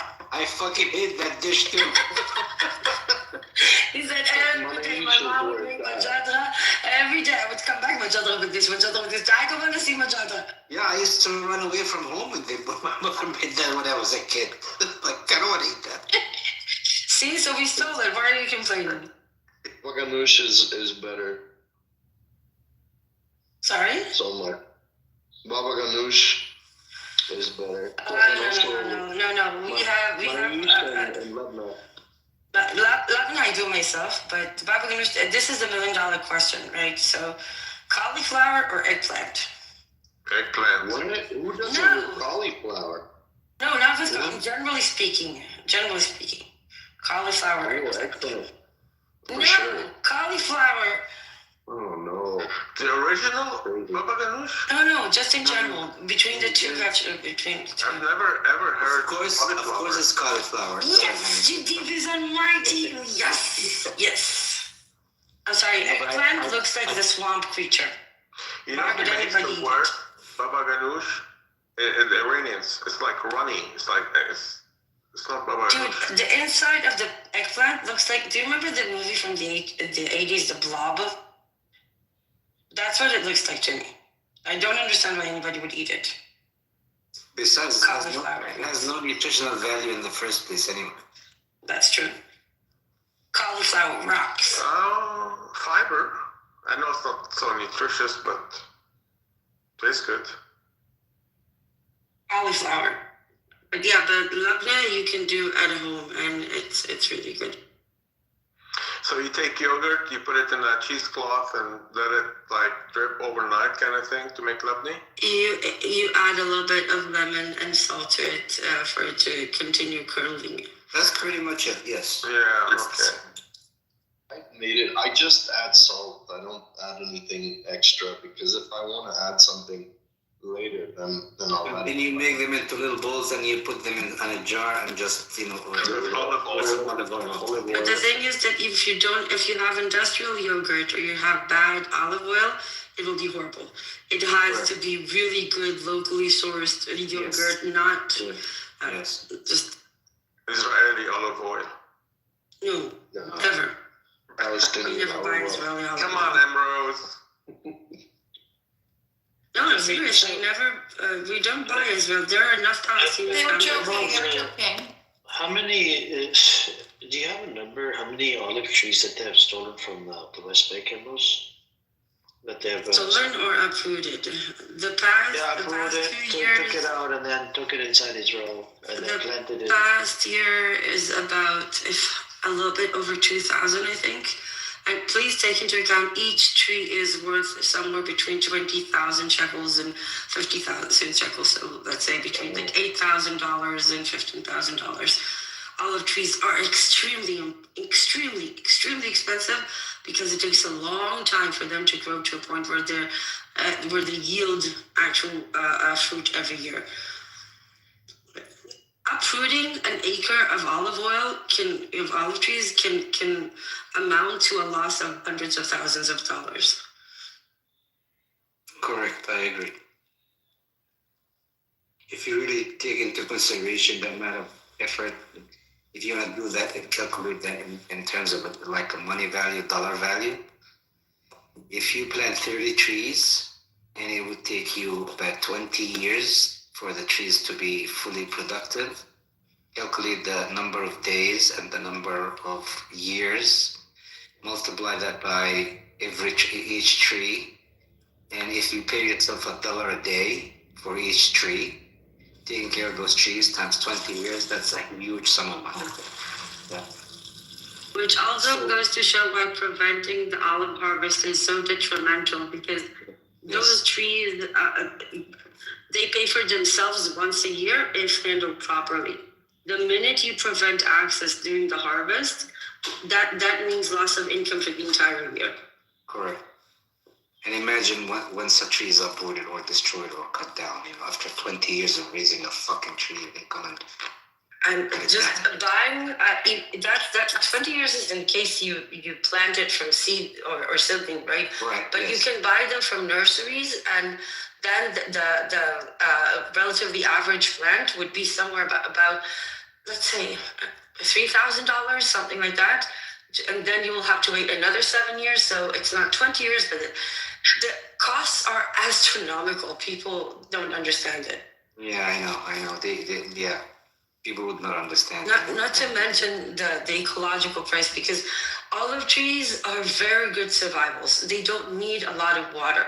And the fact that they are still in the ground, even if not being irrigated, they keep the soil alive. The roots, everything they do, they keep the soil fertile. Taking them out and leaving the soil barren will create desertification and can potentially make the entire place unfertile for at least a few years until you can. People don't understand the long-lasting damages, and I'm saying this as an agronomist, right? Somebody who does this for a living. It's just so evil. Are fig trees the same way, Emeralds? Similar, but not the same. Figs need a lot more water, but they're still. It's olive oil and vines. It's olive trees and vines that are. There's a reason that they're being revered in this country, because these are plants that have the ability. The more they suffer, quote unquote, the better the yield they give. The more stress, they're just like the figs, right? Exactly, but the figs do need a lot of water. If they don't get enough water, they will not provide yield. Unlike grapes and olives, that even complete lack of water, they will still provide some yield, but very, very concentrated. But more importantly, their roots go deep into the soil and are very nutritious to the soil. They can keep soil that doesn't have life in it is a dead soil. So it will turn into dust and will slowly start to literally blow away. This is why things like olive trees and vines and fig trees are extremely important for the health of the soil. And rooting them up after years of them being there is a death sentence to the soil. And fig trees are much easier to plant and grow than olive trees. A lot more. They're very, very simple and easy to plant. I love figs. I used to have 2 in my backyard. You know that one of the reasons that the olive is so synonymous with Palestinians is because the way the tree grows, it grows deep into the soil, and its roots are so embedded inside the soil that it's almost impossible. This is why most of the time they won't rip them out, because that's pretty much impossible. They will cut them down. But it's very much like the Palestinian ethos, right? Deeply rooted in the ground. Like nobody can move it, and it's there for there are 2 oldest trees, olive trees in the world. One is in Lebanon, one is in Palestine, and I think it's over. If I'm not mistaken, it's about over. Do you think it's 3,000 or 6,000 years the oldest olive tree in Palestine? Yeah, Rose, I own a few what we call Roman olive trees. Really? Yes, of course. No. Yeah. People, Roman olive trees are over 2,000 years old. Yes. And they're very common. But the oldest one, I think it's 6,000. I don't remember. Sad that Jindib is eating the same olives as the Roman soldiers did. Yes, we still own. I mean, I inherited those from my parents, and they inherited from their great parents. So we call them Roman trees, Roman olive trees. I just Googled it. It says the oldest olive tree in Palestine is Al-Badawi tree, located in the village of Al-Walaja near Bethlehem, estimated to be between 3,000 and 5,500 years old. Yeah, so I remember. I didn't know that. I didn't know that tree is in the world. Really? I didn't know. Wow. Yeah, and I think the oldest one, I think, is in Lebanon, but I'm not sure.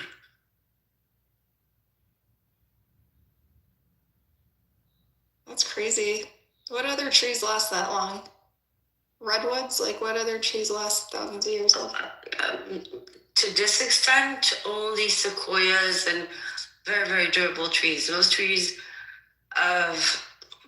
not all trees have the ability for vegetative regeneration the way that olive trees do, or the way that sequoias do. Willows have the same properties to some extent, but in this specific case, olive trees and vines are very, very unique. You can say that pomegranate trees have the same similar attributes sometimes, but nothing compares to, think about, okay, let's take an example. If you think about Greek islands, they're not exactly, you don't see a lot of vegetation around there because the soil might not be desert soil, but it's very rocky. And when a soil is very rocky, that means that water cannot be retained within it.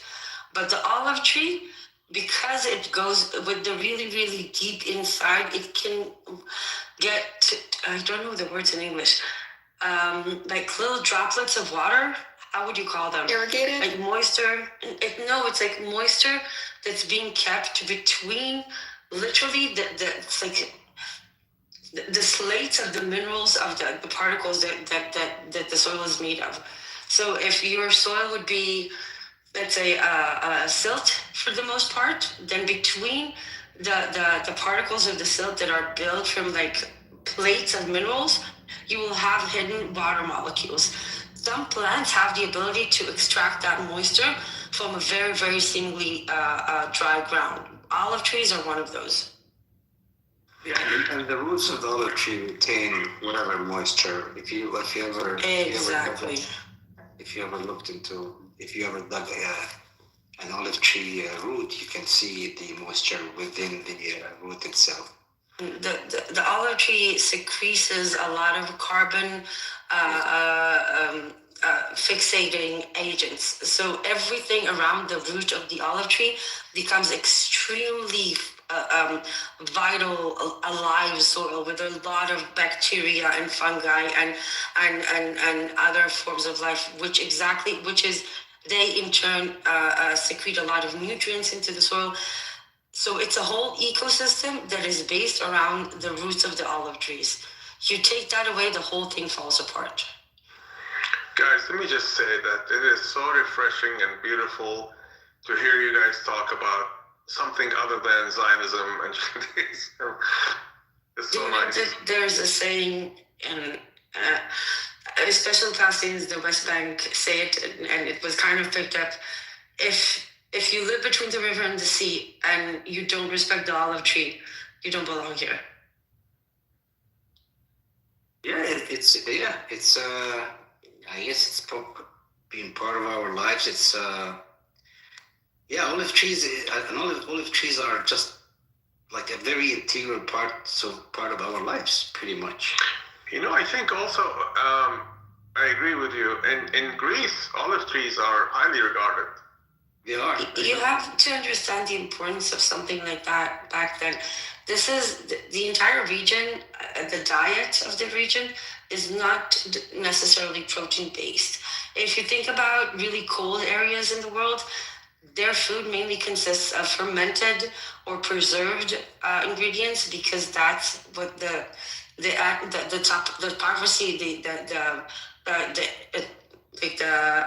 weather allowed it. In Palestine, in the Levant region, even all the way to Greece and the Balkans, the olive oil was essential for preservation. Essential. Everything you made, you could preserve using olive oil. Olive oil was the source of nutrition. Even when you had almost nothing left, the level of nutrition and fat and healthy calories you can get from an olive is insane. So there's a reason this thing became integral to the sustaining of human lives in this region. It's never a coincidence. And people learned to recognize those plants or those phenomenons and sacrifice it. And how do you say? Buttercup is not here. To make something sacred or holy, like this is the one thing that always sanctified. Thank you. This is why it's such a symbol. Which, by the way, most of you know, goes all the way to the Bible. Olive trees are mentioned in the Bible as an important part of this land. They still make soap out of olive oil. You can make a lot of things out of olive oil. Yes, we do. There's a very famous soap factory in the West Bank, right? I think it's still working. I don't know. It's still working. It's still working, yeah. I went on Amazon trying to find one, and there's actually one that says Palestinian olive oil soap. Actually, we still make it at home. I mean, we literally we make it at home. We still do that for our own consumption. I think most of us that are awake, we don't buy our olive oil in the groceries. We all have a Palestinian friend that we buy it from.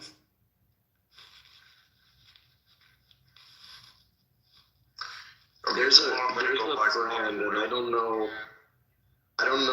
like their ethics and who they're tied to and whatnot, but it's a Palestinian olive oil, but it's a pretty big brand, so I'm not too sure about like the history of this brand. And you need to be very careful. A lot of people will try to exploit the word Palestine and maybe mix Italian olive oil with a little bit of Palestinian sourced olive oil just to play on people's emotions. So I'll show you the brand because what's the brand? And I'll tell you what's the brand. Okay, hold on. Let me look it up real quick. Honestly, if you Google Palestinian olive oil, it'll probably be the first one. Actually, no. Where is it? Fuck, I can't find it. But there's a Palestinian. It's Al Ard. Oh, okay, yeah, I know who they are. What about it? So is it legit? Like, is it? Yes, it's actually this company is legit. Yes, the owners are Palestinians. Yes. What's the name again? So Al Ard, the land, which means the land. Al Ard. Yeah. Yeah. Oh, okay.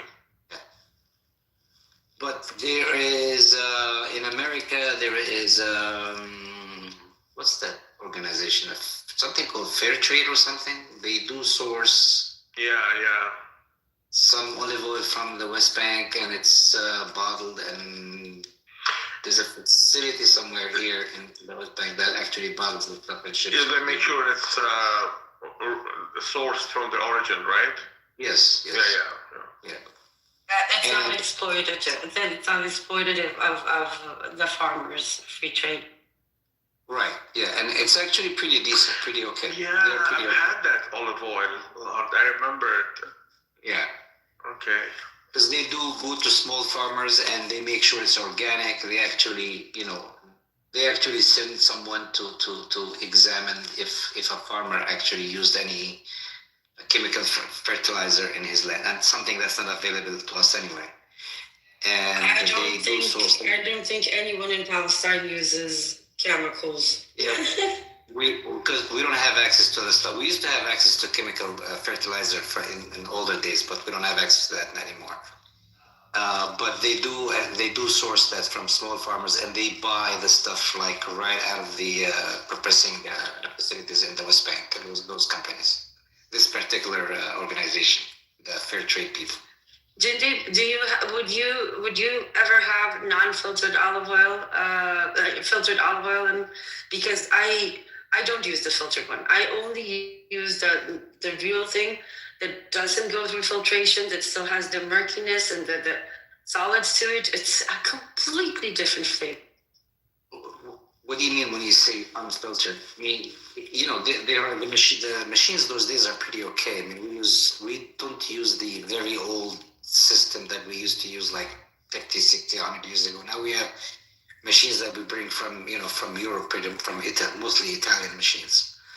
Yes, but the consistency, it doesn't go through the membrane that filters the solids that make it murky. Right. So you buy the olive oil that might has some like dark matter still at the bottom.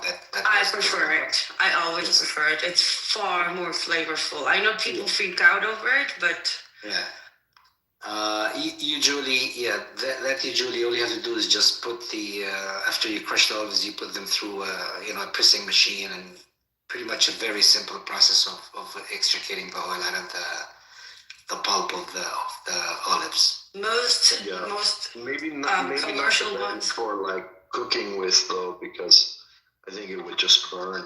But I don't even think you can find that here in the U.S. It's illegal to import it. You're gonna have za'atar with it. Right, Jindib? Have what with za'atar? I'm sorry, repeat that again. Good olive oil. Olive oil and za'atar. Yes, of course. That's like a part of our diet. But you shouldn't be using olive oil to fry, right? Because that would kill the nutrients and whatnot. It's not about that. It's about I cook with it. We use olive oil to cook, yeah. To cook, yes, not to deep fry. You can't do deep fry. Yeah, no, not deep fry, but we do fry. You know, if you want to make fries, you can use it. If you want to make falafel, you can use it. Yeah, but that's deep fry though. Because we don't buy other oil. That's all we use. Pretty much, that's it. So what I heard, Jindip, is if you deep fry it at a certain temperature, it becomes kind of poison though. I don't know. I mean, I don't know about the deep frying. Because we don't use any other. It has the smoke point, right? So as long as you're under the smoke point, yes, you're not going to get any like toxic chemicals or oxidization. So it's just pay attention to it. Usually will say if it's a good bottle of olive oil, it'll tell you the temperature, the smoke point. So you just keep it. I don't think the medicine oil tells you the smoke point. No, I don't. But the cuisine in this region never goes to a point where you deep fry something. Yes, correct. It's not part of the everyday, but sautéing in olive oil or the most basic is completely fine. Yeah, I'm talking about the deep fry because some people do use it to deep fry. They think that they do you know how much it will cost you to deep fry something in olive oil? Not to mention the health, right? But I know people in Rose, they do that. And they're idiots. Yeah, but the thing is, what I learned about it is you shouldn't be deep frying it because it's supposed to be healthy, but then when you keep deep frying it, deep frying is not part of our cuisine, right? Exactly. No, I'm saying falafel, you gotta deep fry it, right? No, but like that fries, you gotta deep fry it. It's just like you fry in a pan and then maybe you reuse it like 1 or 2 times. No, who reuses oil? If you're using... People do that. Restaurants do that, Ambrose. Restaurants don't use olive oil to deep fry anything. No, they use any type of oil. They use it, they reuse it. No, maybe, but not olive oil. So are you telling me when you make the falafel, you throw away the leftover olive oil? Nobody makes falafel in olive oil. Jindip said he does. At home. And you don't use it. If that's the only oil you buy, then obviously you're going to fry falafel. Yes, but we're not talking about a commercial fryer, right?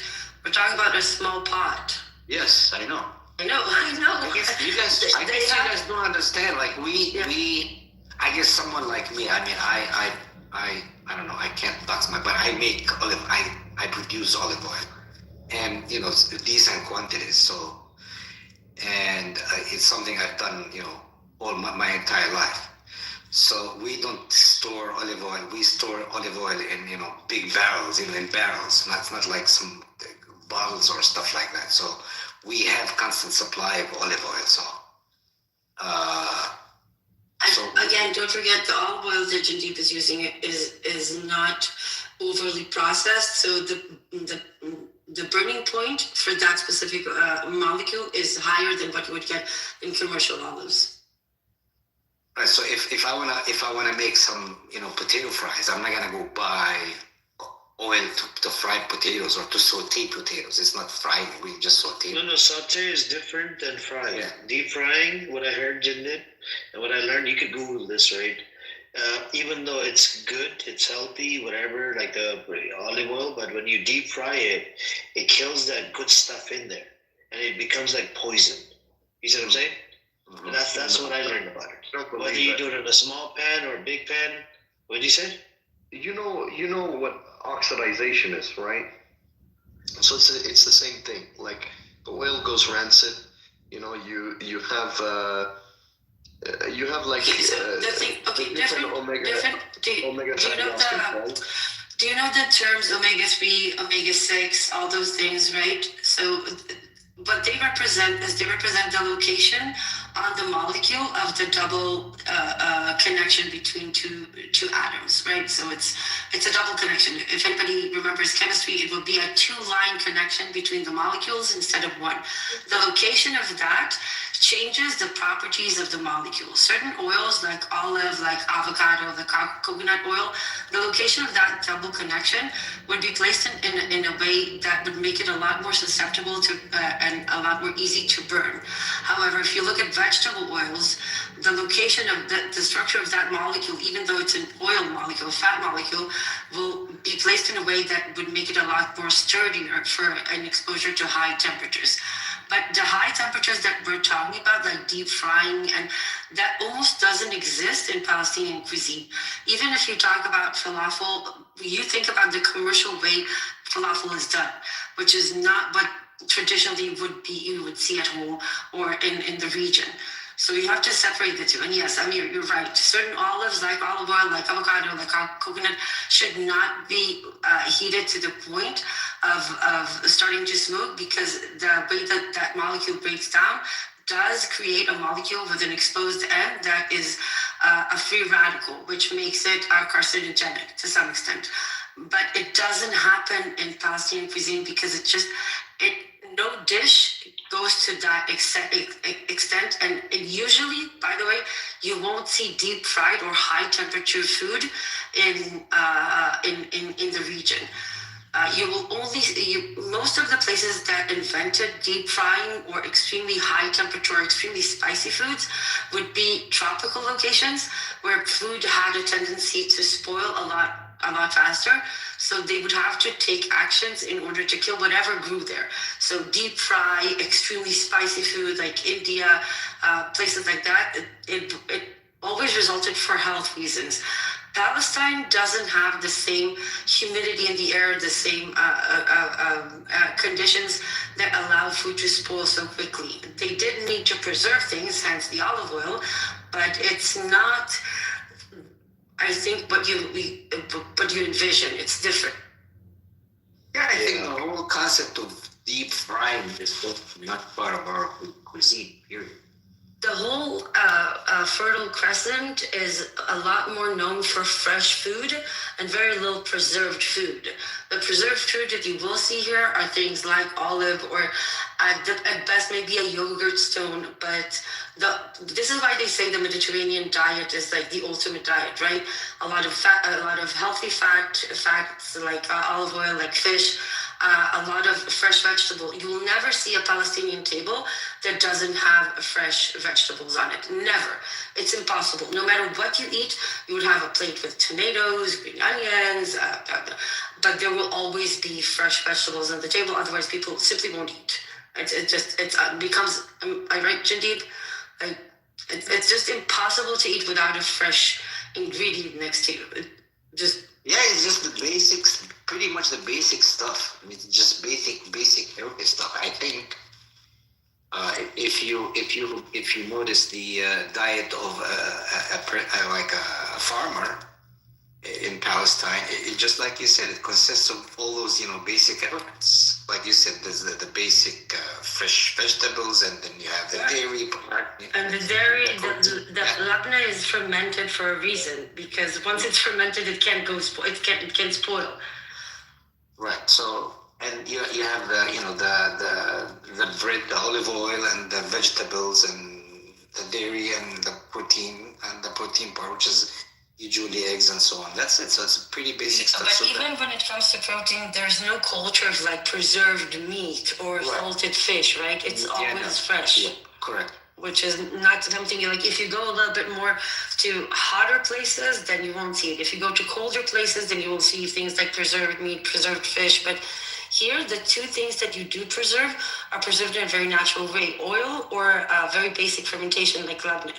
Right. And it's not just Palestine, but the whole Levant, even all the way to the Balkans, is very similar.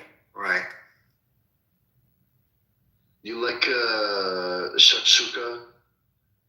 I like shakshuka. Yeah. I'm half and half when it comes to shakshuka. I'm not the biggest fan. What's I forget what it's called. Like it's like an Israeli hot sauce. It's got like green peppers and herbs and stuff. Shuk or something. Srug. Yeah, that's not Israeli. That's Yemeni. Oh, okay. That makes sense. Well, the Israeli people, they like to claim We things. stole everything. No, my Yemeni grandma made the most insane srug, and my dad is like hardcore. He's Austrian, like Ashkenazi all the way.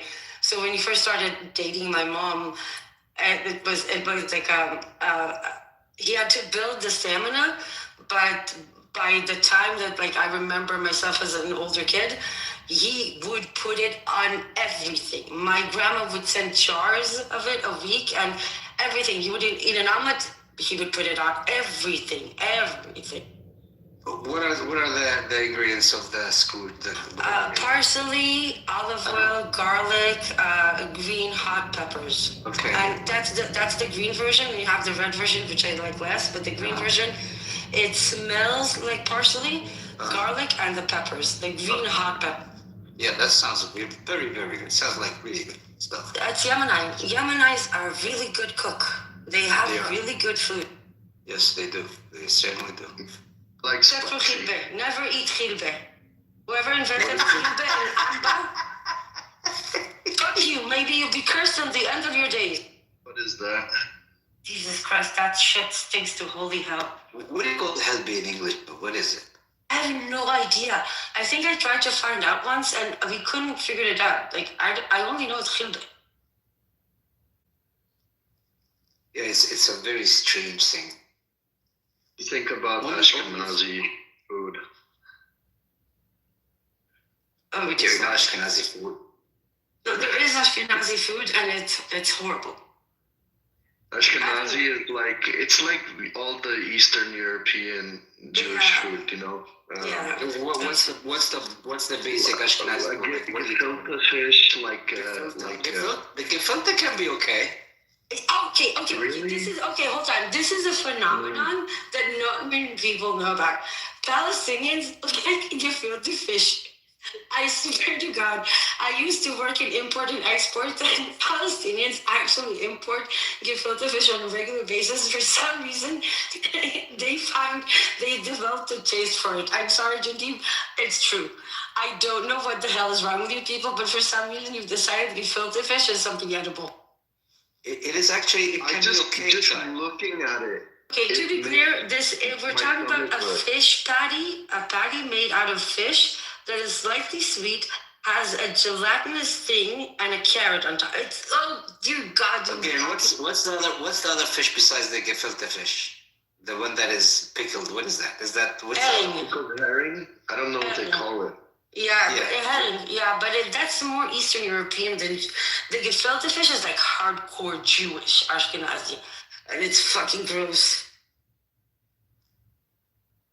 Who did I know in my lifetime who used to do the what is it called? The salmon fish or what is estrogen thing? What is it called? Lax, like the that kind of stuff. Yeah. That's also Eastern European. Lax is incredible. Think about it. That's nothing can be further. Stuff. Yeah, but nothing can be further from Palestine. See, this is what makes me fun. It makes me laugh, right? There was no salmons in Palestine. None, of course, yeah. None. There will never be a salmon here. None, of course. But yeah, I don't know. Personally, I don't like gefilte fish. I don't like lox. If I had olive oil, tomato, and cheese, bread, I'm good for the rest of my life. Like I don't need a lot more than that. Rose, are you sure you're not Palestinian? I grew up here, it's the same. It's what you just described, the bread, the tomato, the olive oil, the cheese. That's pretty much it. Is it true that Is it true that it's illegal to get a DNA test in Israel? No, I can send you my DNA test if you want. No, I was just wondering. I keep hearing that it's illegal People say it's illegal. It's not. It really is not. Some things people make up, which I don't understand. But the thing is, there's enough bad shit without people having to make up some. Just use what you have. There's more than enough to go around, I promise you. So I'm just curious, what is your ancestry? My father came from Austria. My father came from Austria. My mother is from Yemen. The DNA test actually showed that I have some Iraqi in me as well. And for some reason, okay, this is funny. Do you know my daughter was born with the allergy to fava beans that is usually associated with Iraqi DNA? So somewhere along the line, somebody in my mom's family fucked an Iraqi person, I suppose. But I'm half and half. There's such a thing as allergic to fava beans in Iraq. Is that the deal? It's a genetic mutation, so they cannot. Yeah, it's like really common in only Iraqi DNA. And so you see it a lot in Jewish babies born today from Iraqi descent. And somehow, and they always test it in Israel, right? Because just to be sure, somehow my daughter was born with it. And you have to understand, my daughter looks like a kid from the Hitler Jugend. She has total blonde hair, perfectly blue eyes, but somehow she was born with the Iraqi gene that is allergic to fava beans. I don't get it. Genetics are fine. It's funny because fava beans are actually not popular in Iraq, right? They're not. Yeah, I don't know how. It's just a thing. You don't know. Interesting. I like the dried ones. In Egypt, they call them ful. Yeah, we call them ful too. Oh, yeah, it's so good. Oh my god. And then, some people mix the hummus and the ful together. Hummus ful is very Egyptian. Hummus ful is like a classic Egyptian breakfast. Yeah, it is. Yeah.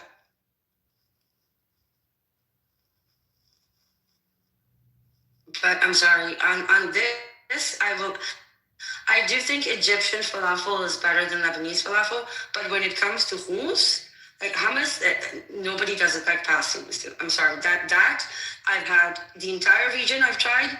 Nobody does it like Palestine. Yeah, Palestinian hummus is pretty decent, but I always think hummus and falafel are just some overrated food for some reason. Yeah. What is wrong with you, Jimdib? I don't know. It's not something it's just not something I eat. Growing up, it's just not my thing. I don't know. I did not grow up eating hummus. We just did not. I find falafel to be just an overrated food. I know, just overrated. Okay, so please, you have to get this right. Tahini, right? Is there life without tahini? Yeah, there's plenty of love. No. You know that when we were living we had to relocate it for my husband's job to the east about 10 years ago. I was so desperate, I learned how to make hummus. Indeed, for a whole month, I tried to do it until I got it right. I was so desperate, so fucking desperate. But it's the simplest of things. Isn't it like a couple of ingredients and that's it? The technique, I agree with her. Making good hummus is not easy at all.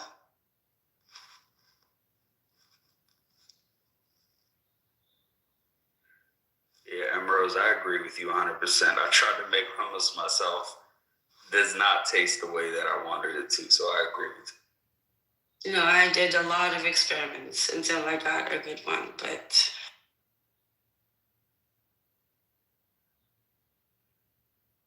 I assume you're making it raw, right? Yeah. Dry chickpeas. Yeah. I even tried to use the canned hummus. Some people say, but no, it's not it. So the secret is to add a teaspoon of baking soda. For some reason, while you leave it in water overnight, if you add a teaspoon of baking soda, then it will peel on its own, and it will take away some of the bitterness that you get if you don't soak it overnight. And it has to be like super hot when you start putting it through the blender. It's the small things that make the difference. I think I tried like 13 different ways of doing it until I got the good one. And then it's just a question of balance, like the ingredients. But yeah. I don't think I ever remember us making hummus at home. It's always, you just go to Abu Abid and you buy one. Yes, but you have good ones like right around the corner. We have. Yes, you walk to the place with an empty plate and you said, fill that ticket. Yeah, and by 11 a.m. there would be nothing left. Correct. Yeah. Hey guys. Hello, Lala. Bro, I just prayed 20 rakat of Tarawih, bro. My legs are bang. But alhamdulillah, we ball. That's good. Guys, have you ever used Tandem? What is Tandem? The app? No. It's a language learning app. No, I use Duolingo. Oh no, well it's an app like this. Like you can have they call it parties, and so you can have like live chat and stuff. But somebody recommended that I come to this app. I've only been using this app for a couple days, but I got banned from Tandem like 8 times for talking about Israel and Palestine, and like. Because you get reported instantly, and if you get 3 reports, it's a talking app, and you use the word Palestine and Israel, and so on, you get banned. What?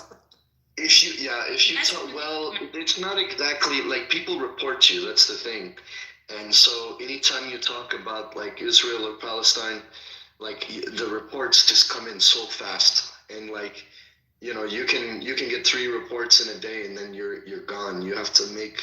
You have to use another device or emulate a device to make another account.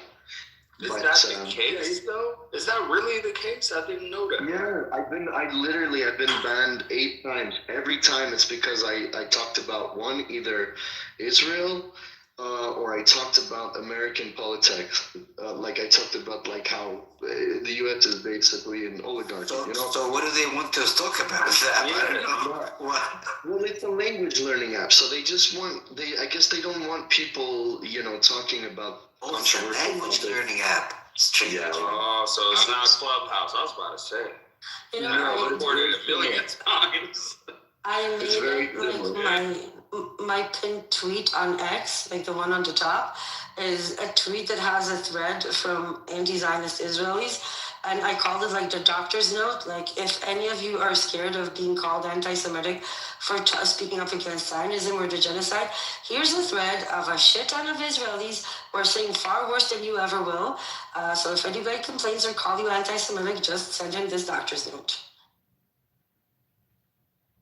Yeah, it's funny, before this app, I had not met in Israeli anti-Zionists or Jewish anti-Zionists, so this is definitely a very different experience, and I'm very glad. Oh, you should follow us on X. There's a lot more of us there. What was the study that came out that said around 30% of the Jewish diaspora were anti-Zionist, but they were just underrepresented, and the Zionist claims were pushing the illusion that every single Jew deep down is a Zionist. When the people who literally led the marches of after the genocide, they were Jewish people, Jewish students that were leading these marches, that were organizing the marches in the student campuses. But they tried to, the media spins this role that Jews are under threat and being attacked on campuses, they'll highlight, like on Piers Morgan, I'll watch, like he'll bring on a Jewish student that says, oh, I got punched in the face because I'm Jewish, they hate us, when in reality, the video literally shows her agitating and another Jewish person moving away from her saying, you're doing the wrong thing.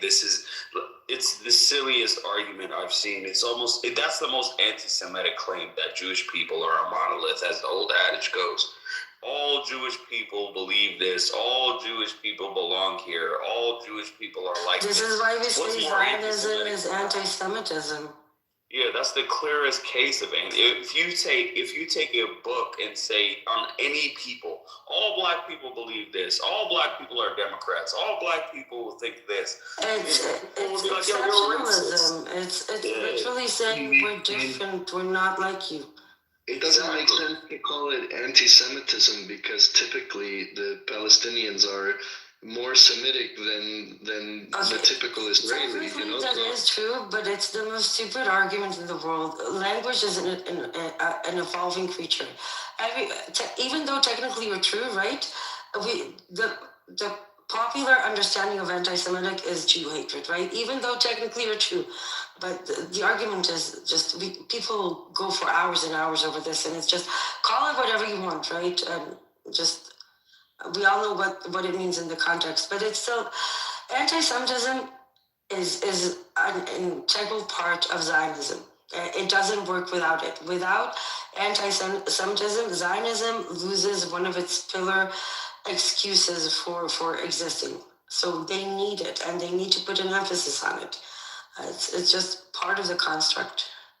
But I did put something in the comment. It's like a segment from an anti-Zionist Jew comedy show, but the ending is really funny. I don't know if I can open links from here, or I guess I have to copy it. Exposed.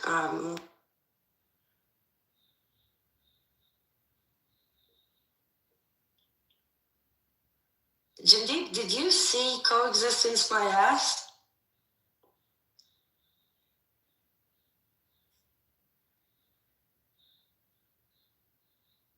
I don't know if he's here. There's an anti-Zionist Israeli named Noam Schuster. She became like really famous online when she started doing like mocking segments in Arabic about Israel, and she even had like a satire song about the UAE in Dubai when the Abraham Accords happened. She grew up in a very special place in Israel that was supposed to be a unique model for what a one state would look like, and she has this documentary that is now available for free streaming, but it's only available between Palestine and Israel, like within Palestine and Israel, and it's called Coexistence My Ass. And she is so on spot on everything. I love her, man. She's amazing. She is amazing. She is really amazing. If you can watch it, if like maybe people can watch it via VPN, but it's so accurate. I'd love to see it. If you guys can send me a link, that'd be great. Yeah, put it in the chat. Yada, is that rumor in your profile picture? Oh nah, I created that image through AI. Oh shit, do you know who Rumor is? Nah, but he's dope if he's doing anything like that. What is it? Like, is he an artist? He's a rapper. He kind of like came around like 2020, and then just kind of disappeared. Yeah, I'll send you I'll put a YouTube link in the chat.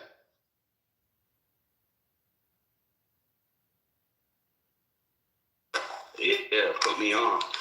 Like, for this picture, I kind of like took a ski mask, the slump god kind of aesthetic, and I used it Victorian era art as the full drop, the foreground and the background.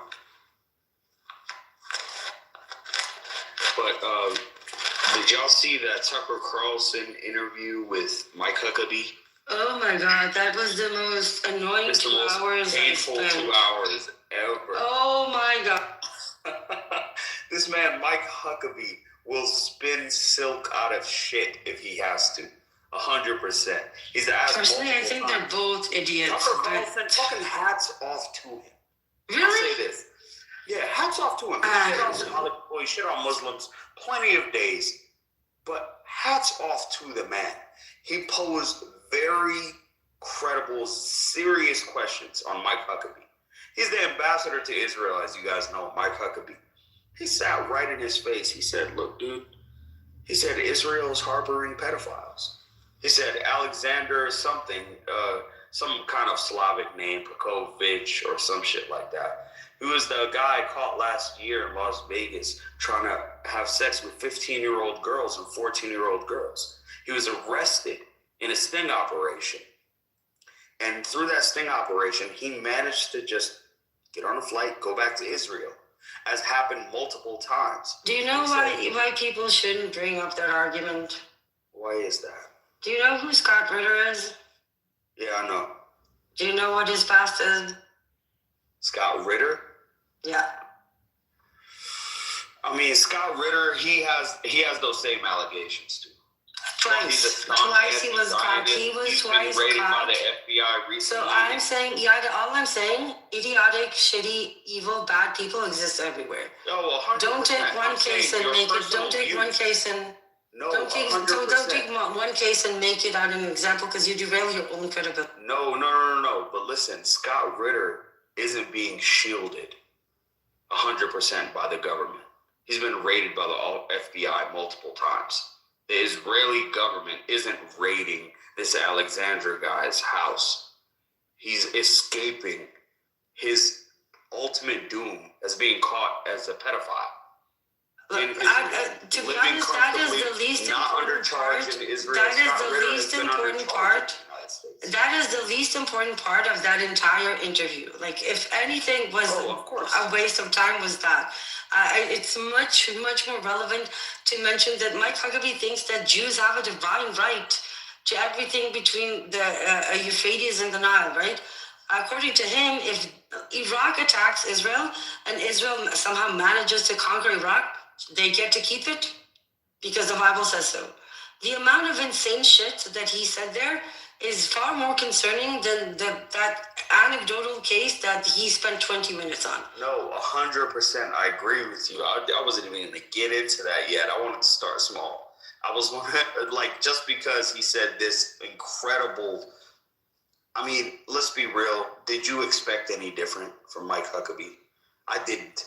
That was the least thing that I expected him to, like the smallest hill I expected. But we need to. Like, I knew he was going to say Israel has the right to it. I knew he was going to say that.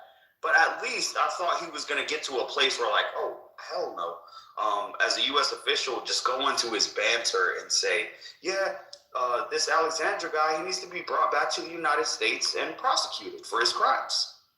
And I think I expected him to at least put that forward, but he wouldn't even talk about the Israeli government in the way that they're harboring an actual pedophile, which they've done multiple times, of course. That you can actually claim is like being diplomatic, which is one thing. But the things that he did give himself liberty to say that were anything but a diplomatic or representative of the U.S. government, I assume, or I hope, that is what's important, right? The things that he did allow himself to say that are extremely, because he did, when it came to the whole guy in the extradition thing, he gave very diplomatic, technical answers. It's the things that he said that are anything but that are insane. And we need to understand that this is somebody that directly appointed by the president of the U.S. He knew who he was putting here, right? It's a very specific choice to put that person as the ambassador here. And that says a hell of a lot. No, it's always been a choice. I mean, the ambassador to Israel has always been an evangelical Christian. Not like this. Yeah, not like this. No, This is. If we thought freedom was like extreme, this is a whole different level. Let's ask yourself, truly, does it matter truly? Yes, I think it does. I really think it does. Always been the I don't U.S. think it's a surprise at all whatsoever. I found funny on how small of a hill he was willing to die on. It would have been easy Which is as exactly a U.S. why government it's so... official for him to be like, oh yeah, I believe in Israel. If they take over Iraq, they take over Iraq. Which is exactly why it's so outrageous. Because 10 years ago, if a U.S. official would say Israel has the right, the divine right to the land between the Euphrates and the Nile, maybe give some disclaimer, not in modern times, blah, blah, blah, blah. There will be like condemnation or clarification from official spokespeople within half an hour, right? The fact that nobody from the administration came out and said, look, that's his personal belief, he doesn't represent the U.S. in any shape or form, blah, blah, blah, blah. The fact that they didn't address What's surprising about this, we know who's in office. We know this man that's in office, that's the head of the executive body of the United States government, has taken hundreds of millions of dollars of ADOSIN money. He's a wall-kissing cunt, just like Biden was, just like Obama was before him, and just like Bush was. But didn't you find his statements to be the most unhinged, fucking diabolical, crazy shit? No, I think it's good. For an ambassador, it is good. Like everyone said, if this thing was uttered 10 years ago, the ambassador would have been recalled. It's good for him to have said that instead of dance around it like every other politician would have. He just came out and said it. And what happened? What happened? He said it, and what happened? This is the point. 10 years ago. Hold on. That's exactly going to happen from him saying it than not. Well, this is a pivotal point in American history because the Republican Party has always historically been pro-Zionist, right? And now you have people like Tucker Carlson, Candace Owens. It would have been Charlie Kirk. I think he was assassinated by someone connected to Mossad or somebody within that organization. Okay. But like the fact that all this shit is happening. Hold on, let me say this real quick. The fact that all this stuff is out in the open now, and you have people even on the right, basically exposing, the entrenchment of Israeli and U.S. foreign policy, But do you know what the surprising thing is? Even if everything you're saying is true, it has never been worse for Palestinians than it is now. People talk about, like, there's more awareness, Tucker Carlson. While you're talking about that, the entire West Bank is about to go through extreme ethnical cleanse. It's already started a year ago in like slow motion, but it's amplifying day by day. And the entire Jordan Valley, the Negev Desert, East Jerusalem, not to mention Gaza. I don't care how much awareness there is. The fact is that the situation on the ground has never fucking been worse, and nobody's talking about it. No, this is why it's so fucking annoying. It's not that. People talk about this anecdotal case or the other, or how Gen Z is far more aware. Respectfully, fuck your awareness, because the situation has never fucking been worse. Ever. Look. Ever. So while the pro-Palestinian community is patting itself on the back, I agree with you. The suffering on the ground has never been this bad, and no one wants to see the Palestinian people suffer. That's not the case. You're making the conclusion that I'm saying it's a good thing they're exposing themselves in this way, as if, if they can expose themselves in this way. I'm saying that by the time it's going to be, by the time enough people... I'm making, real quick, and Rose, real quick. All I'm saying is, I think the cat being out the bag is the biggest blessing, ultimately, for the Palestinian cause. Because in the past, if 200,000 Palestinians were killed under the Bush era or under the Clinton era, nobody would have bat an eyelash in the United States. Nobody. Truly nobody would have batted an eyelash. They would have been 100% pro-Zionist on Israel's side, and no one would have noticed. That's how the Intifada happened. The original, I mean, that's how the Nakba happened. The Nakba happened because of that indifference. That indifference is now gone. So when Mike Huckabee comes out and says, I want Israel to conquer the Middle East and control and administrate Iraq and other regions in the Middle East, it's a beautiful thing. Why? Because it dismantles the Zionist argument completely. A U.S. official openly endorsed the opposite of the official position of the Israeli state. That is beautiful. Now that argument is gone. Now there is no, oh, it's just self-defense. Nobody can say that. When they bomb Lebanon now, when they bomb Syria, when they eventually are going to bomb Jordan and Egypt. What good does it does to me? What good does it does if nobody is stopping it? When it comes to Zionism, the only good that happens with Zionism is when Zionism ends. You're missing the point. With all that awareness, it has never been worse, and it keeps getting worse. And I don't care how many. Listen, don't interrupt. No matter how many people are aware, it keeps getting worse. Do you understand how frustrating it is? I know more people are aware, but somehow, despite all that awareness, we have never been close to a full ethnic cleanse of Palestinians and a full annexation between the river and the sea, and nobody's fucking doing anything. No one.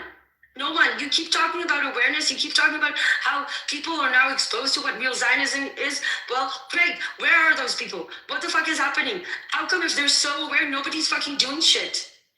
Hold on. When you say doing shit, what do you expect? You think the United States government is going to be overthrown tomorrow, and then a U.S. military invasion of Israel will save the Palestinians? If that's what we're going for, then yeah, no one's doing shit. But the way that reality works is this. Our government is controlled by Zionist, blood-drinking, pedophilic, murderous, baby-killing monsters, 100%. And if their words expose their feelings and their true intentions, good. Because the Gen Z that we're saying, oh, so who cares if these kids, these college students can see Zionism for what it is? You don't understand the ramifications of that. Yeah, these by the time Gen Z that we're shitting on and belittling, so who cares if you're aware? That's the future congressman. What's the ramifications? What are the ramifications? They see this young. Calm down. By the time they make it to positions of power, there will be nothing left to save. Ambrose, here's the thing, okay? Let me just say this, right? You have to understand, the Israeli occupation, okay, is funded by the West primarily. You don't need to explain it to me. You people need to understand what I'm trying to tell you. We can't make magic happen overnight. We can't stop the occupation overnight. But the thing is, this is what needs to happen. This is the only way for those funds to dry up, for the IDF to no longer have foreign support, right? This is that turning point. So unfortunately, I agree with you. All I'm saying, what I'm trying to explain, by the time these people make it to positions of power, there will be nothing left to save. Understand how bad it is. I don't know how, I'm not sure what I'm doing wrong in communicating this, but this is nothing, we've never seen this before. What they're doing right now with zero pushback from anyone is unprecedented. And it's a reality. And that's what I'm trifling with. The argument that there's zero pushback. Let's be real with ourselves. There are 5 million Palestinians in the West Bank. There is no way. Now, Israel can tomorrow say, look, we're going to push all the Palestinians out. There isn't 5 million in the West Bank. I know it sounds like a Zionist talking point. Just listen to me. Tomorrow they can be like, we're killing every Palestinian who remains inside of quote-unquote Judea and Samaria, unquote, which the reality is the West Bank.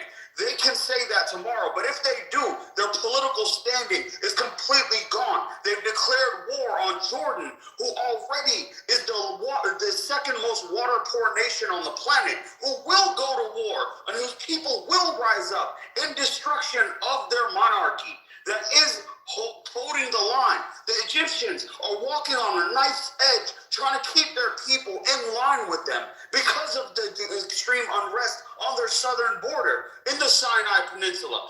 After a while, yes, Palestinians have suffered greatly, needlessly, through these murderous Zionist fucking rat animals. I agree with you. But you're acting like Palestinians are going to vanish off the face of the earth in 2 to 3 years' time, and Judea and Samaria, quote unquote, or the West Bank, quote unquote, whatever you want to call it, is eventually going to be 100% Israeli, and the world's going to just shrug their shoulders and say, look, it is what it is. There's no such thing as a Palestinian anymore. No, my point is, eventually, there will be that cord that snaps.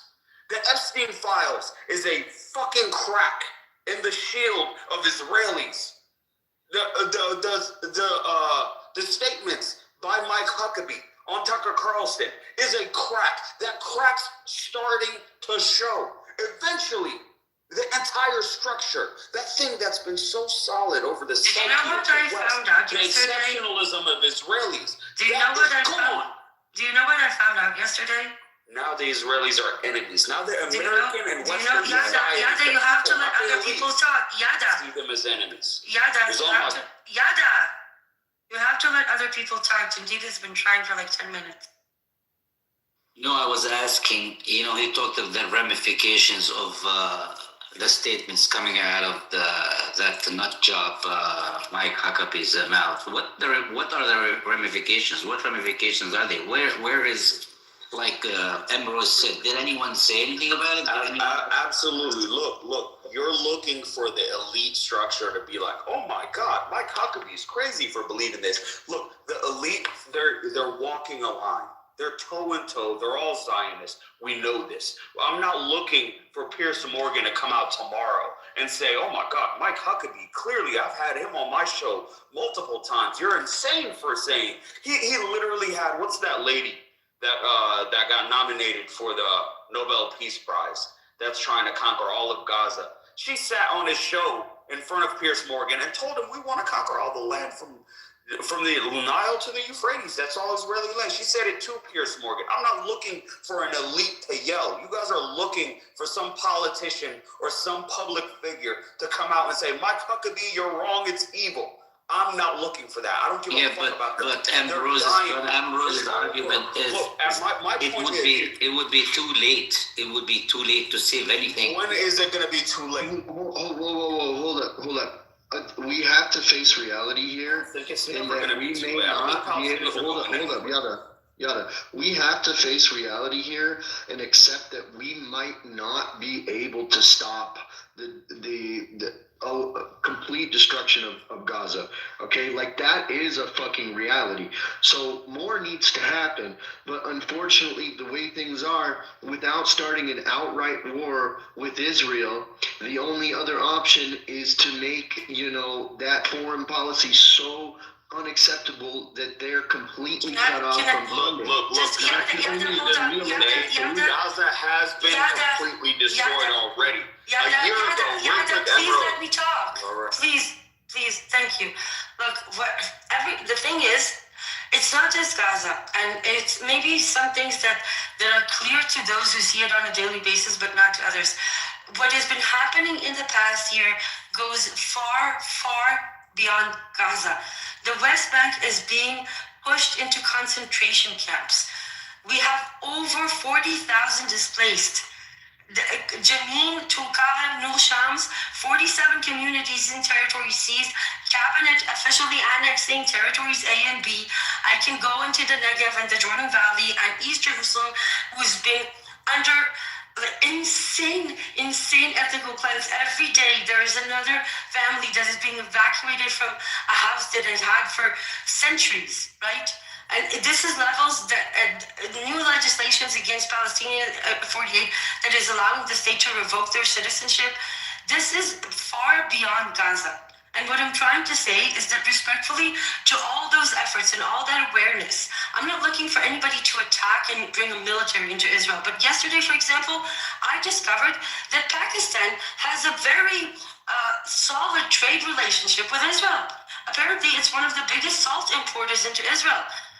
Now, it might be a very, very small income for Pakistan to import salt to a small place like Israel, but if countries like Pakistan can't even cut off trade with Israel, then all the statements in the world, whether even if somebody came out and spoke against what Hakibi just said, if they keep doing, South Africa has trade relationships with Israel, Ireland, Spain, all those places that we see as somehow of a beacon of light about the Palestinian cause are fake, are fucking liars. They can't even cut off Israel financially, which would actually be the one thing that would work, right? Cut off Israel financially from the world, stop arming it. That might actually stop this psychotic show. But everybody's a fucking hypocrite, and that's my problem. So because look, you don't see you're what we making see. it sound way easier than it is. Look, let's just be real. Practically speaking, Israel is economic trade with Israel, then Israel is a murderous, genocidal state. I know that. However, it is a state nonetheless backed by the largest, most powerful economy and military in human history. That is not the case. It's not the same. Pakistan is a U.S. ally. It also benefits from trade agreements with the United States. And it knows if it doesn't give salt to Israel, it's going to lose its most beneficiary, its biggest beneficiary. Then you understand. Now the Chinese also have trade agreements with Israel. Then you're agreeing with me. Then you understand what I mean.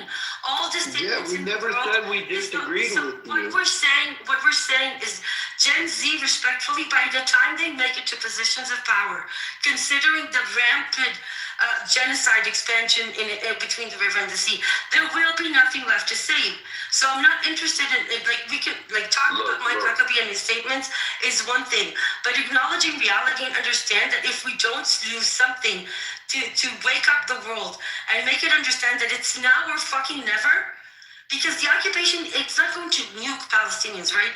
It has a very nefarious way of doing that. It will slowly annex and it will slowly make their life a living hell, and more will live and more will leave until it's just small enclaves of Palestinians. Look, I feel like look, you keep saying small enclaves, like literally 80% of the population in Jordan aren't Palestinian people. Let's be real. They're already outside of the West Bank. They're already outside of Gaza. They're living in Egypt. They're living in Jordan. They're living in Lebanon. They're living in all these outside nations waiting to come home. If every single Palestinian in the West Bank, every single Palestinian in Gaza were forced out or killed, that doesn't mean Palestine is gone. It just means eventually there will be a point, a breaking in 300, listen, 400 Rose, years. Please, I listen to you. Please listen to me. All I'm saying is, eventually, that breaking point for Israel, the nation that has the backing of the United States government, who's already under so much financial turmoil and division, that most of its population, for the first time in Israel's history, is against Israel, is getting to this breaking point where Israel, it's now or never for them. Even if they take the West Bank fully and every Palestinian is gone and moved out into Jordan and into Lebanon and into Syria and into Iraq and into Kuwait and into all these Arab neighboring nations, their breaking point for them to do that will shift the balance of support, not just in the Middle East, but in Asia and in Europe and in North America and in South America, more than it already has. Now it won't be just the students, it'll be titans of industry. These students go through levels. Right now they're just college students. Right now they're just laborers. They're just regular people. Eventually they'll move up to the managerial positions, the supervisors, the CEOs, the politicians. All the new generation coming up see Israel for what it is. And when that breaking point comes, it doesn't matter if they have the West Bank and Gaza. Okay, can we Now think of it like this. It's like a long burn version version of the Second World War. There was a point where Germany had France, and it had Belgium, and it had Austria, and it had most of Russia, and it conquered those regions, and it pushed the Russians into Czechoslovakia, and they had it. But eventually, they got crushed. And when they got crushed, they came back into their rightful place. And that's what will happen to Israel. But when it happens to Israel, this is the death rows. Enough, calm down. I'm saying enough, but it's the truth. Respectfully to the ethos, respectfully to all that. You want it to be in 2 years what happens at 20. But again, respectfully, I don't want to wait 20 years. I don't. Because you have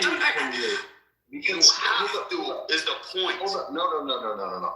Look, I don't think people understand how pivotal the U.S. is a player in this game. Because look, what has it been? I think that you guys don't want to face reality, Saul. I think you guys, Saul, you don't want to face reality. You don't understand. Run the country. The people who are powerful in the U.S. right now are turning against Israel. Okay, we don't necessarily have to wait for, the new generation to understand how the occupation works. You don't get it. They have a way of doing this. This is why the management of the conflict, right? They slowly do it, and every time they reach a new level, they stop, they normalize it, and then they take it up another notch, and another notch, and another notch. And this is how we normalized annexing the entire fucking West Bank. This is how we normalized the Nakba. This is how they normalized everything. By the time 20 years will pass, they will have created such a facade that nobody will care. This is how they do it. And this is a turning point, right? The world has never given Israel more impunity than it has now. Because like it or not, along with that awareness, there is another side that was awakened, and it's a far more dangerous, Mike Huckabee kind of side, and they are also vocal. And the problem is that right now, this side is giving Israel enough impunity, at least for the foreseeable future, to do whatever the fuck it wants. So, no, of course Palestinians are not going to go. Not the foreseeable future for the first time. Again, you don't understand how this works. This will be so difficult if we let it go on. And the world is not fucking waking up. Because they do it in small steps that the world is not aware of. No, let me ask you this, Ambrose. If Palestinians leave the West Bank or are forced out from the West Bank and Gaza, is your argument that there's no such thing as a Palestinian cause after that? No. Who said that? No, my argument is that there will be Palestinian cause. There will always be a Palestinian cause, but it doesn't. I don't want it to go to regret point where it will take centuries to undo it. And this is where we're at now. Hold on. Emerald, do you think? Hold on, y'all. Do you think that we're going to forget? Okay, I understand the history of the occupation. I understand that they ramp down and then it comes back around worse every single time, every 5 years or 6 years or 8 years or whatever the fuck it takes. Okay, but the thing is, every other time in history that happened, nobody was paying attention. Okay. A small minority of people were paying attention. Now it's the whole fucking world. And the U.S., who has been fucking so brainwashed for like 60, 70 years, are finally waking up. I don't think we're going to go back to a point where we just say, oh, we have a ceasefire. Everything's fucking honky-dory. Everything's okay. No, people are going to wake the fuck up.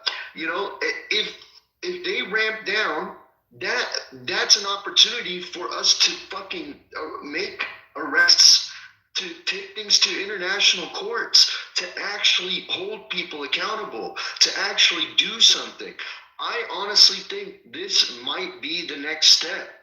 Okay, we can't hide shit anymore. People don't fucking forget like they used to. People are paying attention.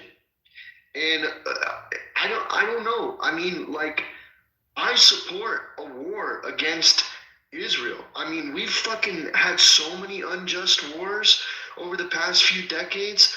why wouldn't I support a war against Israel? But the point is, that might not even be necessary. Okay, so many people are boycotting Israel. So many people are not doing business with anybody who's Zionist or has any Zionist ties. Europe is pulling its funding. Okay, the U.S. is the biggest financial supporter of Israel. They cannot survive. The IDF cannot operate without our support. So if it becomes unpopular enough, and I believe it will, then, the IDF is going to be sucked dry of resources, and they won't be able to continue their occupation. 100%. That's all I'm saying. Look, Israel is not a nation that creates its own fortune. It doesn't have any natural resources the world wants. No one gives a fuck about Israeli olives and dates. Every nation on earth, the United States, Russia, China, Saudi Arabia, England, every single one of them back themselves by two things. Either they have immense military power and financial influence, or they have natural resources the world needs. Israel, on paper, has none of this. So the United States, which is where the most powerful Israeli Zionists, the most powerful people, the most powerful Israelis that keep the Israeli state afloat, they don't live in Israel. They live in America, where all the military power, the financial influence, and the resources are. If that is severed, that little tether breaks. I celebrate what my country said, not because I agree with it, but because it represents a break in that tether. Respectfully to the passion and the motivation, which I appreciate, and the level of investment, I really, it's amazing. But you people need to come back to reality. I'm trying, and I'm not saying this because I enjoy this, right? I don't know how to explain to you that this is not good. Everything you're saying, nothing about it is good. It's better than what it was. Yada, you have to try and listen. Please. Trust me, I know enough to know what I'm talking about. Everything you're saying is a very macro, borderline philosophical predictions. What I'm talking about what is happening on a day-to-day basis, and nobody is stopping it. And the way this occupation has done... Nobody's talking about it.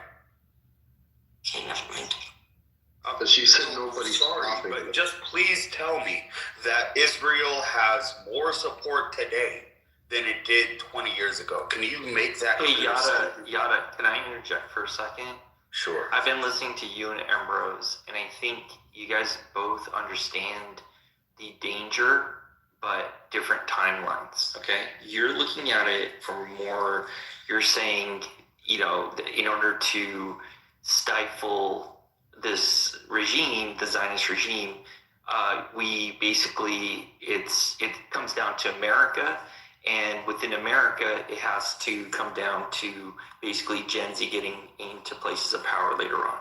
What Ambrose is saying is equally in terms of alertness, but saying, hey, if we wait till that long, we may undue damage may be done by that point.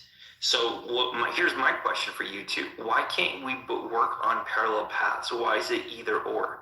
Why should we not at this time figure out? Okay, Ambrose, what are your suggestions for preventing the West Bank occupation from going through while simultaneously looking at what Yada is saying about the long-term approach? I don't see why it has to be either or. It could be Ambrose's approach for the short term and Yada's for the long term.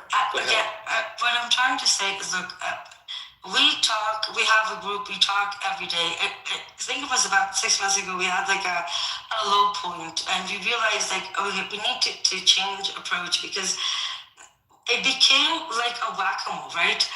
every day we had more and more fires breaking out, like metaphorical fires, right? If we were focusing on Gaza, all of a sudden at the beginning of 2025, we realized they're shifting to the West Bank. And then we saw almost a daily situation in East Jerusalem. And all of a sudden, the Jordan Valley started getting like bizarre legislation that effectively erased some of the Bedouin Palestinian communities there. Then you, like everywhere, and it became like we were becoming frantic, right? We didn't have enough people to send for protective presence. We couldn't get enough people to work on petitions to counter. So it became like overwhelming. We stopped and we said, okay, what now? And then we realized we needed to change course. And the objective right now, and I know it's going to sound a bit maybe childish, is to protect Palestinians, right? We're no longer about what's like normalization, don't normalize, whatever. Like we used to be against voting in Israeli elections, right? Don't be part of the game of the system. But it's gotten so bad that we've shifted to, okay, we need to give Palestinians as much power as we can in parliament, because we need to push back in any way we can, because they're expanding the genocide and the ethnic cleanse to 48 too now. So it became like, instead of a big Palestinian cause, it's like, okay, we need to in a fragmented way push back against every fire that breaks out. So protect as many Palestinians as you can and get as many Jewish diaspora to reject Zionism.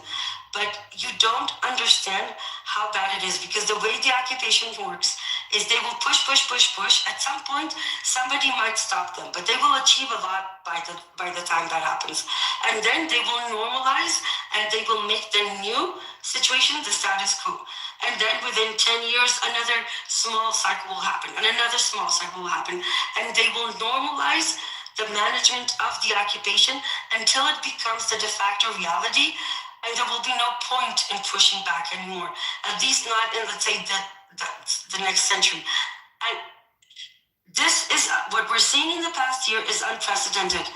And this is no longer about the long term. If we don't stop the short term, the long term will not take 20 years, it will take 200. Okay, so Emrose, let's go ahead and go with your premise. Okay, so give everybody in the room, most of us don't live in Israel, Palestine. Okay, what do you want us as Goy to do to help with this? What do we do? Echo the truth. That's it. It's very, very basic. Echo the truth. Okay, listen. When we talk about these things, focusing on global Zionism, and I understand that for the international community that is important. But if we don't talk about the individual situations, then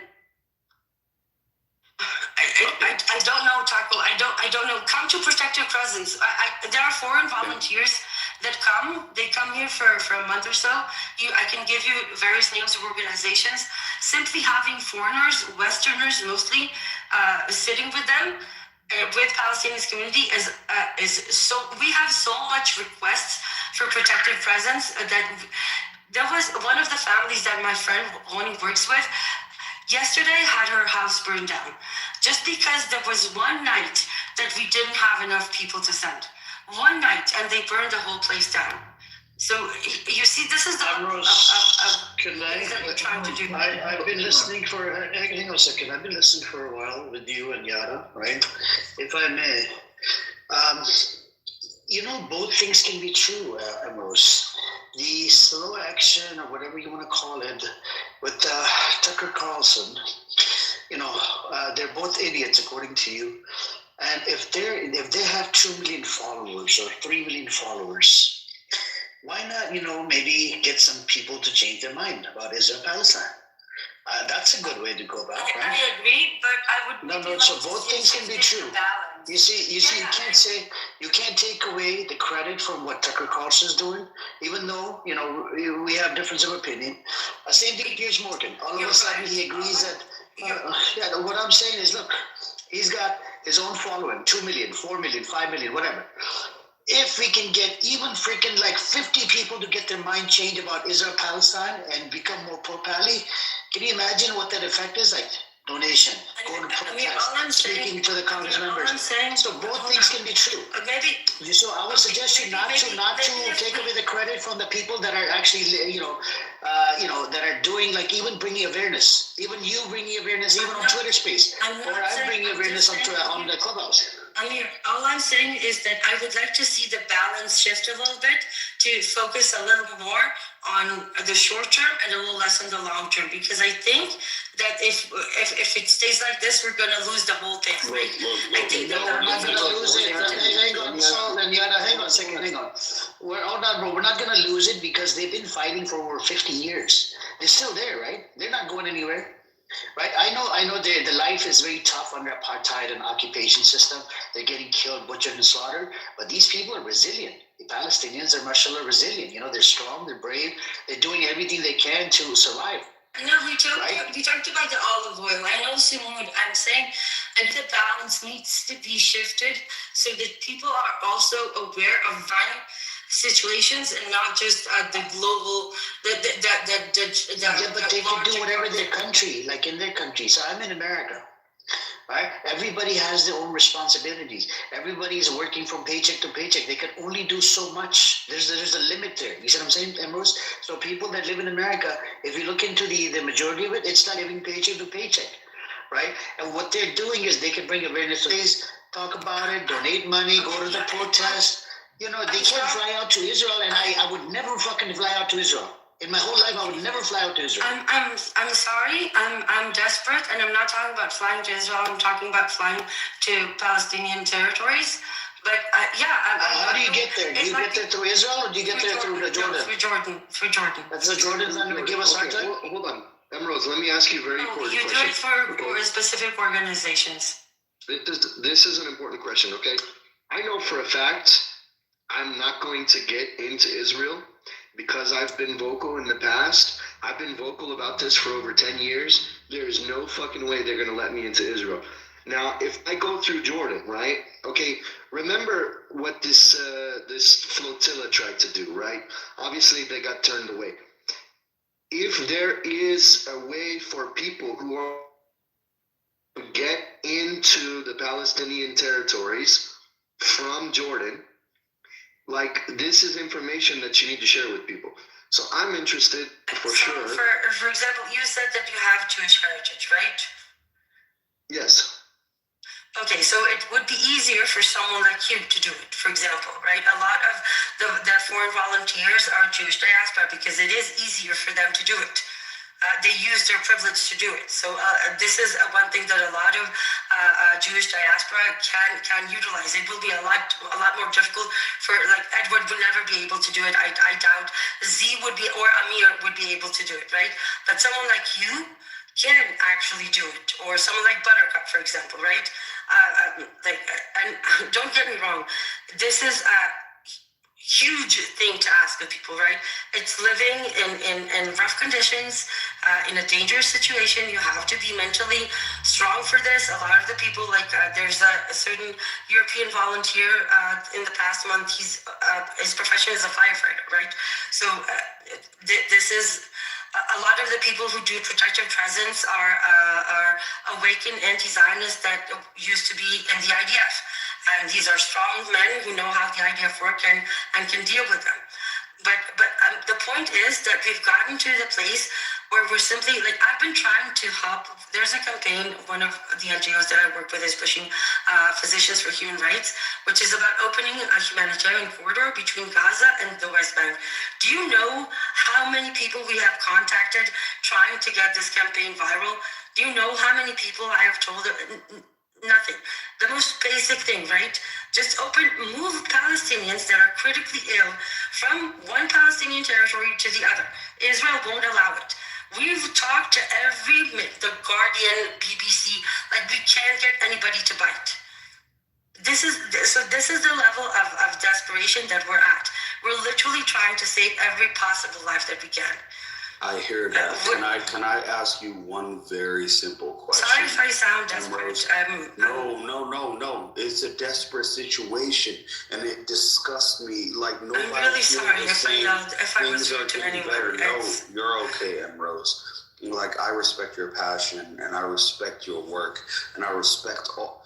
I absolutely understand where you're coming from, sister, 100%. But I have to ask you this question. I have to.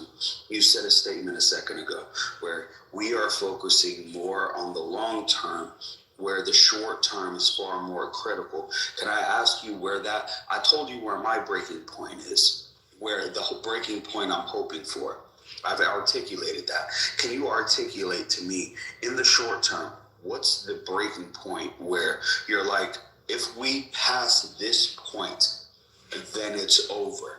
Then best case scenario, it'll be 100 years to reverse it. Where's that breaking point in your mind? I think it happened a week ago. So it already passed. I think so. Yeah, I think it happened a week ago. No, articulate like seriously. So we've been. I remember the beginning of 2025. We were sitting in one of our Zionist Hebrew spaces, and again, I don't want you people to figure out. A lot of the people there were Zionists, and they did serving the ideas. And we were talking about, we were looking at everything that was starting to happen in the West Bank, especially territories A and B. And two of the people in the group said, "Wait, we know this," and they were there during the last West Bank big operation, right?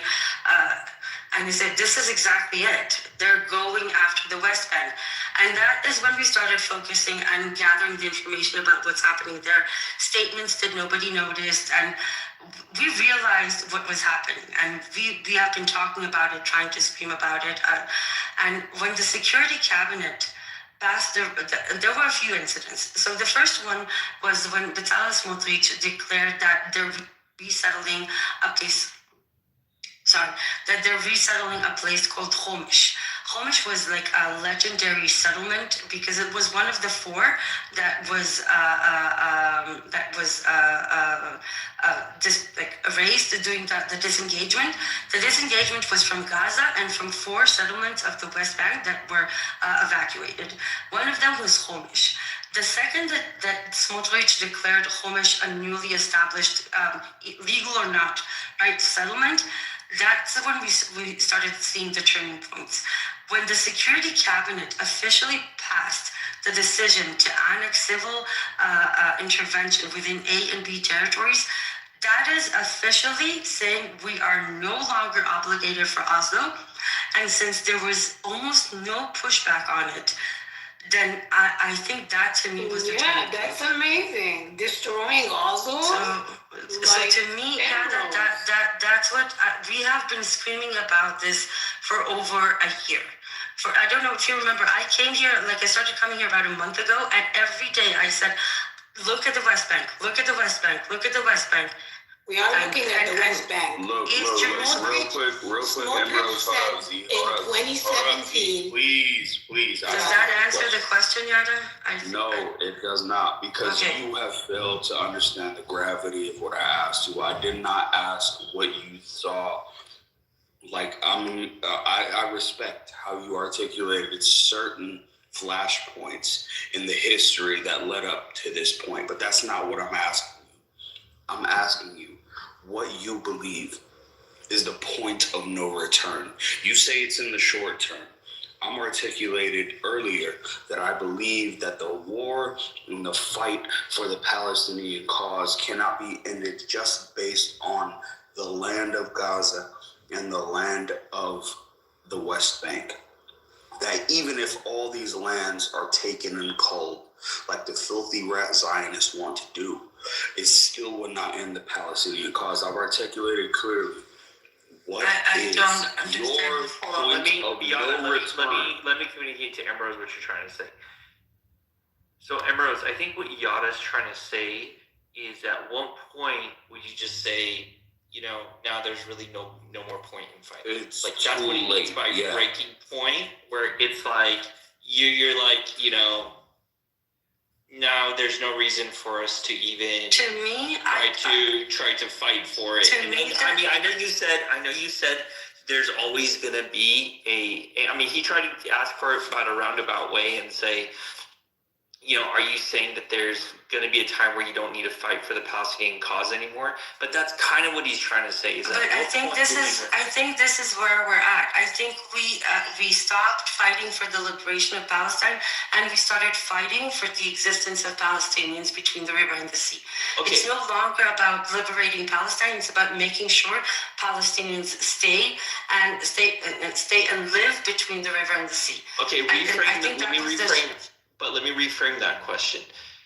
Is there a way, at what point would you give up on the West Bank, is what I'm trying to say, I guess. Give up on the West Bank? Yeah, so you said right now the Knesset has passed some laws which allow it to ignore Oslo Accords and to formally start slowly, like frog soup, basically taking over all of, area ABC within the West Bank, okay? Yeah. So the question is, at what point do you think would be that, like, West Bank would be a lost cause? I mean, I know none of us has control. I think we're really close. We're really close. Okay. It's like on a breaking point. Okay, so then to articulate your position, my understanding is what you're saying is that the West Bank may also already be a lost cause. Right now, we're just trying to find a way to get Palestinians to have rights even after Israel fully annexes all of like Gaza and the West Bank, correct? Yeah. Okay, all right, Yada, what do you think about it? I think I understand her point a little clearer.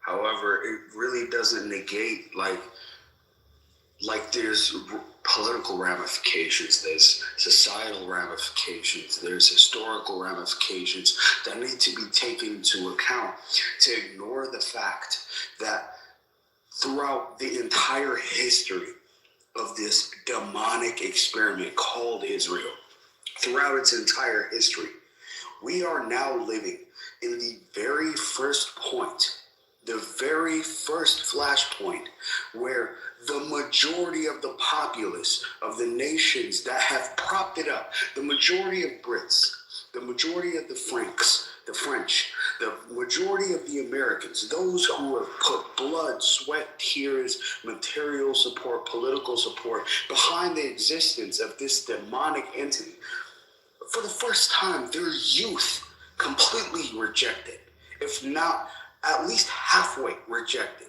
I would say half of their youth. It's never happened before. Never. And to say that that's meaningless because we're already beyond the breaking point and Palestine's already gone, if in 2 years there's no Palestinian state, then the game is over, which is what I'm kind of hearing from your argument, Ambrose. I think that kind of shits on the monumental precedence of what we're seeing. So when Mike fucking Huckabee, the goddamn ambassador to the Israeli state, comes out and publicly endorses this greater Israel policy, where Saudi Arabia, Iraq, Jordan, Lebanon, Egypt become sovereignly administered by foreign. Real quick, Rose, let me finish. Where these people administer these states, where the ambassador of the United States is openly advocating for that. If you don't see that as a clear sign of the death throes of this ideology, I don't know what to tell you. I would rather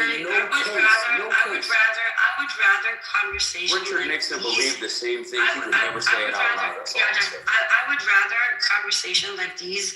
I would want a bigger part of these type of conversations to be about a humanitarian corridor and about Mike Huckabee's insane statements. Not that they're not important, but how many times? Yes, I am. Yeah, but when is the death? Where's the point of death? You can't even articulate. This is where Palestine dies. But you're Palestine will never die. Yada, no one knows that. The only way to focus Palestine, on the survival stop of talking with that. Listen, this melodramatic, ethos kind of speeches. Come back to the ground, okay? There are 18,000 critical patients in Gaza that we need to save. There are 42,000 people that have been displaced from the northern part of the West Bank. There are 45 communities erased from Territory C. Respectfully to the ethos and the melodramatic speeches, I need people to talk about how to get those critical patients from Gaza to the West Bank. A little bit more than they talked about Mike Huckabee. Okay, Emrose, can you give what happens? No, nobody's talking. Can we stop for a second because this just becomes some stupid philosophical debate. If we hold on, Yada, I'm saying this. Yada, you've been like yapping for so long. So please let me say this point. Emrose, you're never gonna stop, dog. Say, Yada, let us bridge the gap. I know what you're trying to say, Yada. I know what you're trying to say. Let me bridge the gap here, okay? You'll fucking see. Emrose, chill, bro, chill. Emrose, give us some practical steps we can do. Are there charities? Are there organizations we can donate to? Yeah, Let's so be practical. I said there's a campaign. I said there's a campaign by Physicians for Human Rights and backed by a few well-known activists. The campaign is about opening a caring corridor. It's being led and promoted by a doctor from Nasser Hospital and the physician from Human Rights. I will put the link in the comments. It has an Arabic petition, a Hebrew, and an English one. And it simply petitions for the world to force Israel to let Palestinians go from Gaza to the West Bank. 18,000 critical patients that can and should be treated within Palestine. And all we're asking is for a corridor to allow them to move from point A to point B. Very simple. Emrose, okay, is airlifting? How does it help? Is airlifting an option? No, it's not. It's a 40-minute bus drive, Saul. That's it. But That's it. But here's the thing: if there's a blockade, they're not going to let people through. Which is exactly why we would need people like you to talk about it. So imagine politicians, Congress, members of Congress saying, okay, guys, like you need to let these people go from point A to point B. It's a 40-minute bus drive. That's it. From Gaza to the West Bank, a 40-minute bus drive, and these people will have their lives saved. That's it. I'll put the link in the comments. Like, if people spend a little bit more time bringing awareness to things like that, we might actually save some children. My question to you: will Israel allow them to go to West Bank? That's what Israel is not allowing it. This is why we're petitioning the world about it. So we can sit here talk about it, but Israel is the culprit, the occupation. We talked about this a long time ago. I actually talked about. Hold on a second, so please. So no, hold on. We talked about this a long time ago when I first started opening up rooms. I actually talked to Jindab about this a long time ago. I'm like, would they allow people from Gaza into the West Bank? He said, hell no. You have to get special permits to be able to go to the doctor or something in the West Bank, and it's really disturbing. But I don't know. I think you're coming from a different angle. I think maybe you're not understanding what Yada said earlier, what I said, Emrose, respectfully. I think both things can be true, bringing awareness and going over there personally and doing what needs to be done. But at the same time, Israel doesn't give two fucks whether you're American, Canadian, or Japanese, or whatever the fuck you are. They will kill you and they will butcher you and slaughter you. It doesn't matter. We seen an American boy from Florida. He owned an ice cream shop in Tampa. He flew over there. He was sitting in his porch in the West Bank, right? And these motherfucking settlers, these terrorists, Zionist fuckface, they came on his property, tried to steal his olive tree or whatever, and then they tried to set up a tent. And guess what? You know the story, right? And what happened to him? They beat him to death. Amir, I'll give you an example that is very tragic, but Hussam Abu Safir, right? He's an icon. And the fact that he's an icon is both a blessing and a curse, Because on the one hand, it means that he's probably getting beaten and tortured pretty badly. On the other hand, because he's an icon, that gives him a certain level of impunity. Because if something happens to him, this would break out and would be an international situation. This is why we always say, don't stop talking about Osama Abu Sofia. It's the same thing.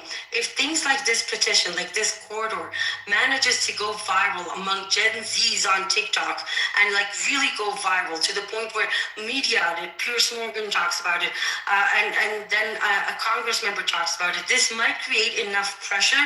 We did it with the water campaign. It was half successful because it managed to create enough pressure, along with pressure from other situations, to get something done. But this is where communities like these can be extremely valuable if utilized the right way. I put the link into chat. You guys can do with it whatever you want, but I wanted to say I do agree with both sides. I do agree with M. Rose in terms of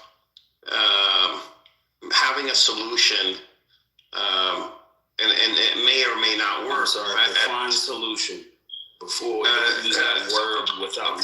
No problem. No worries. I'll define it. The link that she posted regarding Doctors Without Borders, signing the petition to put pressure on the U.S. and Israel to allow Palestinians to go from Gaza to the West Bank to get medical care. I think that's a solution to what? To getting the medical care. 18,000 to 18,000 critical pigs whose lives can be saved. And that's. Hold on, can I Edward, please. Okay, can I finish? I was talking. So having, solutions like this on the table is very helpful because it brings what's happening to the Palestinians down to reality. We have two tracks here. We have the political track, meaning the global track. Israel is occupying the Palestinians and getting rid of the occupation. That's one thing. But at the same time, the micro level of helping Palestinians that need help, as the macro level track pans out. But having various, not just one, but multiple projects like this, where you're helping Palestinians and helping to slow down what Israel is attempting to do, especially if you have more than one project going at the same time. And it builds pressure on Israel and still brings awareness to people. It saves lives, Edward. Absolutely. It saves lives. It's a practical solution where you're actually saving lives. It could be, this project here, which is good. And then if you add on top of it a project like for water, I know you've done one already, Rose, but something else when it comes to water, something about helping to ease restrictions in the West Bank for people to get to work or school. Things like this matter to Palestinians on the ground. So projects like this matter. Look, and they save lives. I agree, but my argument is hold on. So please, my argument is you guys are advocating for the body to take cough medication for the flu. Yeah, coughing is painful. It sucks. Taking cough medication may alleviate the symptom of coughing, but you still have the fucking flu. I'm saying we can move flu medication. But what's wrong with this program, though? What's wrong with nothing wrong with doing both. Yeah, exactly. No, I agree with you. There's nothing wrong with doing both. But can I say something? Yeah, but if you have a fever because of the flu and you don't make sure to bring that fever down, you might die. Okay. So we need to start by breaking the fever so that we don't die of the fever, so that we can actually heal from the flu. It was a simple analogy to articulate what I'm talking about. And you the source cause of the symptom. The suffering of the Palestinians who can't make it across the border to get the necessary medical attention in the West Bank is the filthy rat Zionist cause. Okay, causes we don't need another speech.